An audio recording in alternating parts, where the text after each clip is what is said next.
guys, welcome to another episode of Tangential. This time I got Zapman, and Zapman, you would kind of already guessed this, but because your name is Zapman, we're going to ask you about stuff that zaps, which is lightning. So up front, like, how much do you know about lightning? Not a lot.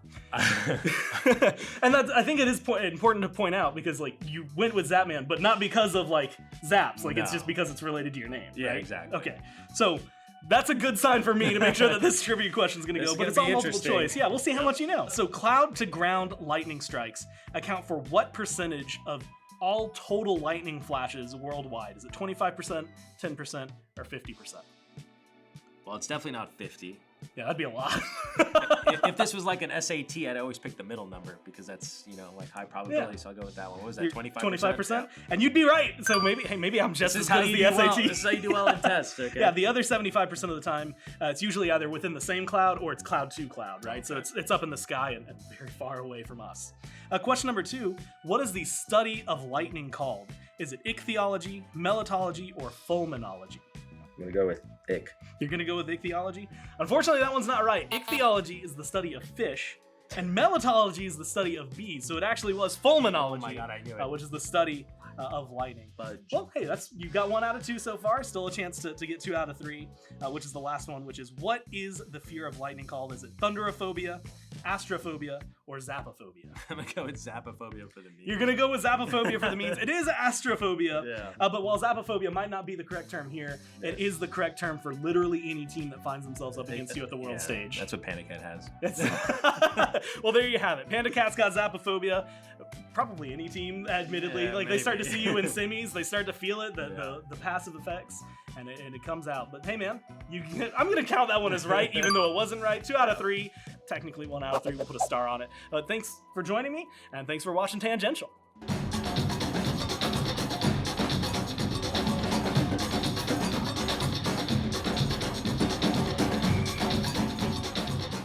The test is now going to be out there for whether or not Panda Cat does, in fact, have zapophobia. I'm upset you can't have the candy. It's peanut butter, dude. I can't just be out here like, what is it like? Yeah, that would. Yeah, it would whatever. definitely. Yeah, just not enough time. You should. That was more thought. Longer. Oh, that's my bad, man. I'll go back in time and do that next time. I was thinking you were gonna go like there was like some obscure lemur fact about how they can't have peanut butter or something. Yeah, lemurs can't have peanut butter. It turns out, and I'm committed to being a lemur. I keep forgetting what I am. I'm glad you guys keep reminding me. Can lemurs eat peanut butter? Lemurs would also like peanut butter, even if it doesn't come from Madagascar. That's a weird sentence for it to pull out, but there we go. Instead of looking at that, we can look at schedule standings, all the fun stuff that is getting into this set. Now, this is the not last Sunday game, but the last set of a 3-day week we're going to have. Again, next week is just Saturday and Sunday. That's right. If you want to, though, tune in Thursday, because we're going to be having, let's see if I can remember. I want to say solo laners. I wrote the schedule for it like just yesterday, and it's already blank. But I believe the Hound's coming in on Friday. We're going to do content. You can play with them on stream, sit down, whether it's a roll queue or a team check-in, waiting room, all of that good stuff, Thursday and Friday. Then Saturday, Sunday will be SPL. This is also Mifflin. The second, and for this regular season, last time these two teams will play each other. The first time the Ravens played the Leviathans was the very, very, very first set of the year. Yep. And have since literally not played each other because they've been in opposite divisions. And so it's only once a phase that they've had it. So it has been months on months on months. 5-4 for the Ravens, 7-2 for the Leviathans. This is the chance. Back up what Zap said. Does Panda Cat have zapophobia? And more so, to put them in that conversation, right? 8-1, 6-2, 7-2. You've got some teams up at the top on I think, each division that have really been able to do a lot and prove themselves up there. And the question right now is it a top 3 or is it a top 4? And I think this is the set for the Ravens to answer that question. You know what? I like that a lot. If the Ravens win, there is a top 4 teams in the league. I'm willing to stake everything I have as an analyst, all my pride. Yeah, I'm with that. Because right now there is only a top 3 teams in the league. I'm getting a stinky look from our interviewee right now. He did not like that I just said that. He's actually mad dogging me. I don't like that at all. You know, normally I like glance out of my peripheral to see who's over there. Don't, he's scaring me, bro. I've got flying squirrel mouth flap. Is yours not insanely high? You know what? We're going to cool down. We'll figure that out. Instead, we're going over to, there, see, I had to look, to Hurrywin, who's standing by for an interview. Hurrywin, give him a little bit of the stink eye over there. He wasn't too happy about that. How does it feel knowing that you have the power to intimidate Mifflin from this far away in a room? It's a power I've known that I've always had. And also, he's just making stuff up, let's be honest. Like, I wasn't doing that. I would never do that. You, Tyler Whitty, would never do anything like that. Let's talk about this matchup, though, because this is an important one for both you and the Leviathans. You guys need to get a win to try and get up to that first seed spot. We'll have a lot of dependency on how the Warriors kind of play out the rest of their phase. And for Leviathan to win here, we're kind of forced the hand of the Ferryman. How big is this matchup for you guys, and how important and how much emphasis you guys put into this final matchup? I would say more than likely the set is not going to change standings for us. It's not something we're like really banking on, so like it's pretty unlikely, we'd say. So more than anything, it's our opportunity to play the top 3 team, as Mifflin stated. Very bold take as well, to see how we face up against them. And I think historically we've have a good matchup versus them. So it's just an opportunity for us to kind of like get a testing grounds here at the end of the split and see kind of where we stand. And kind of talking about, one thing that Gore brought up earlier, I believe this is only the second time that your teams, at least the franchise this year, are playing up against each other. So knowing that this is only the second time, how much extra weight is on that and making sure that you can get the better impact this time around?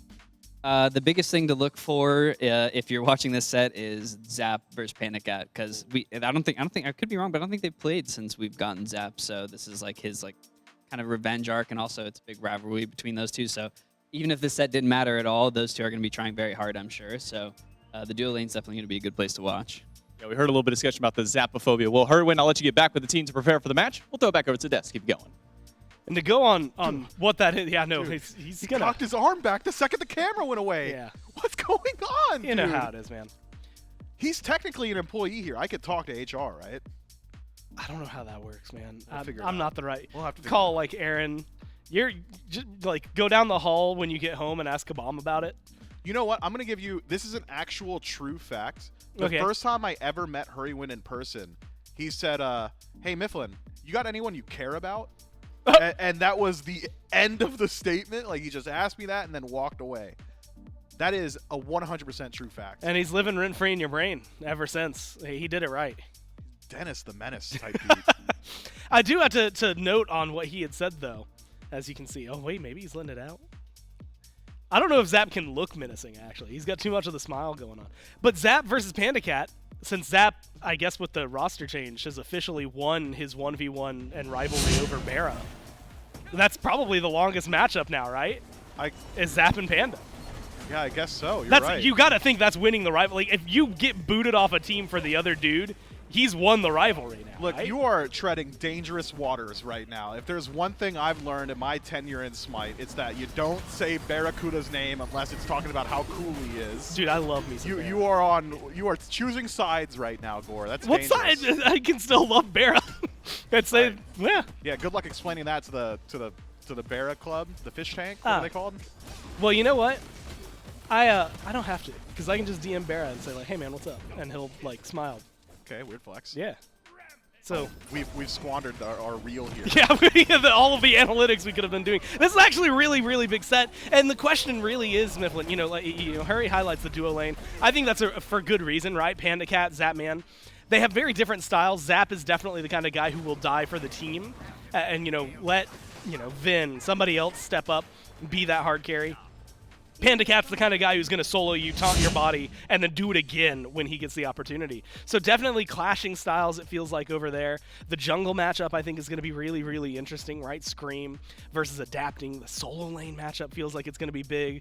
If you like watching solo streams and solo YouTube content, this is like the matchup to watch. That's true. Because it's just going to clang against each other. It's just really, really fun to watch. Ravens have looked great. And the question is, how great can they look against the Leviathans, who have been doing nothing but getting better and better?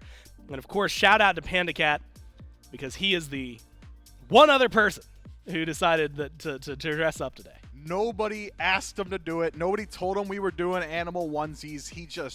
He had a hard read on the studio and looking good doing it, Panda Cat. So what are the odds that he just like has a panda onesie that he keeps in his car, and he saw that we were dressed up and was like, I'm in? I would say 0%. I Okay. feel like he most assuredly purchased that for today or for actually Halloween. Yeah, probably that one that you just said, actually how long. I'm interested to see. So Real starts off on Fine OK. We talk a little bit about Panda Cat. Fine OK, though, in that highlight playing Chang'e, we've got the Chernobog for Shinto.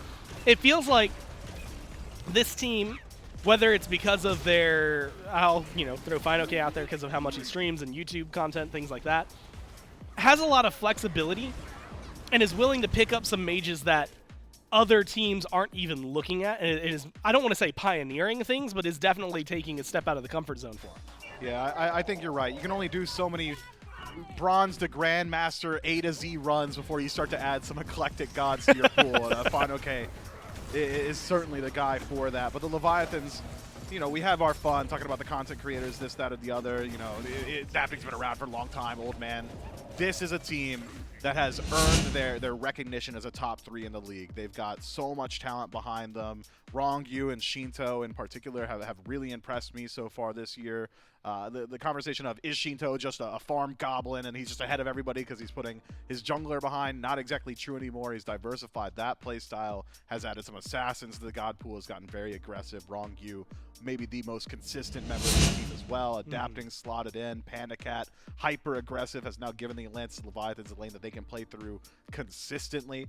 It's a very scary squad, and I imagine this is going to be a very evenly matched matchup. It feels like there's a lot of, on both sides, a lot of, hey, you can't let this guy have this god, and that goes for, well, maybe not as much. Zap has a very deep god pool, will play weird things. Heimdall, old reliable. Hachi, Panda Cat has a deep god pool. Can't let Rongyu have Yamoja. Can't let Shinto have virtually anything that's under the Mage tab, and some things under the Assassin tab, and some things that are under the Hunter tab.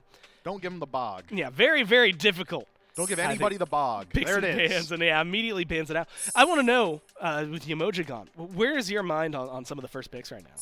With Yamoja off the table, I immediately go to Athena, but now she's off the Yeah. table. So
non-committal initiation through the Taiko drum. Flexibility, can go mid, can go jungle, and with the Ravens, wouldn't be surprised even if it goes into the... Wait, I said jungle already, excuse me. Yeah. Jump the shark. Mid solo, could go jungle, because Scream's weird. Yeah, but luckily for them, at least for the Leviathans, Morgan Le Fay locked in. Something we've seen not only in matchups. So this is where it gets really complicated. And for those of you who are maybe unfamiliar with where the meta has shifted, mages in solo has become a pretty big deal as of right now. And so what they've got right now is Raijin. Could be mid, could be solo. Like you said, there's a world where Scream, who's weird, plays it in the jungle. But let's stay in just the 2 roles for now. Morgan Le Fay could be mid, could be solo. Has a good matchup against Raijin in either of those.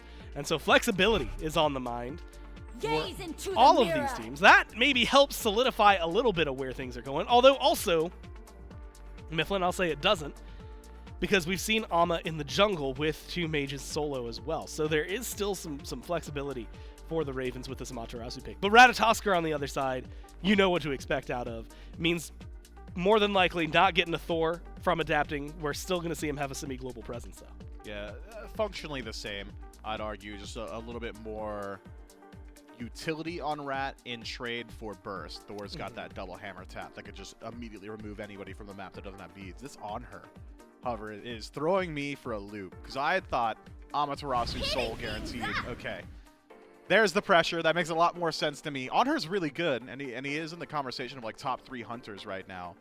But the amount of pressure that Soul brings you, just ridiculous. The objective secure, the scaling of the late game, the first 5 levels, just knocking down bastions on second wave. Soul does all of that, and she does it every single time.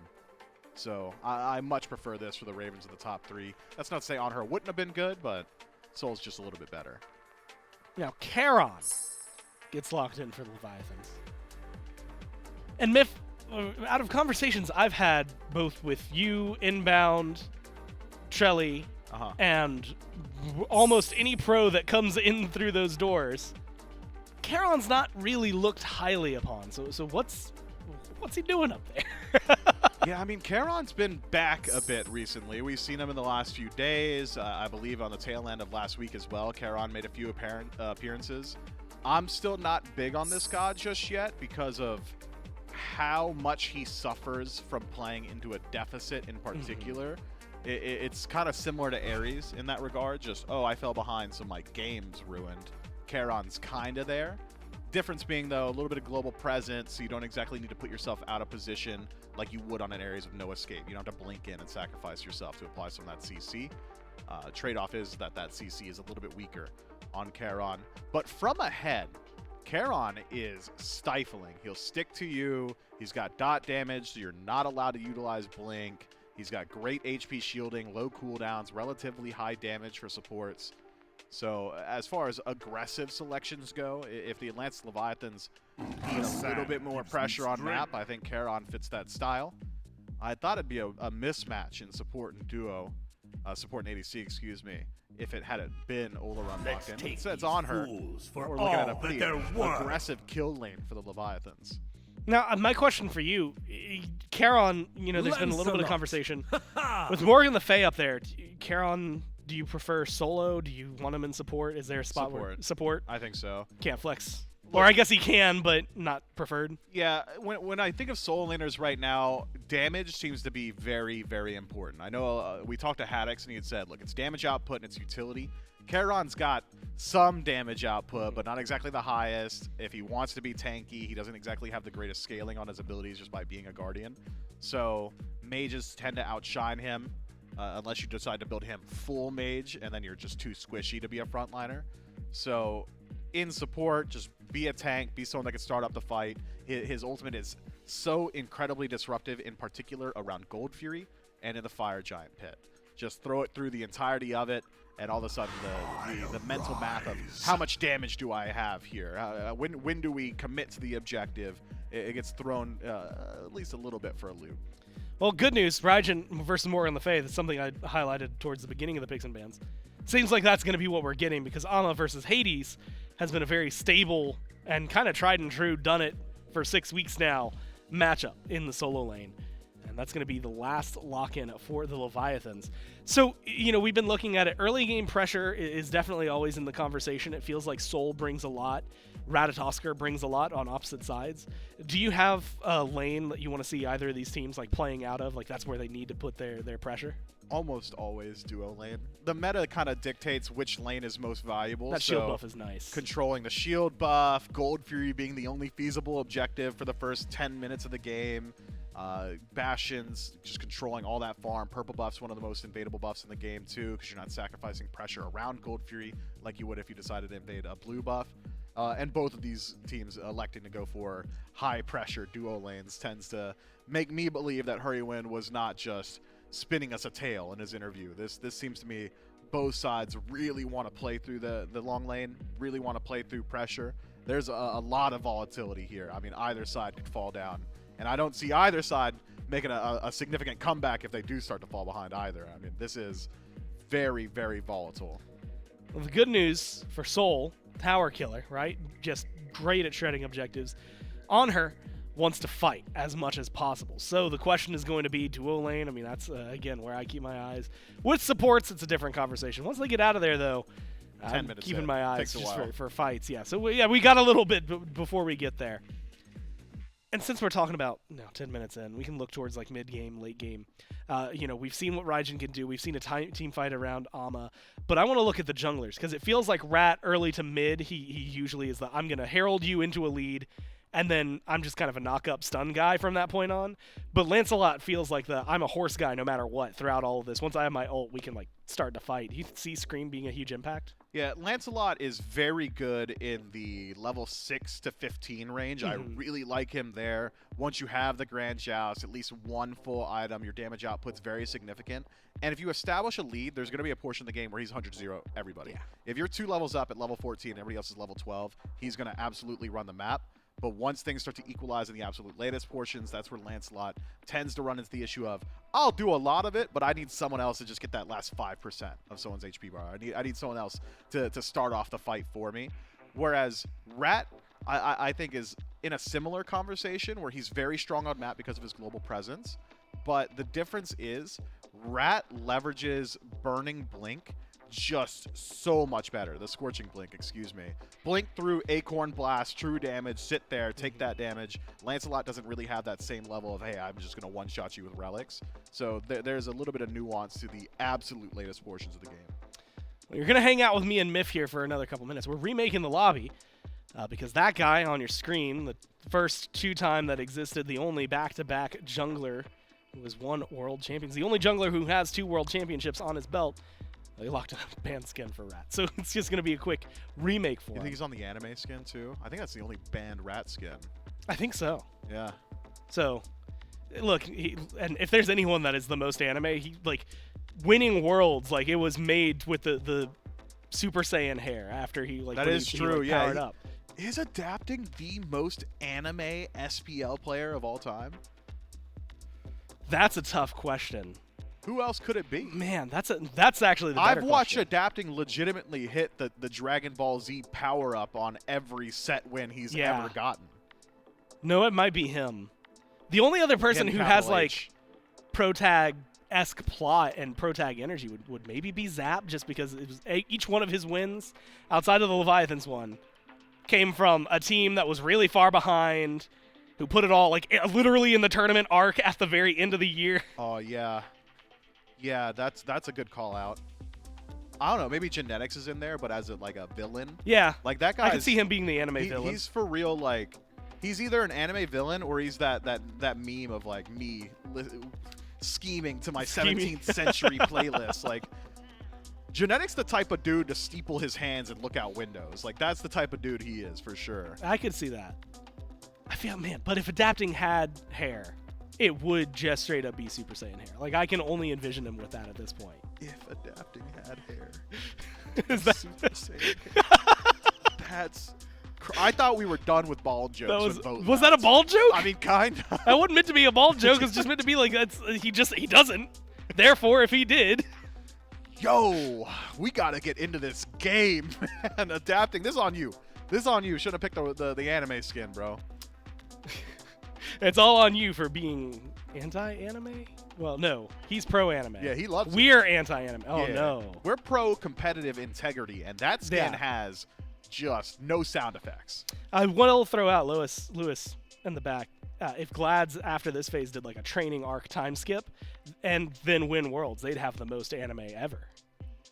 Ooh, So that's a good call. they're out in the too. they're in the running for it. I mean, maybe if we're Kirby talking, could be like- the protagonist. If we're talking anime runs, though, Yeah. and I love anime, I could do this forever. Oxygen Supremacy's like 6-man gauntlet run. That was pretty good. Like that's, dude.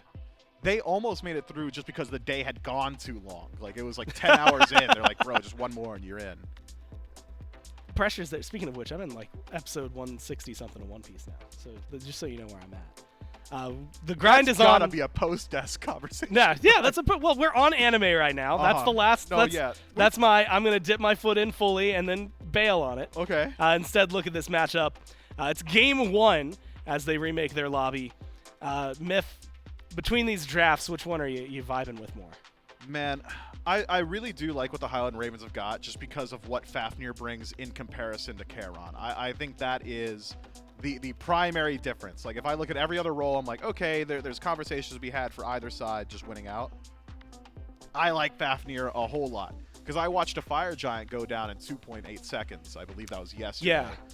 And You timed it too. Yeah, Fafnir does that. I went back and watched it in 0.25 speed, so I got the exact counter.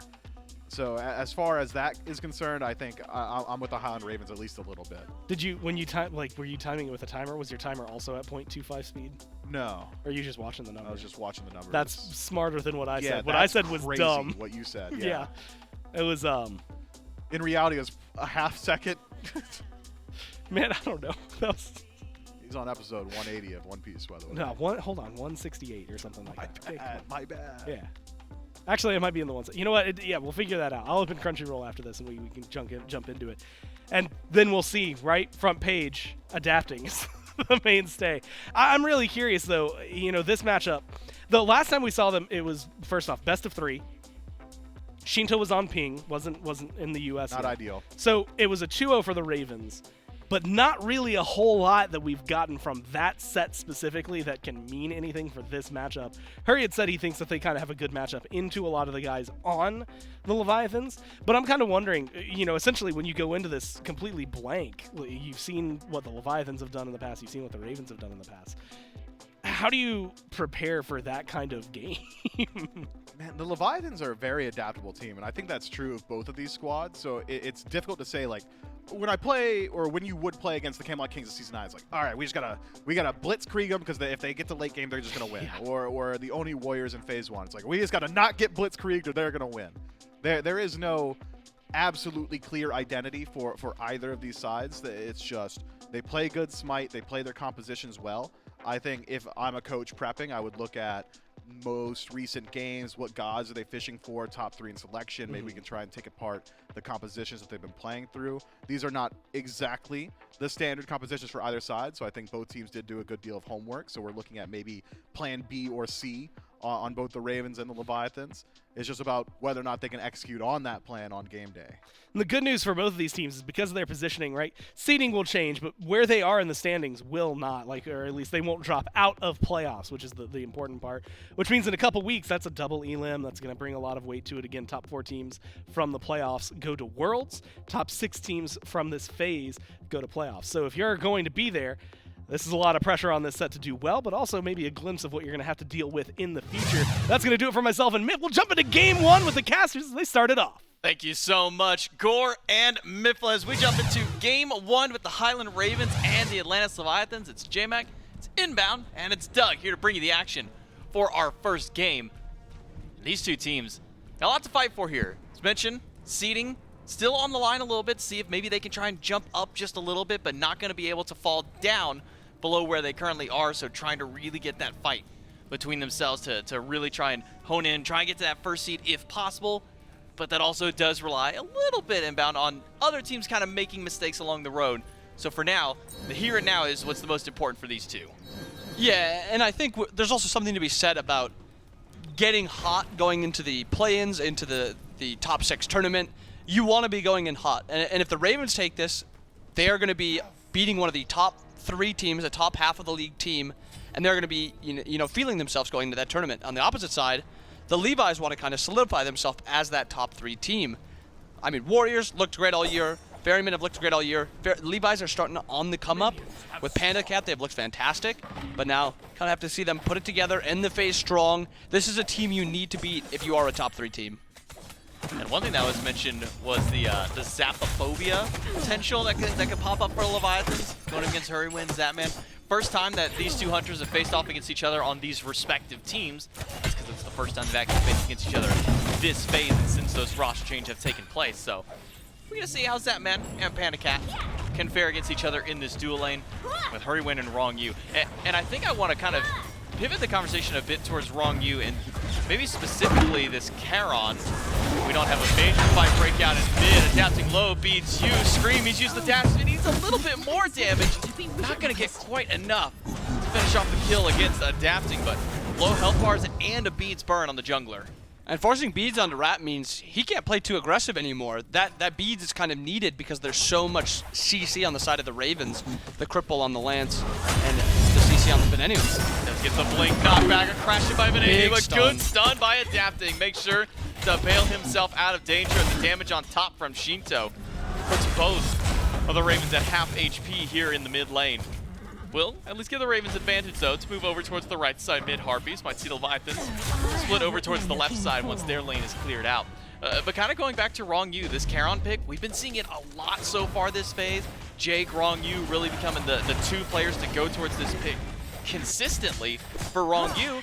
It's been working out fairly well. Some of the strengths of this god have really been made known, maybe in part along the aggression that Panda Cats have over in that dual lane. So for this matchup, going up against this fast, this objective-heavy style of god, what does the Charon really offer here for Leviathan's comp? I mean, it's that neutral part of the game where you're going to see Charon just walk up and just kind of harass you, poke you, and just kind of make life as difficult as possible for all the squishies on the Highland Raven side. But the job of Hurrywin is to allow this all-in potential onto Ronnie, to allow the objective play, as you said, because Charon's not an objective guy. He's not great around objectives. He really doesn't do much around it, doesn't add secure like Ymir does, or extra DPS like Ymir does, or even extra burn like the Fafnir does. So there's pretty obvious strengths and weaknesses to both of these dual lane comps. And I think even talking about On Her and Soul, one of them does good extra damage and also helps his team do a little bit extra damage with that shred. But Soul's got really good confirm in the 2 in Stellar Burst, or 2 in the ult. Yeah. The 2 is Stellar Burst. Yeah, the 2 in the ult. So really good confirm and damage on the Highland Raven side. But you kind of think about how those objectives are going to happen, and there is so much bait potential that this Levi's comp has. Yeah, I mean, I look over at the Ravens. You've got, as mentioned, the Fafnir Soul as a combo. That's already kind of scary around any objective.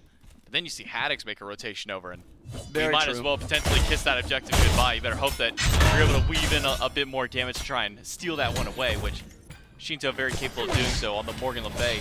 Kind of going back to mid. We've seen the Warriors kind of slant a little bit back in the Soul lane this week. It's not quite the mage takeover. We're still seeing mages there, but we're starting to see some of these Warriors kind of pop back out. We're seeing the Morgan Le Fay move back over to the mid a little bit here for Shinto. Venenu taking the Raijin over towards mid.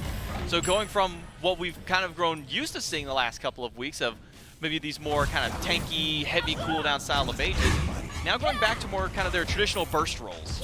Yeah, and they're both getting heavily prioed still. It's not like the value has gone down. It's just that flex potential is getting exploited a little bit more. And the gods and how they play change up a whole lot when you compare them in solo to in mid lane. In mid lane, a Raijin has one-shot potential really just right about now. If you don't have beads, you don't have Aegis, he can just one-shot you. You look at the other side, Morgan, same thing. You don't have beads, you don't have Aegis, there is one-shot potential there. There's not as much, chance for harass because they can't put themselves out of, they have to put themselves out of position a little bit to be able to get that damage off, and they're not going to be building as tanky. So that is something to kind of look at. There's going to be less poke kind of in this game. Little damage. Ultimate from Adapting. Trades out with Haddix. A bit of miscommunication there from Fino Can Adapting. Fino did get the dash from Haddix, and Adapting able to catch it off the tail end, but no further follow-up there. Fino K just still channeling the ultimate during all of that. So Haddix able to escape a gank. Does cost him an ult, but in trade, he gets 2 of them. And I think going back to your conversation on beads and Aegis specifically for these mid laners if you don't have those available at this time. Gonna be dangerous to step into. Adapting does now have his beads back off. After that initial 2v2 fight in mid, might be seeing Adapting and Scream now square off in the solo lane. We know there's no ult for Fino and Adapting. Scream still holding on to his, gets stunned out, and immediately forces that Grand Joust. Gotta play a little bit more carefully when you're standing around a Hades and a Rat. Yeah, the CC potential, and you know, Scream has that blink. Actually looking for Adapting maybe here, something pops off. Hear him around the corner of the wall on top of the horse. And a rotation from Venatu means that Adapting won't go for the blue buff invade. Instead, that one will go to their respective lanes and their respective teams for each of those ones. But we're already starting to see these junglers get active across the map. Adapting, rotation to solo lane. Didn't pan out on too much. Scream, similar. Lose out of his ult after the fact, so no bloodshed just yet. And even with no bloodshed, the Ravens have kind of firmly solidified what they want to do in this game. They've played a lot for these shield camps, and that's kind of the value of Soul. She doesn't have, you know, she's not like the greatest character in the game with how much, you know, her damage is or anything like that, but one thing she is great at is her pressure in that lane. And as you can see, she's getting a bunch of purple buffs, shield buffs, and they're almost having to play in the back foot onto their own purple buff, dragging it in between the tier 1, tier 2 tower. They've got a 1,000 gold lead just from farming better. Yeah, just these small little camps are netting a lead for the Ravens. You even see Hurrywin start to get aggressive on the Fafnir, force a green buff pull all the way to the back of tier 1 tower in mid, just to make sure that one doesn't get stolen away. So we'll have to see what the Ravens can keep doing with this pressure. Hurrywin having this frenzy means that any objective can be started up, and haven't seen a push to the Gold Fury just yet, but that's always got to be on the mind of Leviathans. And that's exactly it. This is the point where there is legitimate threat, especially with like a back right here. There was high potential here for Hurry just to transform into the Draconic Corruption form, and they can just burn this. They have so much damage, and they have solid secure. So if you see, you know, a Levi's triple back like that, if that happens again, and the Ravens see it, there's very high potential for that Gold Fury to go down. Probably see, at least in part of that, why we're going to start seeing a lot of vision around that pit. Look at the circle around the Fury. Panda Cat drops a pillar inside of his tower just to act as a body block. But if you look at the circle around the Gold Fury, there's one ward up to the top left, right under the purple buff for Leviathans, but it's a slew of blue wards from the Highland Ravens just keeping vision. At any point, they will know when someone from the Leviathans is either backing in the jungle or heading towards that Fury. As Scream once again tries to put pressure on Panda Cat. Man, this starting to feel like old school Soul right here. This little 7-minute tower, my goodness. There is a little bit of a worry taking a tower too early. This should mean Hurry's going to play to this side of the map, and Scream should play to this side of the map a little bit more too, because if you take that tier 1 down and you just leave your ADC on that side of the map, there is high potential for a gank, especially if they're playing something that doesn't have, you know, that quick ability to get down the lane like a Hachiman or even like a Heimdall. So I would expect the Highland Ravens to keep playing through duo and then try to transition that to that Gold Fury. Do you think there's value for the Highland Ravens now since Zapman's already pushed a tower out? Do you think that there's some merit to maybe rotating Zapman out of this lane, maybe having a little bit of a lane swap attack? Yeah, 100%. As soon as this Gold Fury goes down, like if I'm the Ravens, I want to go for this Gold Fury and this purple buff. This is perfect by them.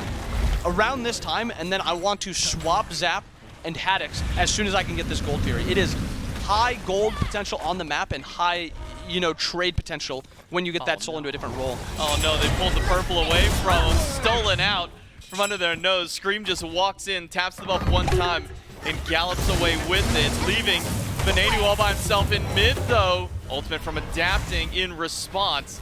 Will not commit to Venatu. Instead, it's a tidal wave chasing out. Adapting jumps back, but will not crash in with the Highland Ravens.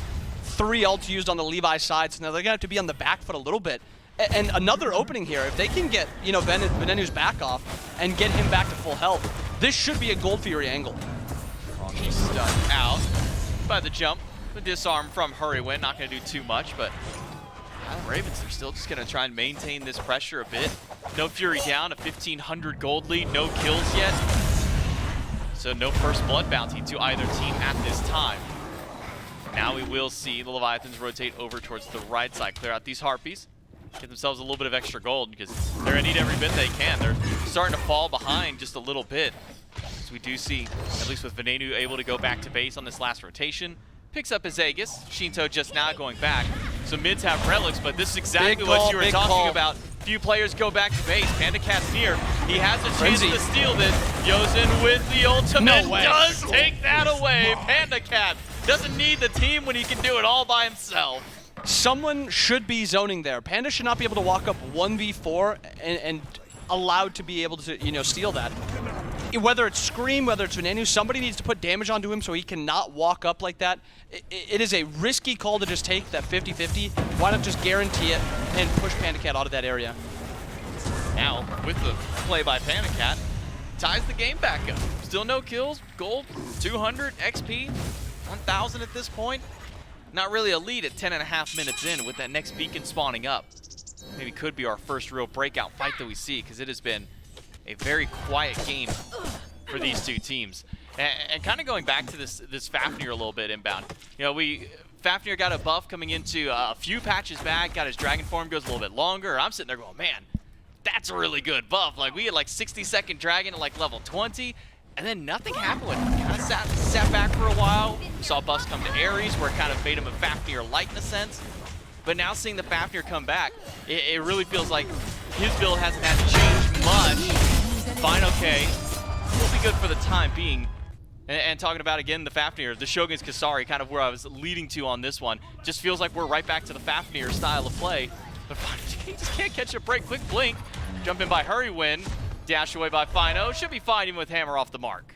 Maybe a dive setup for left lane too. Zapman in danger, jumping by Panda Cat. Well, first blood going to the Leviathans. Adapting, crashes in as well, gets the supernova and a first blood to Panda Cat. Who cares about Zapophobia? You take him down, you ain't gotta be scared of him. And after stealing that Gold Fury, killing Zapman for that first blood, and getting this tier 1 tower, the gold lead has just gone heavily in favor of the Levi's. This is about a 3,000 gold swing in just the past 3 minutes. Now they're getting bullied out at their green buff again.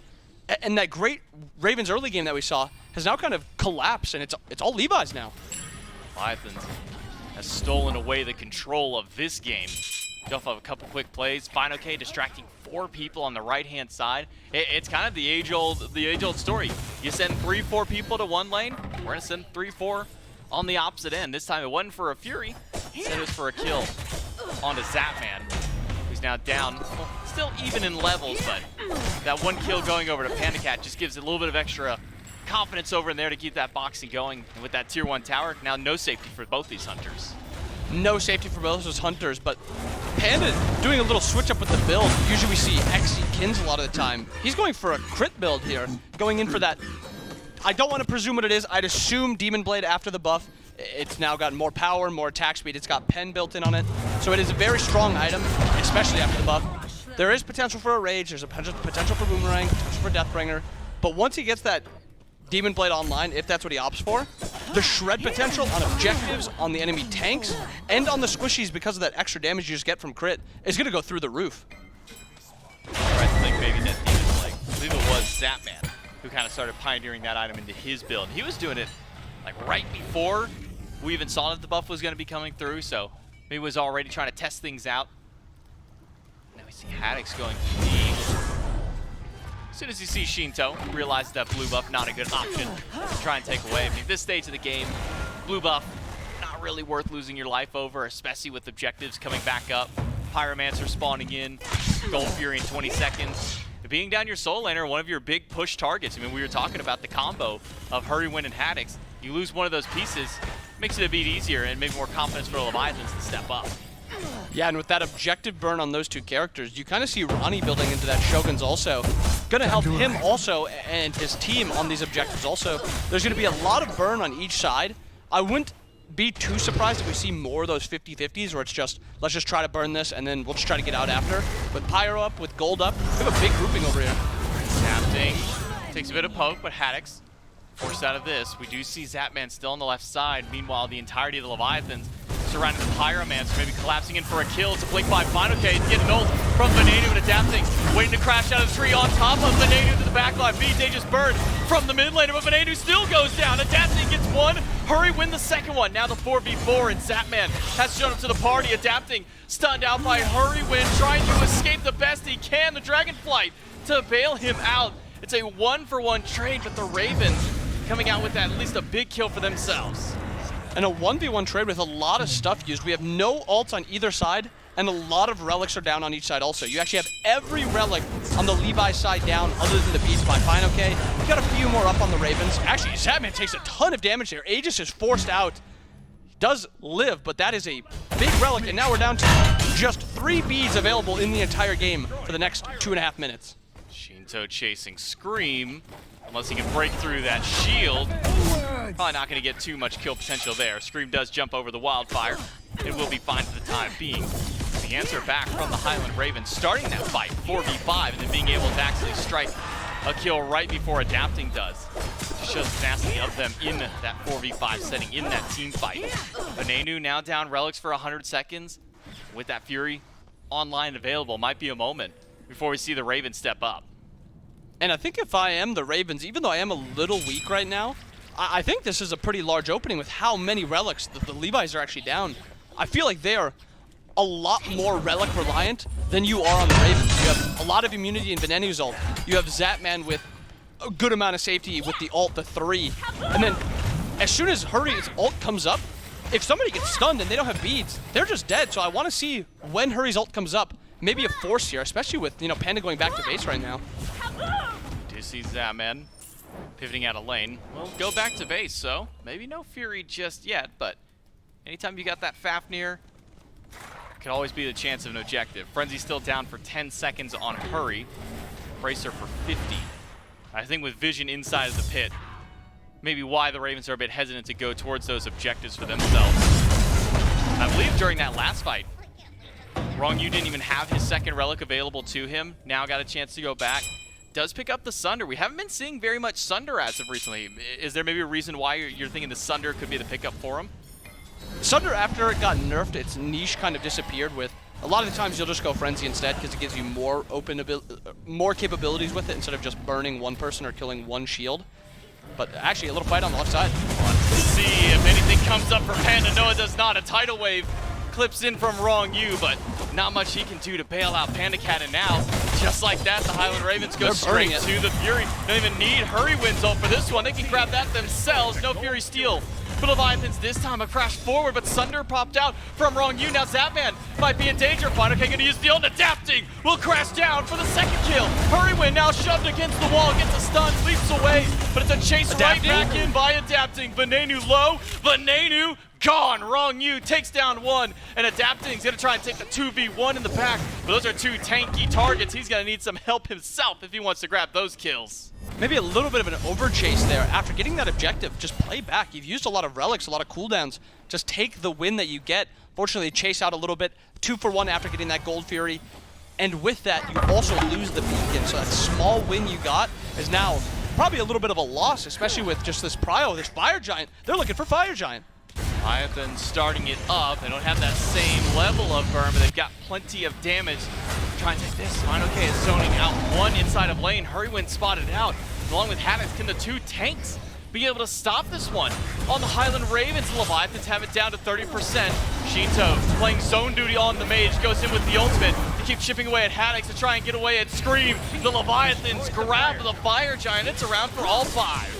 And just one small win by the Levi's, winning that 2-for-1 at Gold Fury, gives them enough of an opening with their builds and how they've itemized to go for this Fire Giant.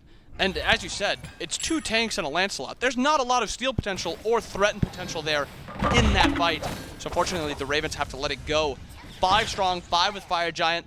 Pyro spawning also again soon. I want to make sure we get that Pyro before we go for those sieges. So if I'm the Levi's, push out waves once, twice, but make sure you're on this Pyro timer. Gotta give shout outs to Shinto for not only zoning on a Morgan Le Fay. Sure, he's built a little bit of defense to help out, be able to stand up there, but when your mage, who is a lot of your burst and a lot of your secure, is able to comfortably frontline against an Amaterasu, a Fafnir, and at one point, being able to help zone out Scream in that case, with a bit of assist from Fine OK, but I think the bigger highlight is already level 20, 19 minutes in the game, and Shinto has already hit that 20 point. That's like throwback Shinto, hitting 20 before 19. And with that, no starter yet, so maybe potential for Pyro, then reset, get that starter. He is backing right now, Golden Pen, 2100. Has enough to go that Pendulum, which I assume, unless we see an alternate after it buffed, Pendulum, Pendulum. unfortunately.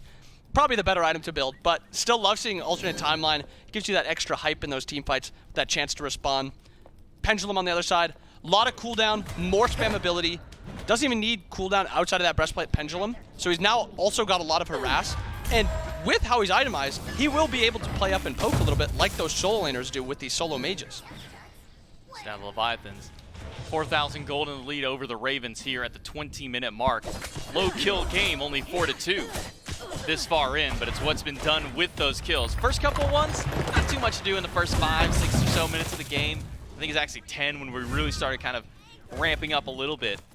But now we're starting to see objectives go down. Get a pick, go to Gold Fury, get a pick. In this case for Leviathans, go to Fire Giant. Now they start their push down mid tier 2. Final K in the jungle, and there's half of Zapman's HP. He's not going to be of much use in this fight. Does still have access to the ultimate, but no step up. Tier 2 tower just goes right down for free. I think the Highland Ravens should play it like this, where they just try to slow down the Levi's as much as possible. Right now, they're spiking way harder than you. They've got the Compassion finished. They've got the Pendulum finished. Just try to slow them down as much as you can. Give up the tier 2s. You don't need to take these fights right here. And actually, as you highlighted, you pointed out to me, that Gooseberries by Zapman still only at 15 stacks. 75 needed. It's only a fifth of the way there? Fifth of the way there. Well, he might not even get a chance to get any more stacks. His final case nearly taking out his entire health bar. He gonna dash the team up, and Zapman will be stackless once more. Killing spree for adapting. The whole Leviathans are on the left side. The Highland Ravens didn't get the picture with a Runic Bomb in play. The left side Phoenix is gonna go down to Leviathans with no contest from the Ravens. And Zap just playing too far forward there. Yes, you want to slow them down, but a lot of poke down onto Benenu there. But if you want to slow them down, you need your team with you. There was no threat with Zapman. As soon as they go in, they can commit this dive into the Phoenixes because nobody's there to peel out Zapman. You've got to respect the damage a little bit more. Yes, try to slow them down, but if your team isn't with you, don't play up that far. 8,000 gold now. Literally like a minute and a half, we were just saying it was a 4K lead for Leviathans, and they've doubled that in an instant. Fury, Tier 2, Phoenix, and Zapman, all within the course of those couple of minutes. And now the Leviathans a pretty hefty lead. And guess what? Fire Giant's about to respawn back up. Another minute until that comes through, and Leviathans, they took the best Phoenix to go for it. Yeah, and now they've got a nice setup here. They got the free, well, I won't say it's free yet, but it should be free. If you're the Levi's, you're going to want to give this up. But the Levi's now have that left Phoenix pushing down, the left Fire Wave's going to be shoving into that base if nobody's there to stop it. Zapman opting to be the one to push it out right now. But there's enough time till this Fire Giant where if Zap plays up too far, there might be a potential for adapting to look for the ult onto him. Zap's going for the wave. This is just going to be a free pick for adapting. Adapting, gonna ult right over. We'll need all 3 jumps to get the landing point. Uses the ultimate for immunity. Adapting's taking a lot of damage. In return back for this trade, waiting it out because now he's got the rest of the squad. Panda Cat shows up, throws out the pillar. Zapman's gonna fight back, but 2v1's not much of a winning opportunity for the 3-time himself. Leviathans pick up their 6th kill. And Zap is trying to get that wave pushed out, but Panda Cat has the opportunity to also push out the wave and come out of base to this Fire Giant. This is still only gonna be about a 24-minute Fire Giant, so it's not the end of the world. But it's the fact that the gold lead that the Levi's are getting, the starters they are finishing with this Fire Giant, there's possibility for an end with this next Fire Giant. Everybody on the side of the Leviathans with starter. Scream Close. Dashes away from the wave from Wrong You. Meanwhile, it's only Hurrywin who's got his for the side of the Ravens. Leviathans start up the fire. Shinto once again gonna play zone duty along Fino K. It's the double mage front line now for the Levi's. Just chasing. This isn't even zoning. This is just chasing at this point. This is just, hey, don't walk in the jungle at all while my team does Fire Giant. And there's just and Pyro. And Pyro. But there's just no threat onto the Morgan there, especially when Benenu shows up in left lane. There is a lot of damage on Lance when he gets to that full build spot, but he's still only 4 items deep, and you have a breastplate on this Morgan. There's very little reason for Shinto to be worried, for Fino K to be worried. Fino K is not even itemized for an actual defense item outside of his starter. Now, has gone for Polly in that last slot. You can start putting that to use once the minion wave and the Titan start rolling forward. Titan won't be able to get too far as the Leviathans can knock this away, take down a tier 2. Ravens can't even really step up for this defense. And I think that's a good highlight to talk about Hades with Pauly. He's a threat on these Phoenixes, so there is split potential with this Titan, with the Hades on Pauly, or the Pauly on Hades. Big threat from the Levi's in this fight on Phoenix. You see 4 grouped up for each. To the right side, adapting in mid, Scream going between left and mid to try and deal with these waves. Leviathans slowly working up for a chance to go in. Their Titans on the way. They'll have themselves a nice, pretty large minion to kind of march around through. But all the while, adapting and Scream, they're not really joining in this fight just yet. In fact, FineOK might just go for the split push you were talking about a moment ago. I mean, he's got that Pauly. It's threat, but it's a slow threat. Ult's down in right lane. Danu uses his to immune out the one from Wrong U, but now with the Titan crashing in, it's going to be an easier push for the Leviathans on that Phoenix. It's already down to 10% HP. It's a 2v1 now. Adapting might not realize that Haddix is there. Dashes away and up into the sky, but guess where Adapting can go? Right back with the rest of his team towards mid, because the right Phoenix is already gone. Both outer Phoenixes down, as you said. Middle is the next threat. Titan is dead, and Hurry is in Fab Transform. Played a little slow here if you're the Levi's. Just back up, keep backing up. Fafnir jumps in. Jump by Hurry. FineOK stunned out, uses the beat. Might not want to use the ultimate because Scream's wrapping around. Does get some damage onto Panda Cat, but FineOK's getting collapsed on as Venenu crashes in with Haddix to take him down. Flight is good by Shinto to help Adapting take down Ben, but in the backline it's a low Adapting, but an even lower Hurrywin, and now Shinto can just chase out Haddix and Zapman, but Scream is going to try and wrap back around. May just end up going back to base. Leviathans are just healthy enough. They got plenty of damage and a Runic Bomb. That's all 3 Phoenixes. Little worry here. They're a little low. Adapting is not here. This is only 3v3 here. Yes, you have Fire Giant sustain, but it's still play this slow. You don't have to do anything. Yeah, you don't have to do anything big here. You do not need to win the game. You maybe could have if you get one more kill, but since there's still 3 alive, they've got good enough clear, good enough survivability. Back off. Get ready for this. I mean, Fire Giant, Pyro aren't even spawning for another 3 minutes. You have time. Little worry here for Shinto, though. Yeah, Shinto all by himself.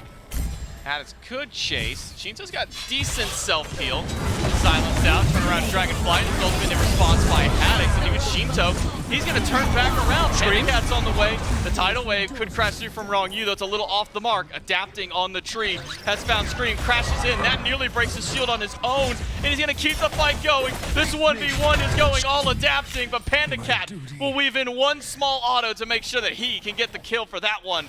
Leviathans now with 9 total, 1 down for 50 on the Ravens. And Scream's ult just comes up after he dies, so he does not have that immunity to be able to get out. But now 5 strong versus 4. Hurry forced into the Draconic Corruption before the fight even starts. 4 on Fire Giant with this Levi's comp. No ults really outside of Adapting, or Panda Cat and FineOK. You still have got time here, 28 seconds on Scream. It's a long time that Hurrywin does get to use that Dragon ultimate. The Leviathans are slow playing this one. Adapting left, the rest of the Leviathans mid. 15 seconds till Scream is back up. Playing it patiently, but once we hit that 5v5, you no longer have the advantage. Thunder used up against Zapman. Adapting, waiting around the pillar. Zapman knows he's there, but it's a commitment from the Leviathans. A little bit too much damage coming their way, and the Leviathans can take game 1.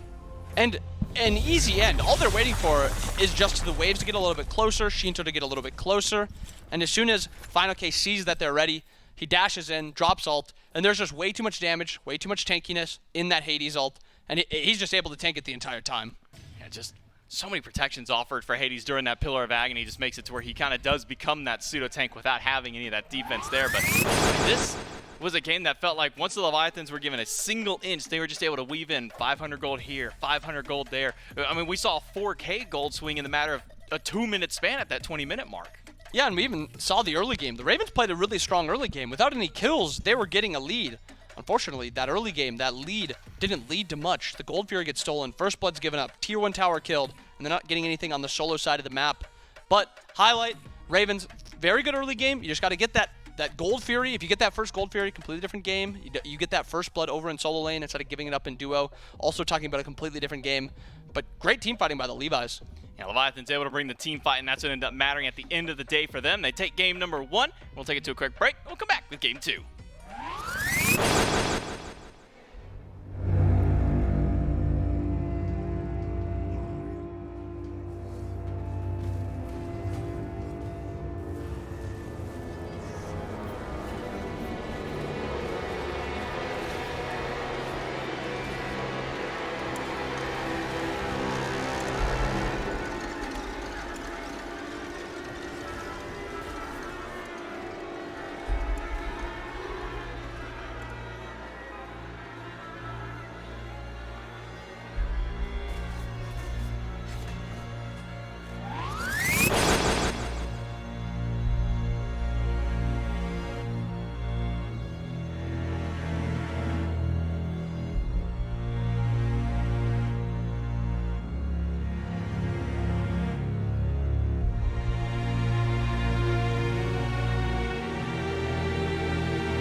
saving slashing spree.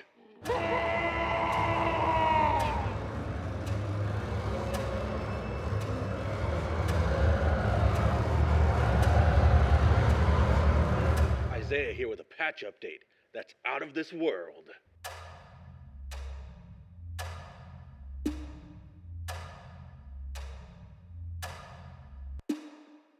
That's right, it's the 29th, which means there's only a few more days, including today, to get in on all of the sales, the slashes that are coming through from Isaiah in Smite in game for the Reaping, whether it's the chests you want to roll, etc., etc. So make sure that while you have the opportunity, whether you're in costume or just vibing at home, to get in now while you can, and take advantage of the Reaping before it ends on the 31st.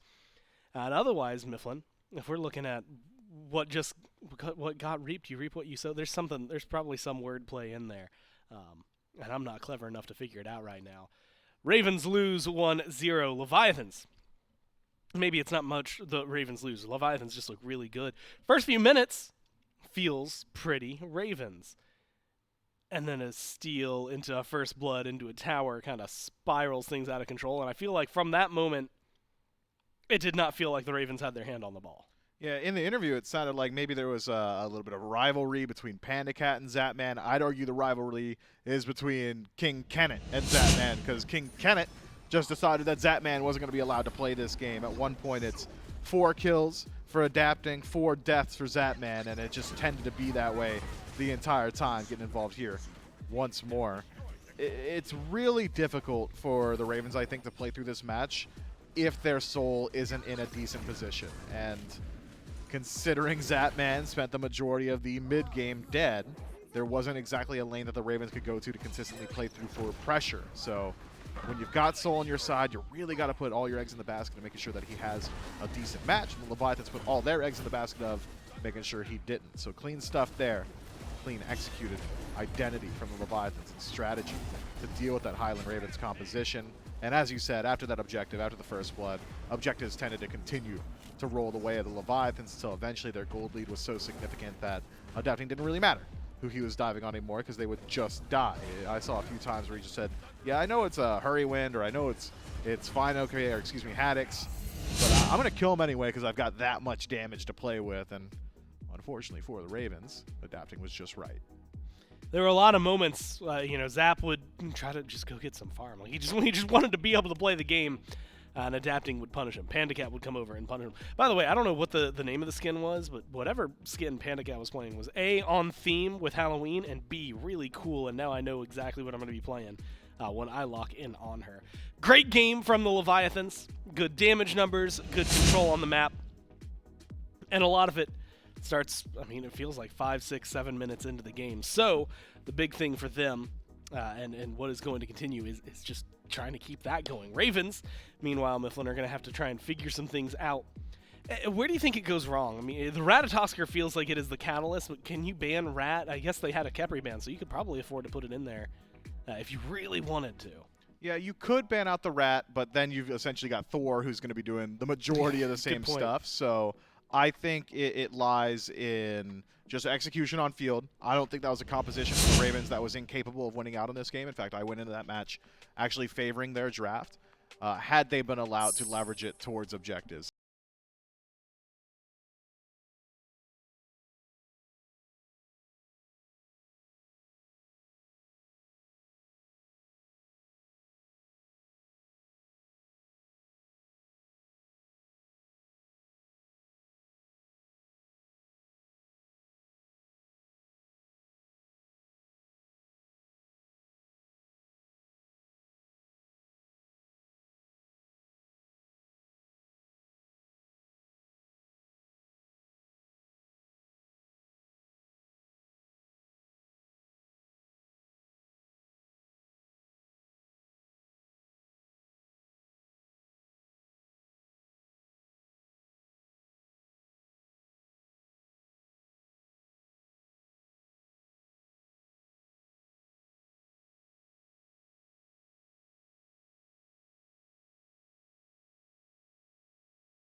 Camazotz, which has been very kind to adapting so far this phase, and then an Uhl, which Mifflin, in the grand scheme of talking to you, I've kind of learned Soul you prefer in duo, Morgan you like in solo, and Uhl, well, mainly because Uhl you'd like in mid.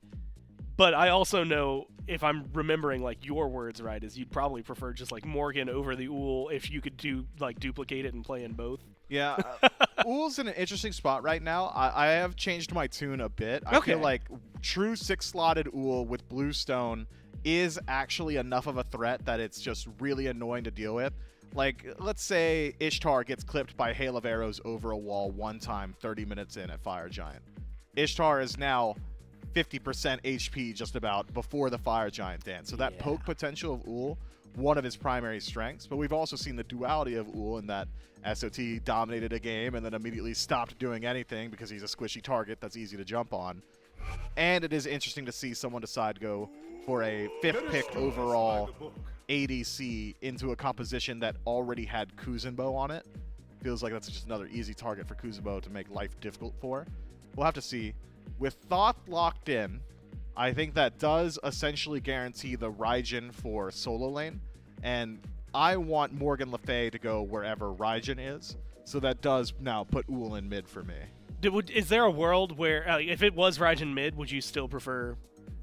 Like, you want Morgan Le Fay to follow him? I want Morgan Le Fay there. Okay. Yeah. I agree with you. I see Thoth, and I'm like, there's no way that you're throwing him solo. That being said, we've also seen some weird things, and you never really know. But Raijin, Morgan Le Fay has been a solo matchup that we've kind of gotten used to. The Charon worked out well. You had mentioned the Soul and the Ishtar. Last time around, Soul for Zap kind of bullied, not necessarily because it was Soul, but just because that's where Adapting decided to just nest up on the Ratatoskr. Camazotz, Naja doesn't feel like they have that same kind of impact the Rat would have in chasing down something like that. Do you think that this is going to be better for PandaCat than it was in Game 1 for Zap? I think so. It's that global presence from Rat that just makes it really difficult to deal with. With Naja rolling through, you've got time to charge up to Saporate. As long as you press it right before the Sash hits you, you can get hit by Sash, you can get Windfire Wield. Eventually, you're going to be Aegis in the sky, right? And you're not taking all that damage from the Windfire Wheel. So I think Soul, much better matchup there. CC immunity kit means that when you're reacting to some of that CC from Naja, you should be able to avoid some of those stickier situations. I will say, though, the potential for Adapting is still very high. He could just roll through the dual lane and say, hey, man, you're Ishtar. You got some CC immunity on that ultimate. That's really cool. I didn't pick a CC god. I'm going to kill you. That's my CC. Grayscale. And I think there's very high potential for that, even to just straight up avoid the counter initiation from Ishtar. So often we see Ishtar, oh no, jungler's in my lane, let me throw out the Sacred Swords, stun them, dash away, I'm all good. Bat Out of Hell doesn't care about what you're doing, right? It's just going to chase you down and apply that damage regardless. So I think the Highland Ravens in a similar position here, where it is likely that Adapting puts his pressure there. You know, in a good way, he also can avoid a lot of what Kuzenbo wants to do, right? And just, Watery Grave, yeah. Cool, I'm just going to go up into the sky, bro. Have fun spinning around down there. I'm going to go for your carry now. And it also has been really kind. Coming into this week, 70% win rate on the Camazotz for the Leviathans, so it has treated them really well. And so if they are looking good, their carries are feeling fine, Adapting can still run rampant, the question then has to become, what do the Ravens do to tie this setup? Like, where do they find their pressure? You know, you had already mentioned Ishtar can kind of get got on by this Camazotz. I guess we'll have to figure out how the Ravens are going to handle as we jump down to Game 2 with J-Mac and Inbound. Thank you so much, Gore and Mifflin. Game 2 between these two titans of teams. We're going to figure out who is either going to tie up the set if it's the Ravens on a win, or if we're going to see the Leviathans push this to match point. Let's jump into the second game. It is J-Mac Inbound and Doug back here once more. I kind of want to go maybe to some of the discussion about the little bit of a rivalry we might be seeing here between Adapting and Zapman now at this point. Because last game, we saw a lot of Adapting camping out this dual lane, making sure to, you know, get farm up on Zapman, diving tier 1, diving tier 2. We saw the push all the way back to Phoenix at one point to make sure to get that kill. Now that Zapman's gone over to this Ishtar and Adapting to the Camazotz, do you think we could be seeing maybe some of that similarity here in Game 2? Yeah, I would not be surprised if nearly the exact same thing happens. Ishtar's got probably only one weakness, and it's she is not incredible against the dive. And when you're getting dove by a god like Kama, who can burst you down and then banish himself from the map while still doing damage to you, Ishtar's going to struggle a little bit, especially when you look at the comp around her. There's not a ton of peel. The peel is space created by the team. There is a lot of CC. I mean, we have Raijin, taunts, fears, we have Naja, ults, and sashes, but a lot of the time, that's going to be backline, hitting the enemy backline, trying to set up for the Thoth. But when you see adapting, you think about what adapting wants to do and what he did last game. He kind of farmed up a little bit through the early game, maybe a couple visits to the side lanes, but it was mostly farming till he got that first item, and then maybe he would show up for a shield camp or something. But that was the point where Zapman was so far ahead, shutting him down kind of puts the game completely in the Levi's favor, and that's exactly what adapting did. And it really feels like the Ravens have kind of pivoted themselves as far as their kind of team composition goes. Last time, it's a very objective, focused style of comp, and we really didn't get to see much objective. We saw one attempt at Gold Fury get stolen away by Panda, and then we never really saw the Ravens go that direction. So you think this pivot now puts them more in line with kind of that team fight or maybe that pick style of play? I think it works both team fight and pick style. They have a unique comp, to say the least, from what we're used to seeing, but this is a very well-drafted comp. They've got pressure in duo, they've got kill potential in wherever Naja goes. Thoth is going to be very safe during this dive. He's a god that can also space himself farther enough from adapting so the threat is not as scary. And then they have just one-shot potential onto 4 players on the Levi side, because a Morgan who's getting brought up into the air actually, I would even say into the late game, there is near one-shot potential with that Thoth ult, Naja ult combo. So that's everybody on the Levi's bar, maybe Ronnie, have to be very careful with their positioning. But I love the comp. It makes a lot of sense. It flows together easily. You highlighted they didn't do objectives very well last game, so let's pivot off that. I think this is a lot better. Now, you're talking about Scream, and I took a look over towards what Scream's doing.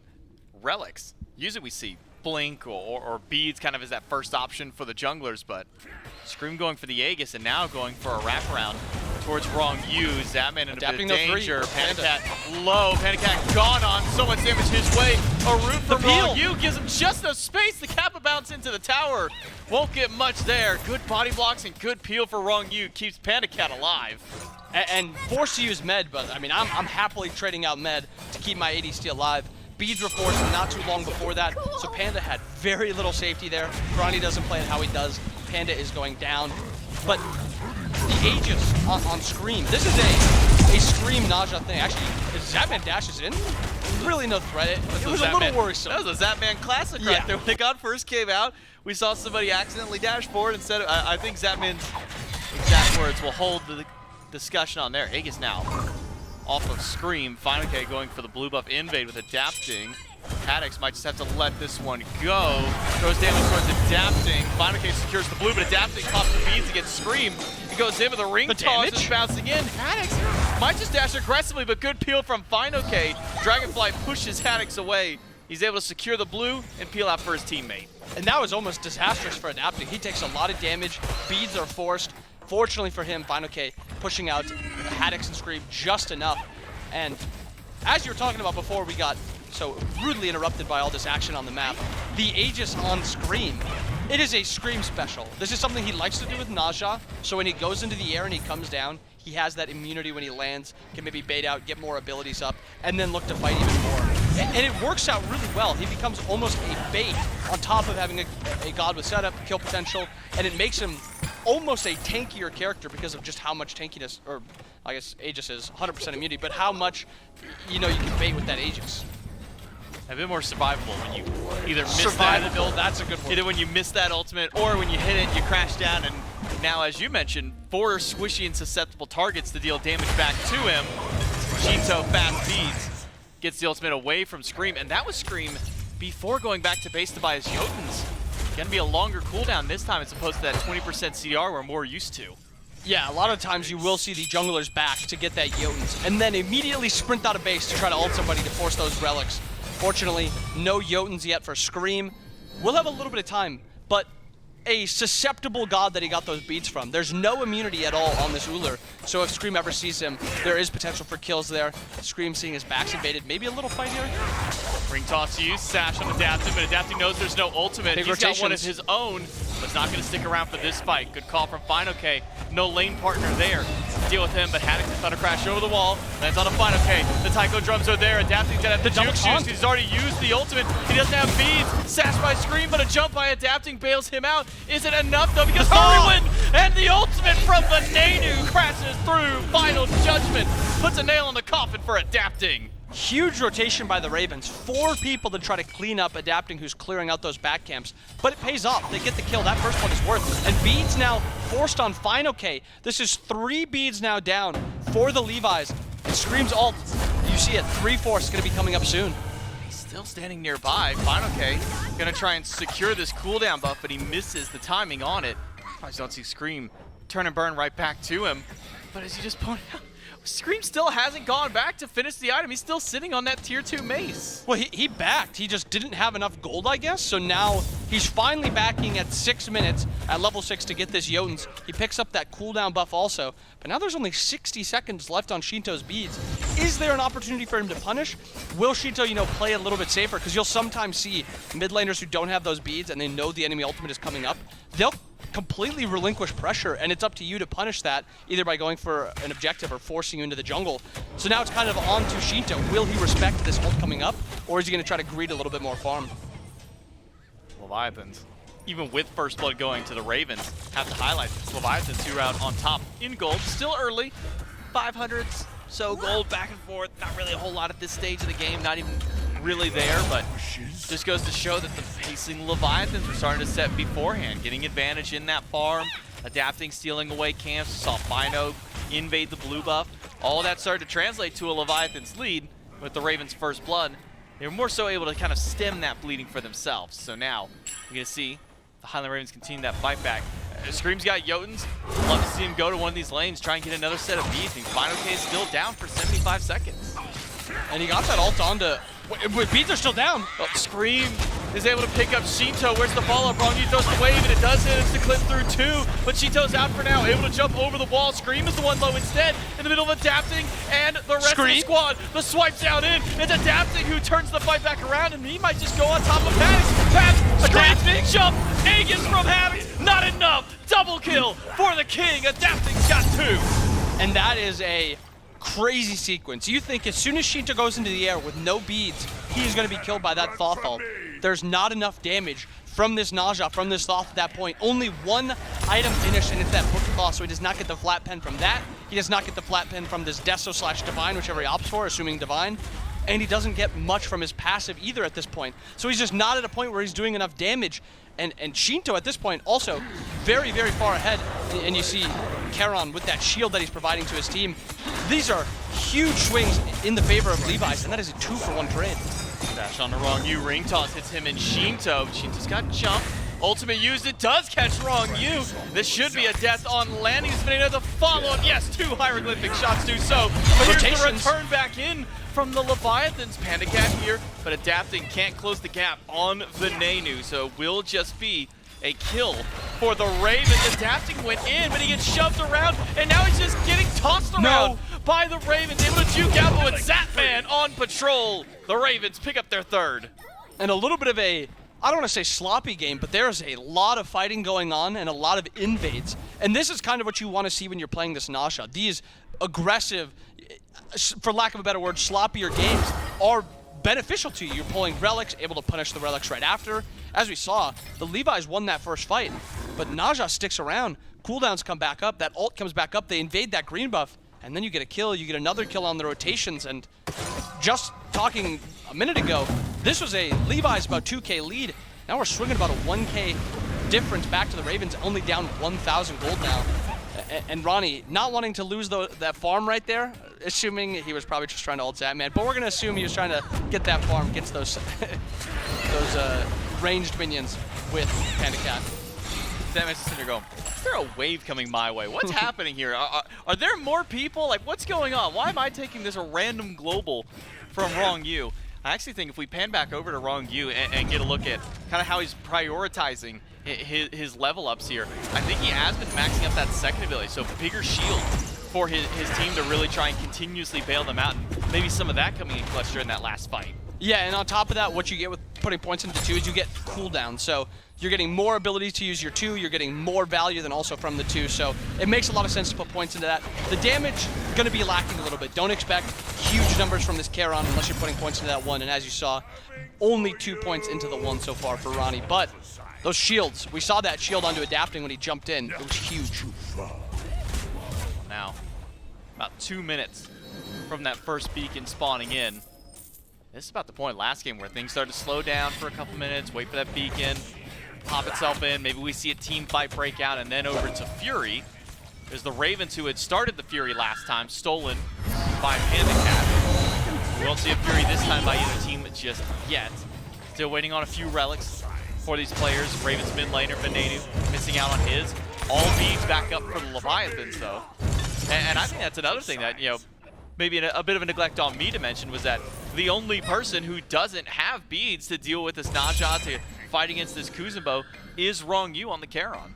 Yeah, and he's not that tanky at this point, so there's potential here. Hurry getting collapsed on takes a little bit of damage. 3 people, Supernova does manage to get ultimate from both Zap and Hurry. Look at the health bars on the Leviathans. They just walked up casually, forced out a couple of abilities, and now can wrap their way over to the Fury. Zapman lost a bit of his steal potential, and Pandacat will be the one to start up zone duty up against Zap. Gold Fury started up, Shinto on the way, but it's never a guarantee, not with the range that Venenus has. Shinto's got a zone 1 out, Scream is gonna walk in himself. Zap pulls Wrong Yu up, they could just go for the Fury and leave Wrong Yu until the landing. Wrong Yu still alive throughout all, goes for the tidal wave, pulls Scream back in. Scream silenced out, gets the sash on Wrong Yu, but he doesn't have the follow-up shields that he needs. Wrong Yu keeping himself alive, and the team gets the turn and burn. And those shields from Ronnie, as we saw the points into that too, going through the entire team, everybody is hitting these massive shields. And even though Scream's ring toss is hitting 3, 4, 5 people, it's just hitting the shield, it's just killing the shield. It's not actually doing damage to the actual health bars of the enemies. And Levi's pull that Gold Fury, have enough burn on it. Scream opts to ult Ronnie to try to make them reset that Gold Fury. Good play by the Levi's to keep that Gold Fury aggroed. They pull it, and there's nobody close enough to out-secure them. Levi's, so far, they've not put a ton of pressure on the map for actual kills, but the pressure is for invading, Gold Furies, sending people back to base, and then with that small advantage, they're gaining gold leads. Like, they're already up 2K after a really, really slow first 10 minutes. I think it's also important to recognize the zoning that has been coming from the carries of the Leviathans. Shinto says, man, that's a thought. That dude has, like, unlimited range. What if we don't let him step in the jungle at all? Make sure to zone out 1. We saw Pandacat keep Zapman at the very beginning, and then went back to make sure to juggle that aggro. Leviathans, they're saying that anybody is a frontliner if you just try hard enough.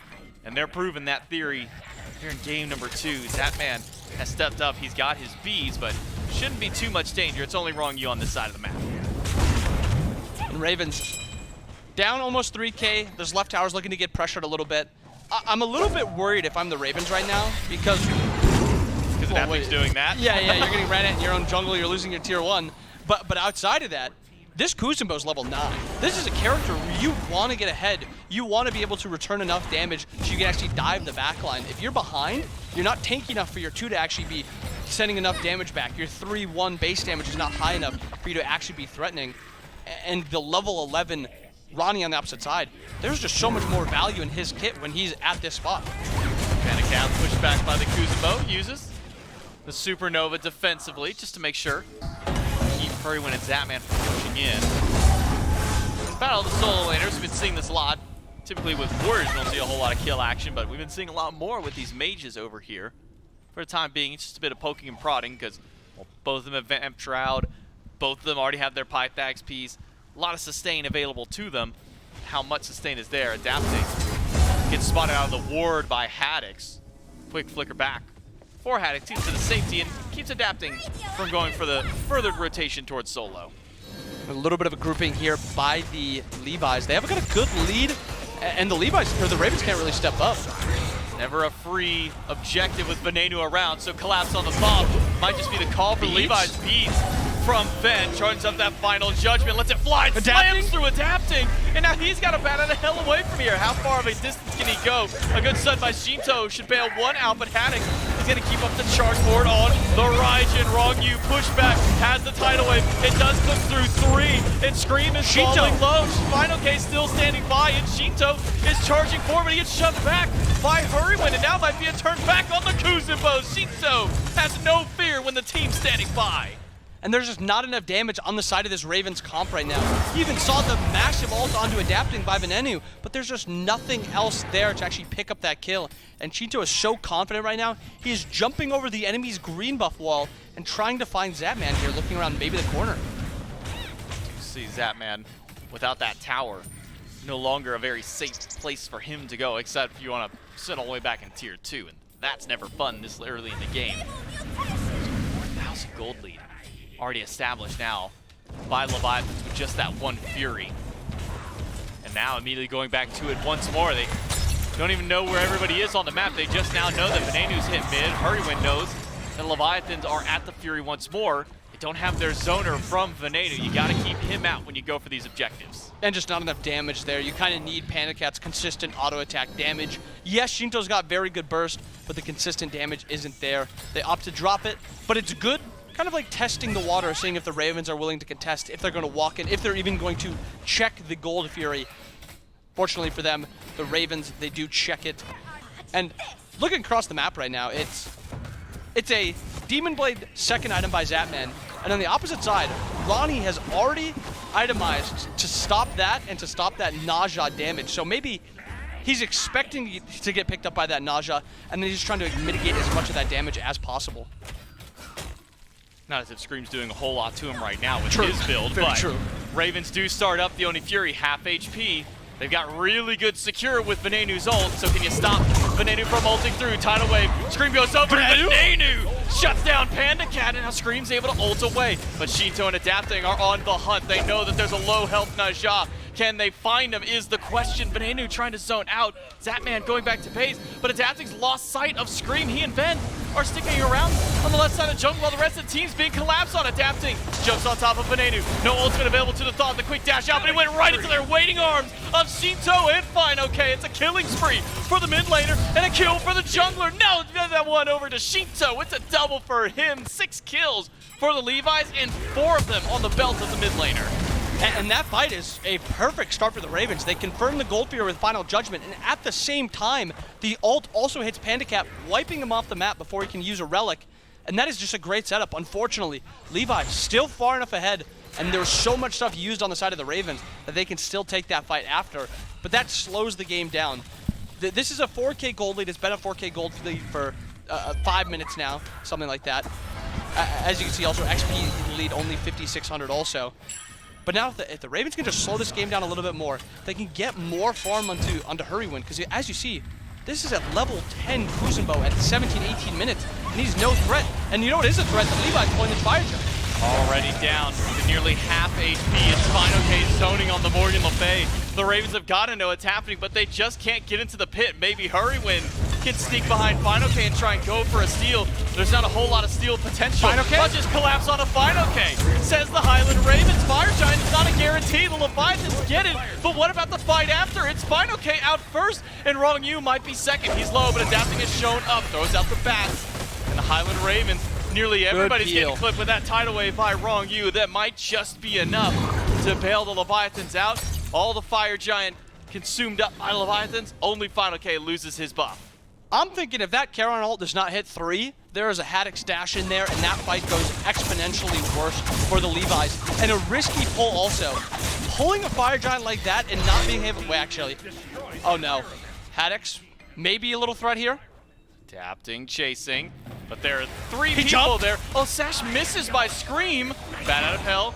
Only's gonna hit Scream this time. Hurrywin's waiting for the push after. Throws to the Kappa. Gives him a good old 180 turnaround. Now Adapting might be just falling down. It's Scream getting the turnaround kill. Now it's 2 Fire Giant buffs gone. And I was gonna say, it was such a great peel ult by Charon. Peeling out, hitting 3 people. Different story if maybe that doesn't hit. But now, Adapting goes, tries to make, I don't even want to say a hero play, because they're in a great spot to win this game, or to at least expand their lead. And unfortunately, he goes for a little bit of a greedier play, tries to find Haddock's, and Haddock's baits him in, and they kill him. And beads were also used there by Adapting. Yes, he's not the one with Fire Giant, and yes, Zapman no longer has beads also because of that axe from Shinto. This is a level 19 Uller. That was half health in one ability almost. I think the one auto that Shinto landed did more than all the abilities that end up, well, if they would have hit, surely, yes, that does more damage. But I think I saw a 365 basic that Shinto hit Zapman with, and we're not even full build yet. That's not max Bluestone, that's just with the party punch standing by and already been consumed at that point. Shinto's slamming right now. And Shinto just hit 20. He's about 400 gold off of this starter. Where's he keep getting all this farm? He's not on a ward either. Wait, Zapman's walking up. Oh, he just walked on the ward. That's tough. He's safe. Shinto, he was trying to find Zapman after forcing the beads, but he's just trying to farm up this last 300, 400 gold, and then he's going to back. And that 375 with that Bluestone is going to be kicked up a little bit more, and those abilities are going to be kicked up more, and maybe a kill. But Zapman knew he was there, and Shinto doesn't care. Wait, he probably Veneno? should, though, because Veneno and Scream are on the way. Wrong you. Hung out to dry. The support will go down against 5. Ult hits 3, but he's buying so much space. The rest of his team is pushing up mid. Wrong you will go down to Haddock. But it's a tier 2 push by Adapting. Missing out on the DPS, though, from Panda Cat. Nowhere to be found there. The Highland Ravens are just picking apart the Leviathans. It's only Panda with the buff left. And there is no fire on those two pushing middle, so the damage on that tower is just non-existent. And now Adapting has no beads, but ult is available. He should be fine. And he is fine. He's going to be forced into that ultimate. But now that is a Fire Giant, where all they got from it was Zap's beads. They did not get a tower. They did not get a pyro or anything. Actually, I do think they got... No, because, yeah, they didn't even end up getting the pyro. They got literally nothing from this Fire Giant other than Zapman's beads. Well, that's a win for Panda Cat. That's putting the fear. That's putting the fear in Zapman. He says, "Look, I didn't get the kill. That kill, and maybe this fury should go over to the Highland Ravens." Look, that play was Panda Cat saying, "I don't care what happens to me. I don't care what happens to my team. I just want to let Zapman know that I'm willing to box any day of the week." Shinto jumps up along with him. I should say it was Shinto who was trying to go for the fight. For some reason, my mind sees Uller, and I go Panda Cat, and I'm like, yes, Panda Cat's gotta go up there. That's fair, though. Embracing the Panda Cat mentality. That's fair also, Panda Cat on Uller, because it's like that 1v1 character. Panda, a 1v1 player. But it was Shinto that found those beads. But now, Fire Giant off in 10 seconds. Actually, 3 seconds. Fire Giant now spawning. We've got an even game. This game is no longer 4K in favor of the Levi's. It's a hill for the gold difference right now. It is dropping down. As we see, level 20s starting to get hit across the board. We have the Bluestone finished by Shinto. We talked about it last time. So much damage that he already had before Bluestone. And with him and Panda Cat nearly take down Hurrywin just by themselves. Manu charging up ultimate, lets it fire. Wow. But it misses everything, and instead he's the one going down. Adapting jumps in, bat out of hell. He Will missed. sweep Hurrywin, gets the second on a Venenu, needs a third. For the help of Wrong You, guarantees it. Scream misses out on the sash this time. And the Leviathans, they don't care how far they gotta go, they will make sure to get their kill. And Venenu walks up, almost hits the ult onto Panda Cat, barely misses.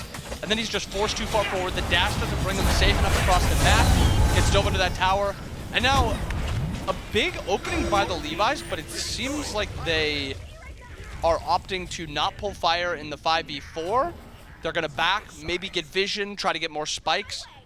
I think this is a little too safe. You know, we talk about this sometimes where sometimes we think teams play too safe. There's always like the chance that we just have more information than them, but this is something that they should know. This is a 5v4. This is a very weak Ravens comp at this point. Surely this is just a pull. 2 abilities, 20% of Hurrywin's health. Back to Fire Giant. Go the Leviathans. They've already gotten 1 this game, aiming for their second with all ultimates coming up.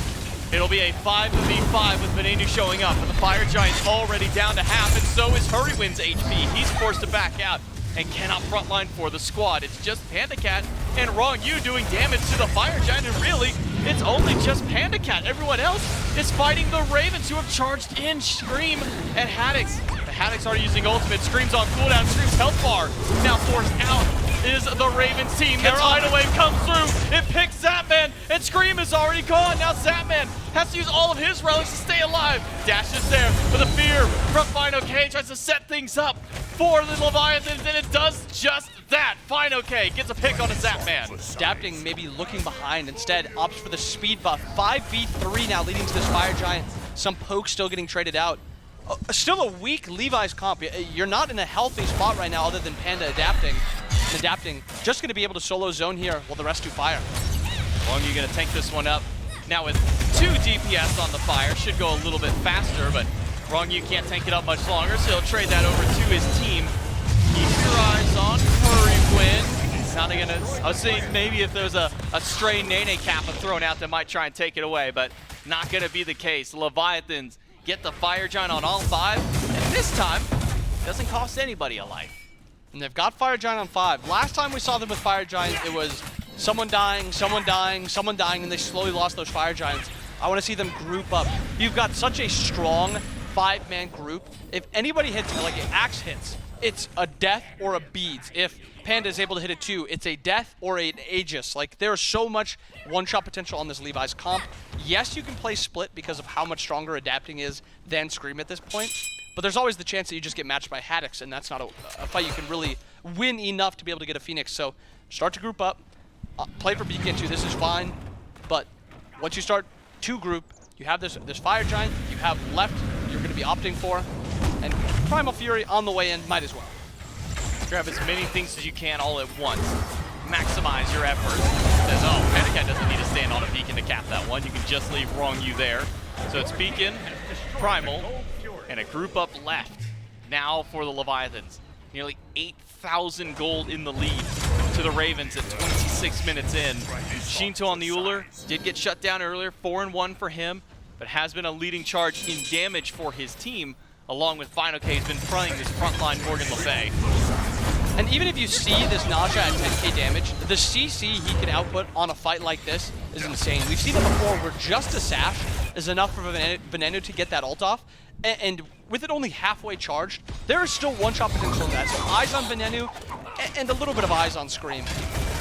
Yeah, eyes are on Scream for sure. Shita says, no problem. I'll keep a watch on him. His health bar, it ain't there. Send him back to base. Now you don't got to watch him anymore. Shinto steps up to Haddix, and, well, now Haddix has got to run. He goes in the ultimate.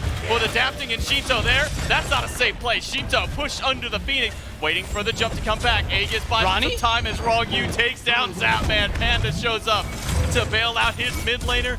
It is a fight across both Phoenixes. It's the left one that goes down first. Shireen walks up, and Shinto's got a stray arrow for it. They went back to taunt him on his dead body. The Leviathans just have complete control. It's 3 dead for the Ravens. And it's just a disaster fight across the map. Losing mid, losing left. Now you got 5 strong with this Fire Giant, slowly healing them up. Only downside is, take a look in the right lane. Titan is not something you can go for right now. Can't end the game. Maybe they can end a couple more people's life bars for a moment. It's Final K goes right to the backline on Ven. Fears him out. That's half his health gone. Final K might just do the rest of it. A couple more abilities. He caught the dash. Shinto with a hail of arrows to take him down. And meanwhile, adapting, he'll go ahead and deal with the pesky Titan problem on his own. Won't be enough time, though, for Leviathans to end this game. But they do take 2 Phoenixes and 4 lives. And actually, them getting that beacon before going for the gold tree and then the siege cost them maybe a potential end there. They have the pressure, or the Titans in right lane. They don't have the pressure from walking down that lane also. So maybe something to think back on. Maybe that's like a bit of a turning point. But for now, Levi's in a great spot. They've got 2 Phoenixes down, the 2 best Phoenixes, as we have to highlight. Pyro spawning, and they have the Titan pressure down on right side also. Yes, Fire's down in 30 seconds, but I think I want to see them push just right now. Just keep pressure on the map. Somebody's going to have to be in left. Somebody's going to have to be in mid pushing out these waves. Play with your Titan. Go for this tier 2. And if you have an opportunity, go for the Phoenix.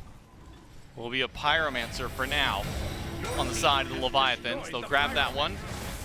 Add a Runic Bomb to the pocket of Wrongyu. Pandacat walks up. Throws out a Stellar Burst. Doesn't get too much damage on anybody this time, but it's the Tidal Wave chasing in. Haddix is wondering where the rest of the team is. It's right around the corner. Zapman, the one caught out. Beans and Aegis are not enough. Fine, okay. Takes him down. The Leviathan stand in a 5v4 at the Phoenix now. And Zapman's not even playing too far forward. He's sitting under the tier 2, behind it even. And the tier 2's still alive, but the double blink, enough damage from Fino adapting. You have 5 strong on this right Phoenix. Potential for maybe something more here, another kill. Shinto's gonna spam out abilities. Final K wraps around the back. Haddix has spotted him out. Actually, Thunder crashes over towards him. The Highland Ravens starts to mount their defense. They got to be careful because minion waves are starting to come in from both of the other lanes. The longer that this fight goes, the better it ends up paying off for Leviathans. But the Leviathans will give up. Their Fire Giant buff has worn away. Instead, they'll regroup and go for the third Fire Giant of the game. And this one, inbound, will be an enhanced Fire Giant. And exactly that is the exact reason why you don't need to push that Phoenix. It's an EFG here. This is the game-winning play right here. It's spawning, nobody's here, you still have the pressure left in middle. You're in a very good spot. Scream pushing up. EFG spawned in. Shinto once again playing zone, this time on the Uller as opposed to the Morgan like last game. Wrong, he's taking some heavy chip damage from the Ravens already. Venenu with that long-range artillery poke has been keeping the Ravens at bay and really keeping Wrong U a bit worse for wear in the fights. The Highland Ravens still mounting up their defense. The longer they wait here, the worse it might get. Shinto, half HP, but he's used his beads to get out of here. And I need to hold on to the Aegis to stay alive through this. Does do so, but the fight in the back line has done a number to Final K's health. Zapman goes in aggressively. Final K goes down first. Scream sats down Adapting, but Adapting has already taken down Zap. He can now set his sights on Venenu. Aegis from the Thought, jump from the bat. It's Adapting with the double kill. Now, Haddock, Scream, Hurry. The only ones left on the Ravens, but they've got to go back. This Titan is going to start taking a whole heap of damage. Just slowing the game down enough, getting this EFG on only 4 members. Yes, you can look to defend here, but just getting your Titans, your Phoenix up is enough. And that's what they opt to do. They give up this EFG. A big point of contention here is now no EFG on Final K. So that split potential that Final K is going to have is going to be rather useless because he doesn't have actual threat on the Phoenix. Very good play by the Ravens there. You also see the Levi side of things. Look at those relics. Only beads available on Panda Cat. So now you have Scream on Nausea. Not a great game so far, but just one sash, one ult, and we're talking about like what a great game he has. I mean, one sash took Shinto out of the fight entirely. Got beads and Aegis off of him. But with how long this game is going and how much control the Leviathans have had, 6 slots are starting to come in for a lot of these players. And with 6 slots comes power potions, comes elixirs. Elixir for Adapting, power pot for Shinto, and Final K. I gotta imagine Panda Cat's probably got one ready to go. Just the same. It's an Oni Fury now for the Leviathans. Fortunate for the Ravens, none of those will be Oni Fire minions since all the Phoenixes are back up.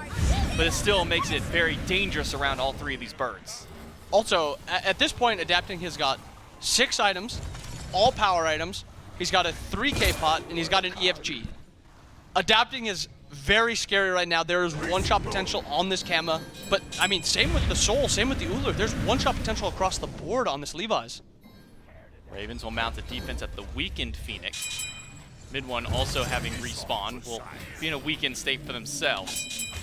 Highland Ravens might just be playing around the combo of Scream and Venenu to see if they can find a pick. Sass take someone in the sky. If it's not the tank, eliminate them on landing, or just let Venenu fire off the ult. He's got a decent bit of CDR. Wouldn't hate seeing him start a fight to just get some damage against these carries. And no sustain on the Levi's for like actual team. Yeah, there's a little self-sustain with Kama, little self-sustain on Morgan with the ult, little self-sustain with Soul, but there's no true healing. You see Shinto Final K grouped up in mid. 2 over to the left and Adapting on right to split push on his own. And right now the Ravens are probably wondering, man, where's Adapting at? Why is there only 2 people over here? Where is that Camazot's hiding out? It's Zapman who spots him, heads over to right to slow down the pace. Shinto, and he's just throwing out abilities, throwing out anything to hope that something sticks to the wall at this point. But it's Haddix who's actually getting the poke pressure on the Leviathans for now. And a bunch of relics are coming up. Everyone fully slotted, blinks, beads. This is the game right here. Frenzy from Wrong U. Haddix goes up into the Taiko drum, finds damage on Final K and gets the beads. Man, Panda Cat gets picked up by Scream to start the fight. Venenu charging ultimate, tied away from Wrong U. Panda Cat is gone. Venenu with the first kill of the fight. And the Leviathans now down their push. Panda Cat dead means the Leviathans have got to bank on Shinto's damage for these Phoenixes. Small opening here because Venenu and Hurrywin both went back to base. But it seems like the Levi's are opting to play it even slower because Shinto beats Aegis Forced. Only really Adapting is strong right now. So great base defense by the Ravens. I think you got to look at, when you have EFG, you've got to split the map a little bit better. Adapting has to be able to play down that right side and take that 1v1 versus Zapman. If you can't 1v1 Zapman at this point with your build on Camazotz, then how do I, if you aren't willing to play for that 1v1, then you're not willing to play your EFG as best as you can. Especially given, as you mentioned, the build he's got, the elixirs he's already picked up at this point, having that buff, that should be a kill on Zapman, but wasn't willing to take that risk, and now Fire Giant wears away in about 15 seconds from the remaining 3 of the Leviathans. And then, reset, we go to Fire Giant, we do it all again. Difference this time is now that Shinto has an elixir, so the random stray shots that he's going to be doing, talk a little bit back to what Mifflin was saying on the desk, all of a sudden, 30 minutes in the game, you get hit by a full build elixir Uller from one shot on any of your squishies. That's about half their health gone. They didn't even see it coming. Yeah, and that's the strength of Uller right now. That huge combo of item procs and just the ability and just the power that he has right now, he is an incredibly threatening god. But thinking about the last 5v5 fight we had at Fire, it was still in favor of the Levi's. It was a clear 5v5. There was no big advantage either side. It was one of them had to pull it, one of them had to respond to it. And in that, even though the Ravens were down a lot more gold, but still down, I mean, 21,000. Yes, you're 5-slotted or 6-slotted on everyone but Hurrywin, but you've got 3K pots all on the Levi side. We saw Panda had one, Shinto had one, Adapting had one. This is still a pretty big advantage for the Levi's. The Levi's gotta start getting their vision out. All the Highland Ravens showing up with all Phoenixes alive. The Ravens can play this one patiently around. They can dance this fire as long as need be. Relic still 30 seconds down for a couple, all coming back up. Now for the Leviathans. Enhanced Fire Giant spawned in. The Leviathans will start this one up. It's on the onus of the Ravens to try and slow this one down. The Ring of Fire is now up. The Fire Giant down to half HP. The Nanu still has that ultimate. That's the ultimate secured that the Ravens need. The fight's breaking out. Finek's already gone. The Ravens can push right in. Hurrywin, even already at a 3rd HP, can just keep these Leviathans zoned back. And through that, Hurry kind of opened that space up for that one-shot potential on the final K. Beads were forced, but it still looks like Adapting wants to look for something. Maybe he looks to push towards middle, but Hurrywin has to reset back to base. But now we have to see the Ravens do something with their comp. They have no blinks available now. They're engaged right now, and their real true fight potential is on to Scream with this Sash. So kind of eyes on Scream if they look to pull this. All ultimates minus Venenu online for the Ravens. So secure, not quite there, but still has a lot of damage in hand to be able to do so. It's a 1v1 of Adapting and Haddix, and Adapting gonna take this fight. Gets the Aegis from Haddix right away. Bat out of hell, baits out the beat. Fight around the Fire Giant. It's Rongyu, Shinto, and Panda Cat versus the rest of them. Adapting will chase over the wall through the Taiko drums, but he's being feared away while the Nanu takes down Shinto. A collapse on the mid laner. The Leviathans are running in conveyor belt style, and they're losing every single fight. Panda down, Rongyu chased out, and Adapting only lets the split push while the rest of his team falls like dominoes in the jungle. And still 4 strong. Haddix backs to base to stop that push, but Adapting has done his job really. Even though his team loses that fight, he puts pressure on the map elsewhere. Final K, no beads available. Scream, no ult available, but there is still very, very true one-shot potential by Final K here, especially with that blink up. Does have blink, goes in immediately towards Venenu, but he's CC'd and killed off. The Highland Ravens play the fight around the Fire Giant perfectly. They bait in one, take down Final K. They bait in Shinto, take him down, and Haddix played it so well to keep Adapting out of the fight that entire time. And now 4 strong with EFG pushing down right. Yes, they're a little weak, but with EFG, their health bar doesn't matter too much. It's the timing on the left spawns. We'll have Shinto for 3 more seconds. The Phoenix is all that the Ravens need for now. They cleared out the right side, and this is that first big pushback they had. Now Adapting was able to get mid Phoenix, so it's a trade out of the birds. But now it's, for the first time this game, Bobby, we have the Ravens in the lead at this point. Not necessarily gold or kill-wise, but they're in the driver's seat. This is the first real big team fight we've seen one from the Ravens so far. Yeah, I mean, and they've got 5 EFGs. They're in a very strong spot, as you said, and they have that right wave going to be pushing down now. So when they go towards left, I mean, still have to go through a tier 1 in mid, a tier 2 in mid, a tier 2 in left. There's still some things you have to go through, but with EFG, you're going to be shredding through this. And I think there's a little bit of worry if you're a Ravens player right now too, because that Titan is still only half health. Oh, yeah. There is very true threat to be able to backdoor there. So I wouldn't be too surprised if the Ravens, opt to play this actually really, really slow and wait for that mid Phoenix to come up, or just try to get wards all the way around. As you can see, they already have wards right outside their base a little bit. They have one in left lane towards duo. They have one in between duo and solo, or duo and mid. They're very worried about this potential backdoor. Yeah, really the only way the Leviathan can kind of sneak their way into that base is by jumping over that left speed wall, and that's assuming they don't go through a ward at that point, or just running straight up mid lane. But that one you got to go around the minion wave. Sometimes you've also got to go through everybody else that's currently running down mid. The Leviathans have plenty of structures still standing. Tier 1 here in mid, Tier 2 tower still over in the left and the mid lane, and only a couple minutes left on this Fire Giant play for the Ravens. The Leviathans, for one of the first times, are on defense going into these structures. Adapting is keeping his eyes on Scream this whole time. And Zapman, I actually saw him just pop a 3K pot. So this is an ADC with crit, a bunch of pen and shred, EFG, and a 3K pot. Very scary Ishtar. Leviathans have had a lot of control this game.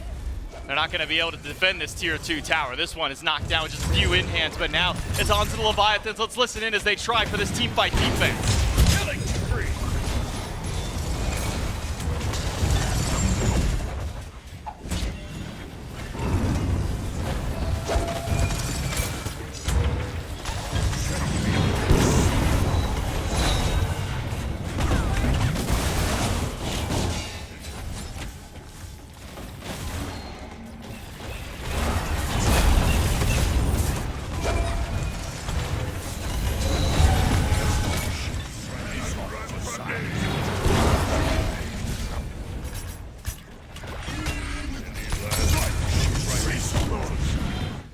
It was starting to look dicey there for a moment for Leviathans. 3 players under that half HP, already had lost adapting at the start of that fight, but they're able to turn this one back around, and you could hear Final K really leading the charge in those comms. And you could tell the comms were confident. It wasn't like worry or scatter or anxious. It was confidence, even though it had lost adapting first.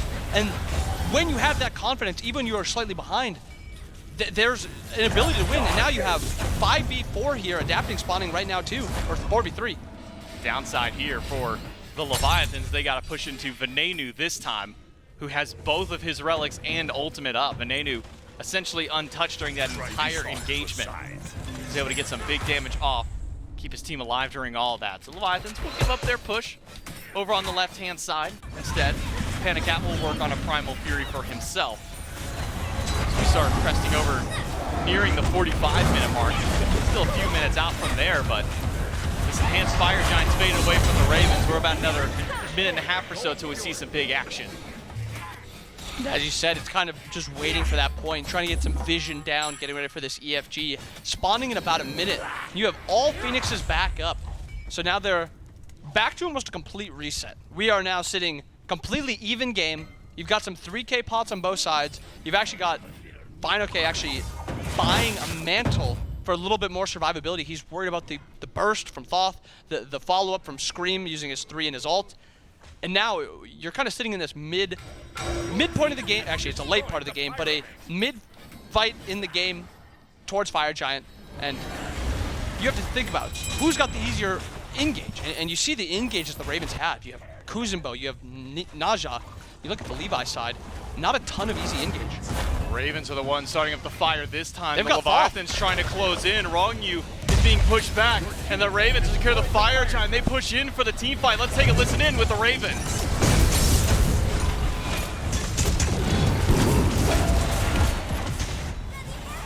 Killing spree.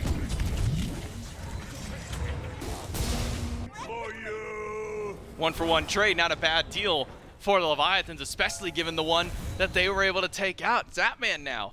No enhanced Fire Giant buff. Did cost Wrong You for the trade. Still not ideal for Leviathans, but able to get something out of nothing. And the Ravens weren't on the same page there. 3 people were backing up. 1 was playing towards the middle. And Zapman, by himself, is actually fighting into like 4 people.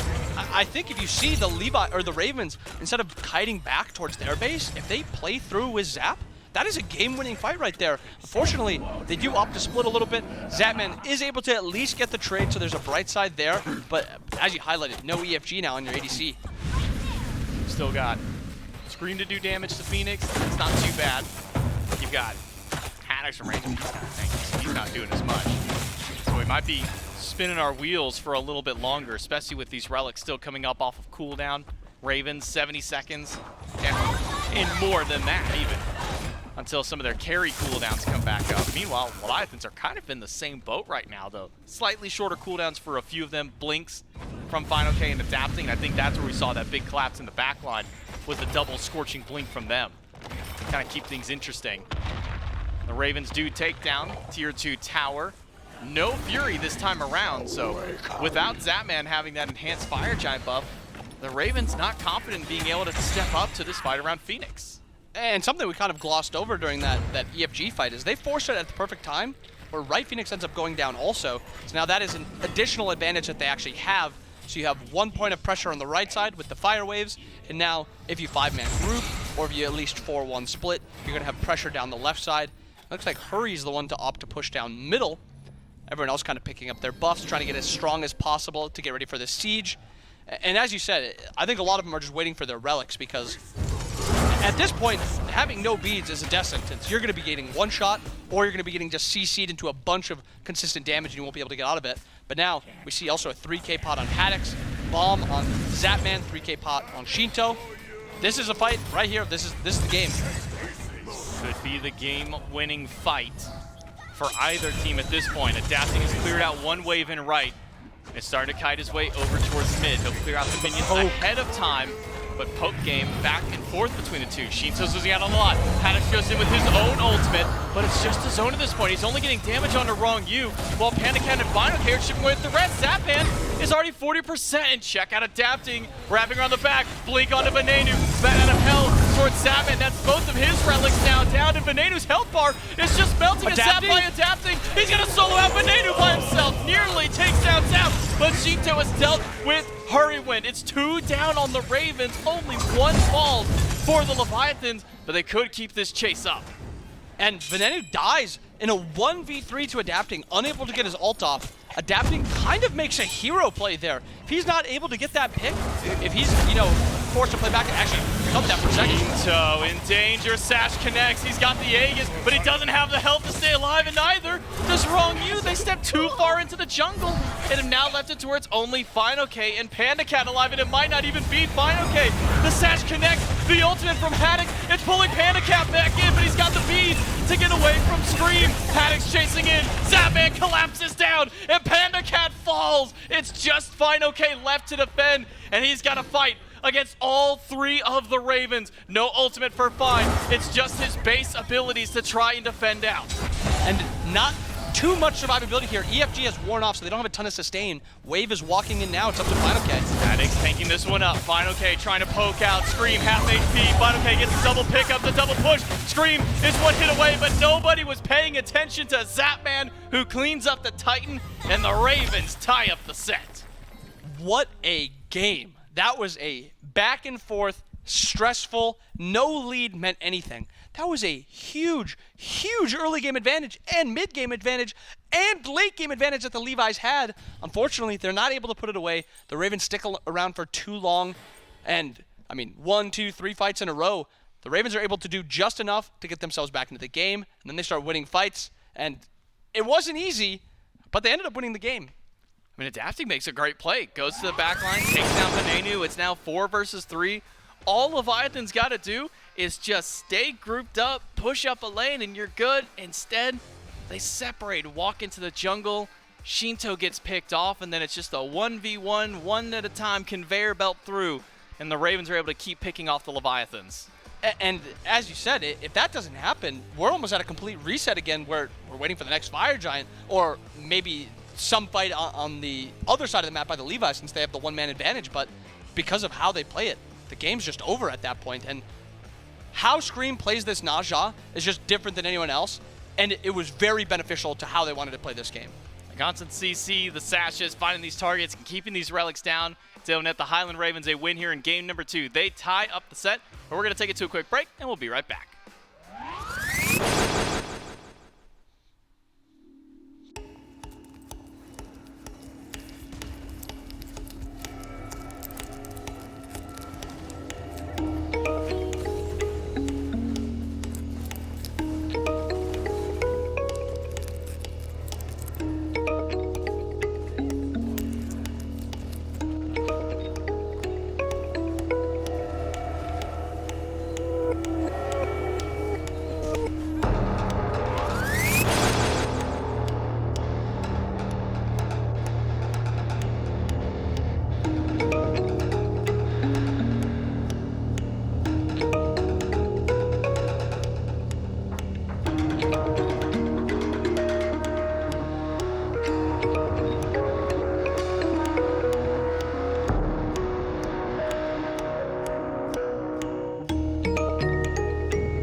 Well, the set is tied here after game 2, and Myth, the Leviathans cultivate a lead. Lead falls away. Ravens fight back into it. Then they cultivate a lead. Ravens fight into it, take it away. Cultivate a lead. Ravens fight into it. Rinse and repeat for about 50 minutes there. It's just a very dominant game from the Leviathans that is met with lightning strikes from the Ravens to strip it away and eventually give them the win. Yeah, I feel like the first time around, though, where the Leviathans grab control, they lose it because they lose focus at the same time. I saw a lot of 1v5ing, a lot of 2v5ing happening on maps, some split pushes that maybe weren't very advisable. Until eventually the Ravens legitimately got to a point where Scream was allowed to sash in and he wouldn't die for it, or Haddix could tank up an entire ability rotation from adapting, or Ven was legitimately one-shotting adapting. I believe there was one fight. Adapting blinks into the back line, catches an absolute banger Thoth ultimate that legitimately 100-0'd him, and I thought to myself, okay, well, it seems to me we found the win condition, and it's Ven every single time. Highland Ravens show a lot of mental fortitude to defend as often as they did up against the Leviathans, but I think this is one where we could say perhaps a little bit on both sides needs some changing. There's that massive ultimate I was talking about, by the way. It seemed like anytime there was a sash, there was a Thoth as well. Loved every bit of it from the Highland Ravens. That early game maybe a bit questionable, but looking at the composition that the Leviathans had and how much pressure they should have had in the laning phase, makes sense to me that the Ravens struggle to keep up there. But it's not the early game that wins you games. It's whoever kills the Titan. That's the Highland Ravens. That 5-man grouping, just way too difficult to deal with. It's too much threat on B. Nobody was safe. And you'd kind of mentioned it, but we saw a lot of the fights. I'm going to steal a phrase that J-Mac had used, but the Leviathan sometimes conveyor belting in. It feels like just one at a time would jump into some of those engagements, and when they're up 5,000 gold, that's a good way to then only be up 1,000 gold afterward, and that ends up being what happens to them. They just have it happen a few times. Adapting still looks good, 7-5-6. You play well, 9-3-4 for Shinto, but those 3 deaths were crucial and super important. And like you said, it leads into beautiful amount of kills, and maybe more so, beautiful amount of damage. 45k from Venenu, only matched by Fino-K in this game. And that is where the Ravens are at. Strength, resilience is the term I would use, right? They take advantage of the situations the Leviathans give them, win that game, and tie things up.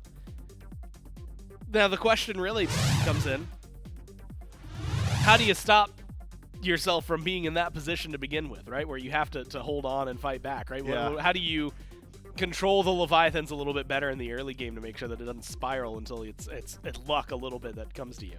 Well, you could draft a little bit more pressure, probably maybe try and control some of those lanes. If you know you're going to lose pressure in duo, maybe take away some of the high pressure solo laners, take away some of the high pressure mid laners, because that was one, I think, where there was just infinite pressure for the Leviathans in every single lane.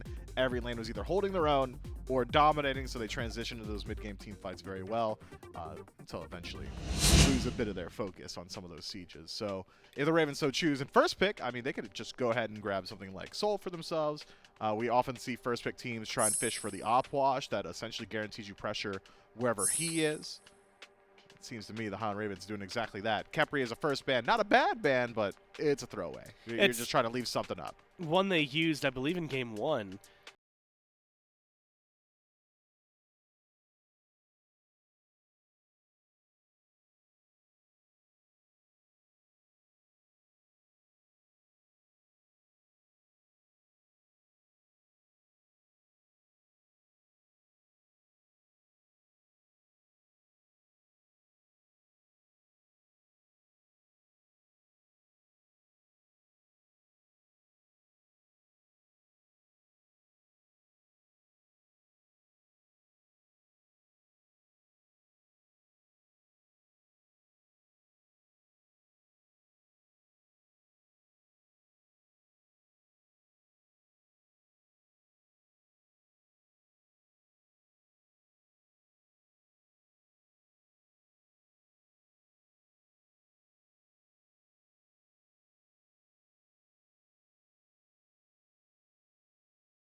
Yeah,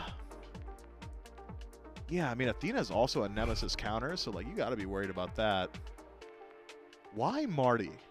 Together we can. Sky Gods? What's going on? Just why Marty? Yeah, why Marty?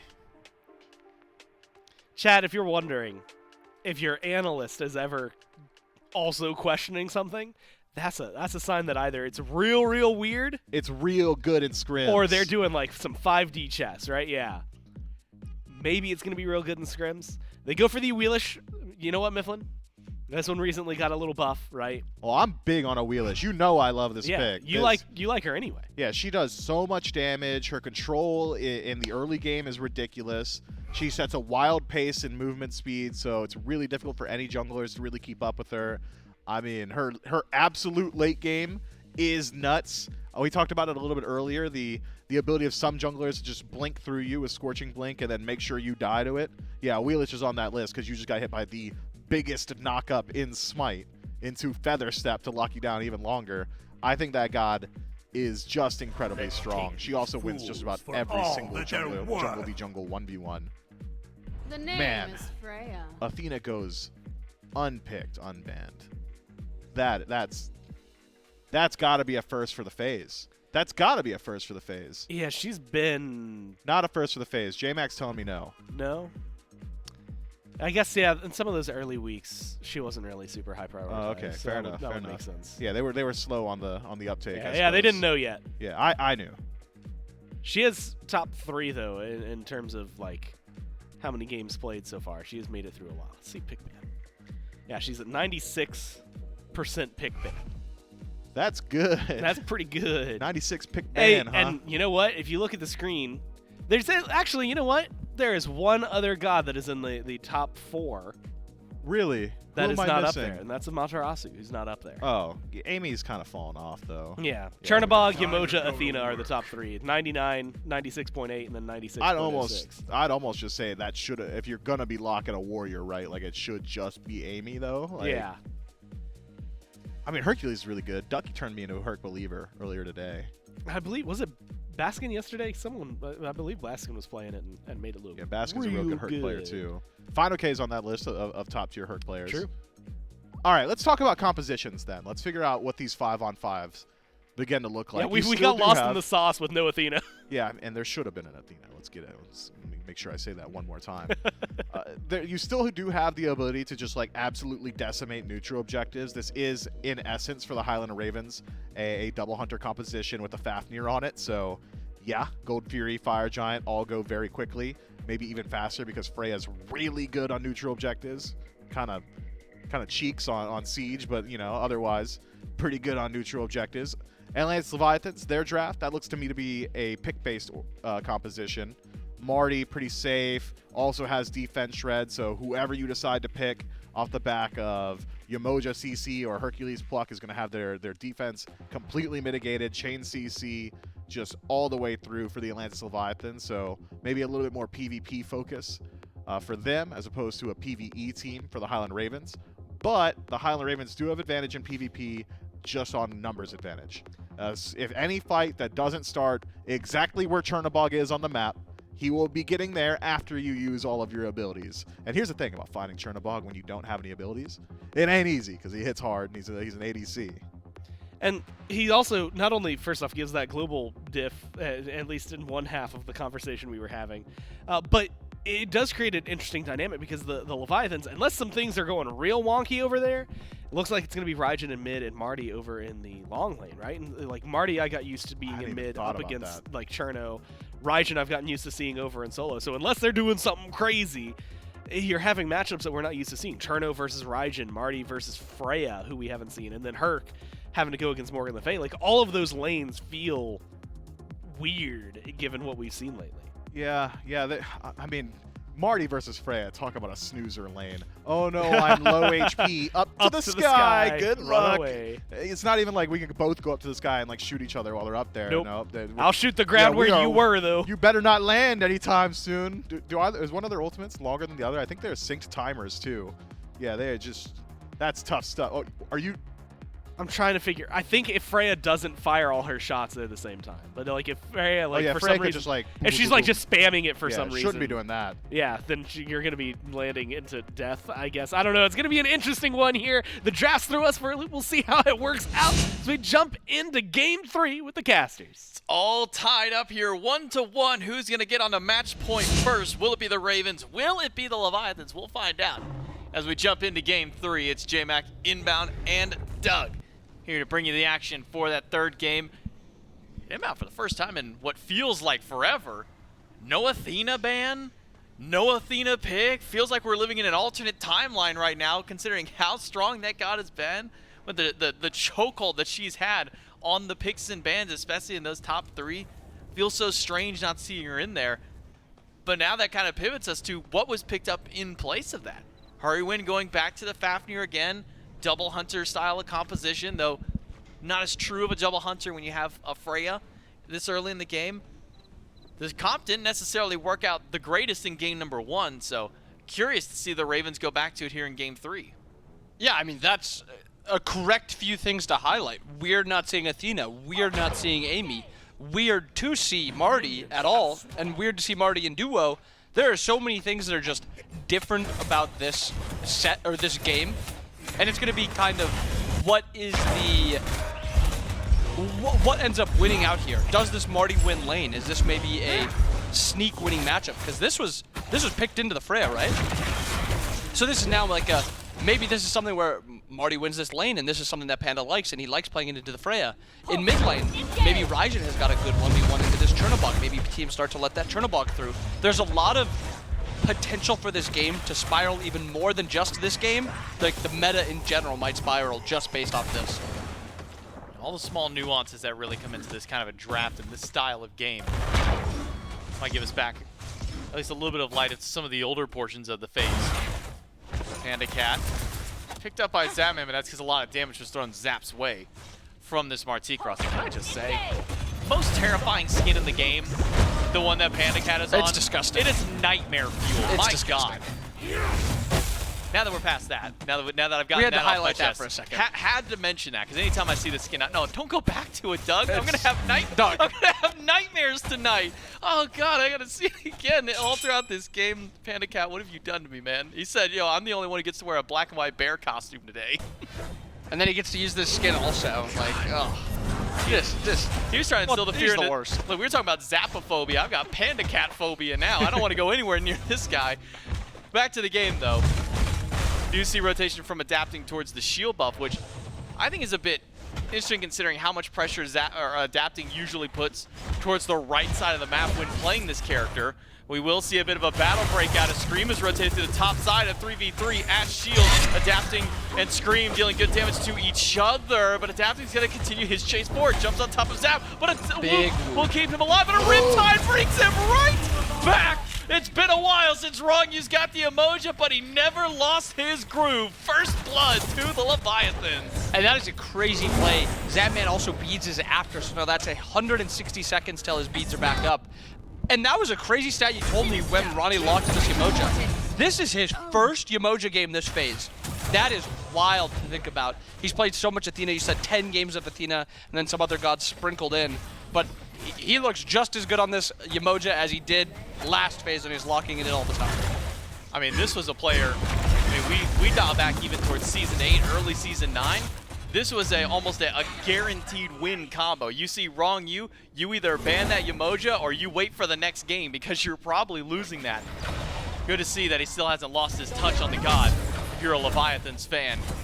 That early first blood, giving that one over to Adapting, and that's exactly the jump start that he needs in this game. Speaking of junglers, though, we did have an invade by Screams to that top side speed buff. And you actually saw the rotation that Venenu does there. He rotates to that blue buff to take pressure off of Haddix, so then they can just two-man split the blue buff while Scream is invading the enemy side jungle. Takes the green buff also, the speed buff. Now he's going to walk back around and pick up all of his own farm. Should lead to a nice little advantage for the Ravens from it, even though they gave up that first blood. But overall, just like a really nice macro play there by the Ravens. So Scream still a little bit behind NextP, but should be able to get a lot of that closed back up now that he's going back to his own farm. Adapting walks over to that left speed, realizes it's been taken away. He's going to go to green buff and say, don't worry guys, we can get that. And then that one also won't be there himself. One thing you kind of point out to me here on the screen, one thing I didn't notice right away, Scream going for what appears to be a Soul Eater in first slot, while it's a River's Rebuke from Wrong You to lock in 2. Not a lot of damage thrown back though. Pandacat stepping up. Zap doesn't have ultimate yet. He doesn't have a get out of jail free card. The beads are down. The ultimate is slamming through. It's Pandacat with the second kill. And Ronnie popping off, and for good reason. Zapman is not able to get out of that. He's just slowed and then stunned and slowed and stunned and walled off. And there's just nothing he's able to do with those beads being down, the ult not being available yet. And the second kill for the Levi's. Hurry trying to hold wave here, trying to get it so Zap can get a little bit of farm on the map. Scream trading a little bit with Adapting. Adapting, just waiting on Suku. The jump is already down from Scream. He's only got the ultimate to chase down, but Adapting's buying time just to be able to jump away. Ult from Venane who tried to slow him down, but didn't get there in time. So now, Scream going in with that chase, not committing the ultimate. I think just waiting patiently around that play, because he doesn't have the same level of cooldown that Adapting does, not just in the ultimate's base forms, but in build as well. Yeah, and I think that's a good thing to highlight, the Soul Eater difference versus the Jotun's difference. Soul Eater is slightly less cooldown, but it is sustain in it, and you'll see it Scream doing a lot of this because he is so strong in that trade potential with just Kama lifesteal and then the healing from Soul Eater. But he's got slightly less cooldown, but he's got slightly more power and a slight also capability of trading with that lifesteal.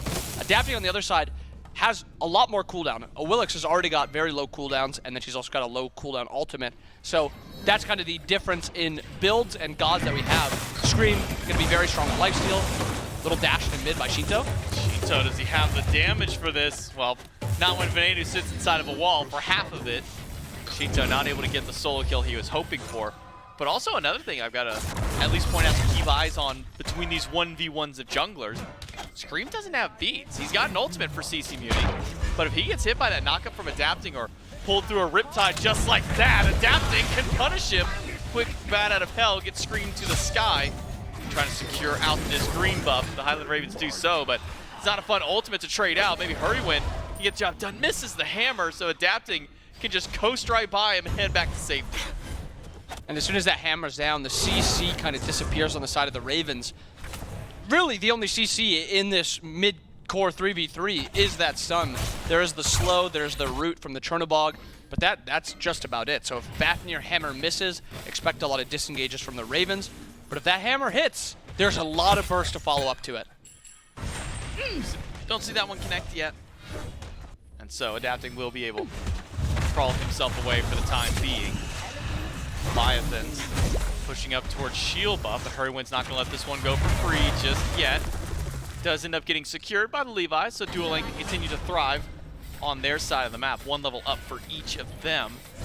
The meditation for Wrong You. Now we've been seeing this meditation a lot throughout this game, throughout this set, I should say, and it's been upgraded very early. Usually by this level 7, level 8, we've been seeing this relic maxed out. And just like that, as you're talking about it, Ronnie goes back, upgrades that med. Now he's got that Thieves, trying to get stacks on that. He's got the med for the healing and the cooldown for him and his teammates. And then talking about Ronnie and his affinity for this med, you see the other side. Hurry's not got a med this entire game. He's not opted for the med. He's been going a lot of frenzy. Part of it probably has to do with playing Fafnir. You kind of want that extra objective burn and objective damage, but little difference in relics out of both of these supports. Pandacat pushed under tier 1 tower, loses out on both his bastions, so a little bit of gold afforded to the Highland Ravens for their efforts, but Wrong You's got an ultimate. Haddock doesn't have his. He still has beads to hold on to. And will wait that one out patiently. The follow-up, not there by the Leviathans. A bit of miscommunication with their support. Yeah, it seems like a little bit of a weird trade out there. The kill potential's there if he doesn't have beads, and actually, pause for a second, maybe a fight? Well, Shinto, quick Thunder Crash out. Hurrywin just throws out the ultimate because why not? I got the time.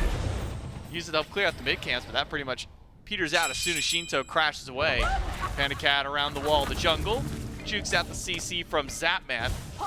Hurrywin lands a little bit, and that should help to try and confirm this shield buff, but Pandacat still nearby. Doesn't manage to steal that one away. We have a slight lead in mid lane so far. Shinto's actually level 11 while Venenu was just hitting level 10. So we're going to expect Shinto go back for that bead soon. He's already got that Aegis, but we have a pretty big lead in mid right here. Shinto with a fancy little backstep, a nice little sidestep against Scream. He's able to juke out both abilities and adapting has crashed in with the party.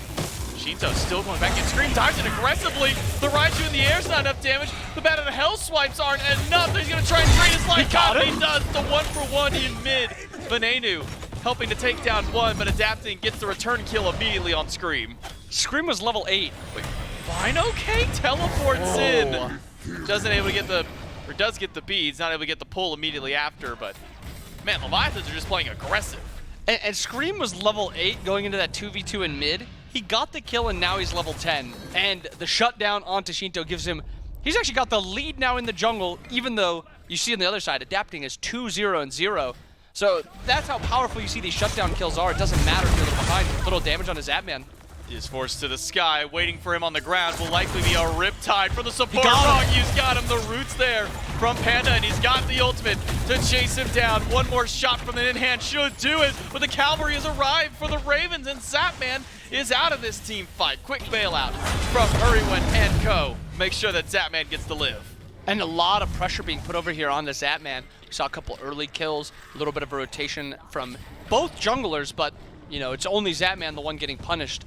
But not a massive lead over in duo, even though you have an 0-2-0 Zapman and 1-0-1 Panda Cat. Both still level 10, and even on top of that, there was a slight lead in the support role too, so even though they're getting their kills over there, the lead isn't following. Longy's been looking for a lot of fights this game. Saw the couple over in duo, that one there. That full rotation over to Soul Lane, that got him nothing at 2. There wasn't even any farm over there for him to get. Hey, Haddox doesn't have bees. Let's see what we can do. Oh, you don't want to fight anybody? Okay, never mind. I'm just going to head back to base and we'll reset ourselves. So that little bit was enough to give Hurrywin this small bit of a lead. And as you highlight, he's also got no cooldown, so that's 140-second cooldown. If he misses, they don't get a kill with it. That's now 2 minutes and 20 seconds where they cannot fight with that ult again.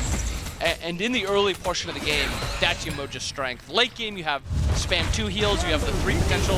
Zapman again getting gone on. He's caught wrong. He's so good at finding these tiny little corners to catch Zapman on.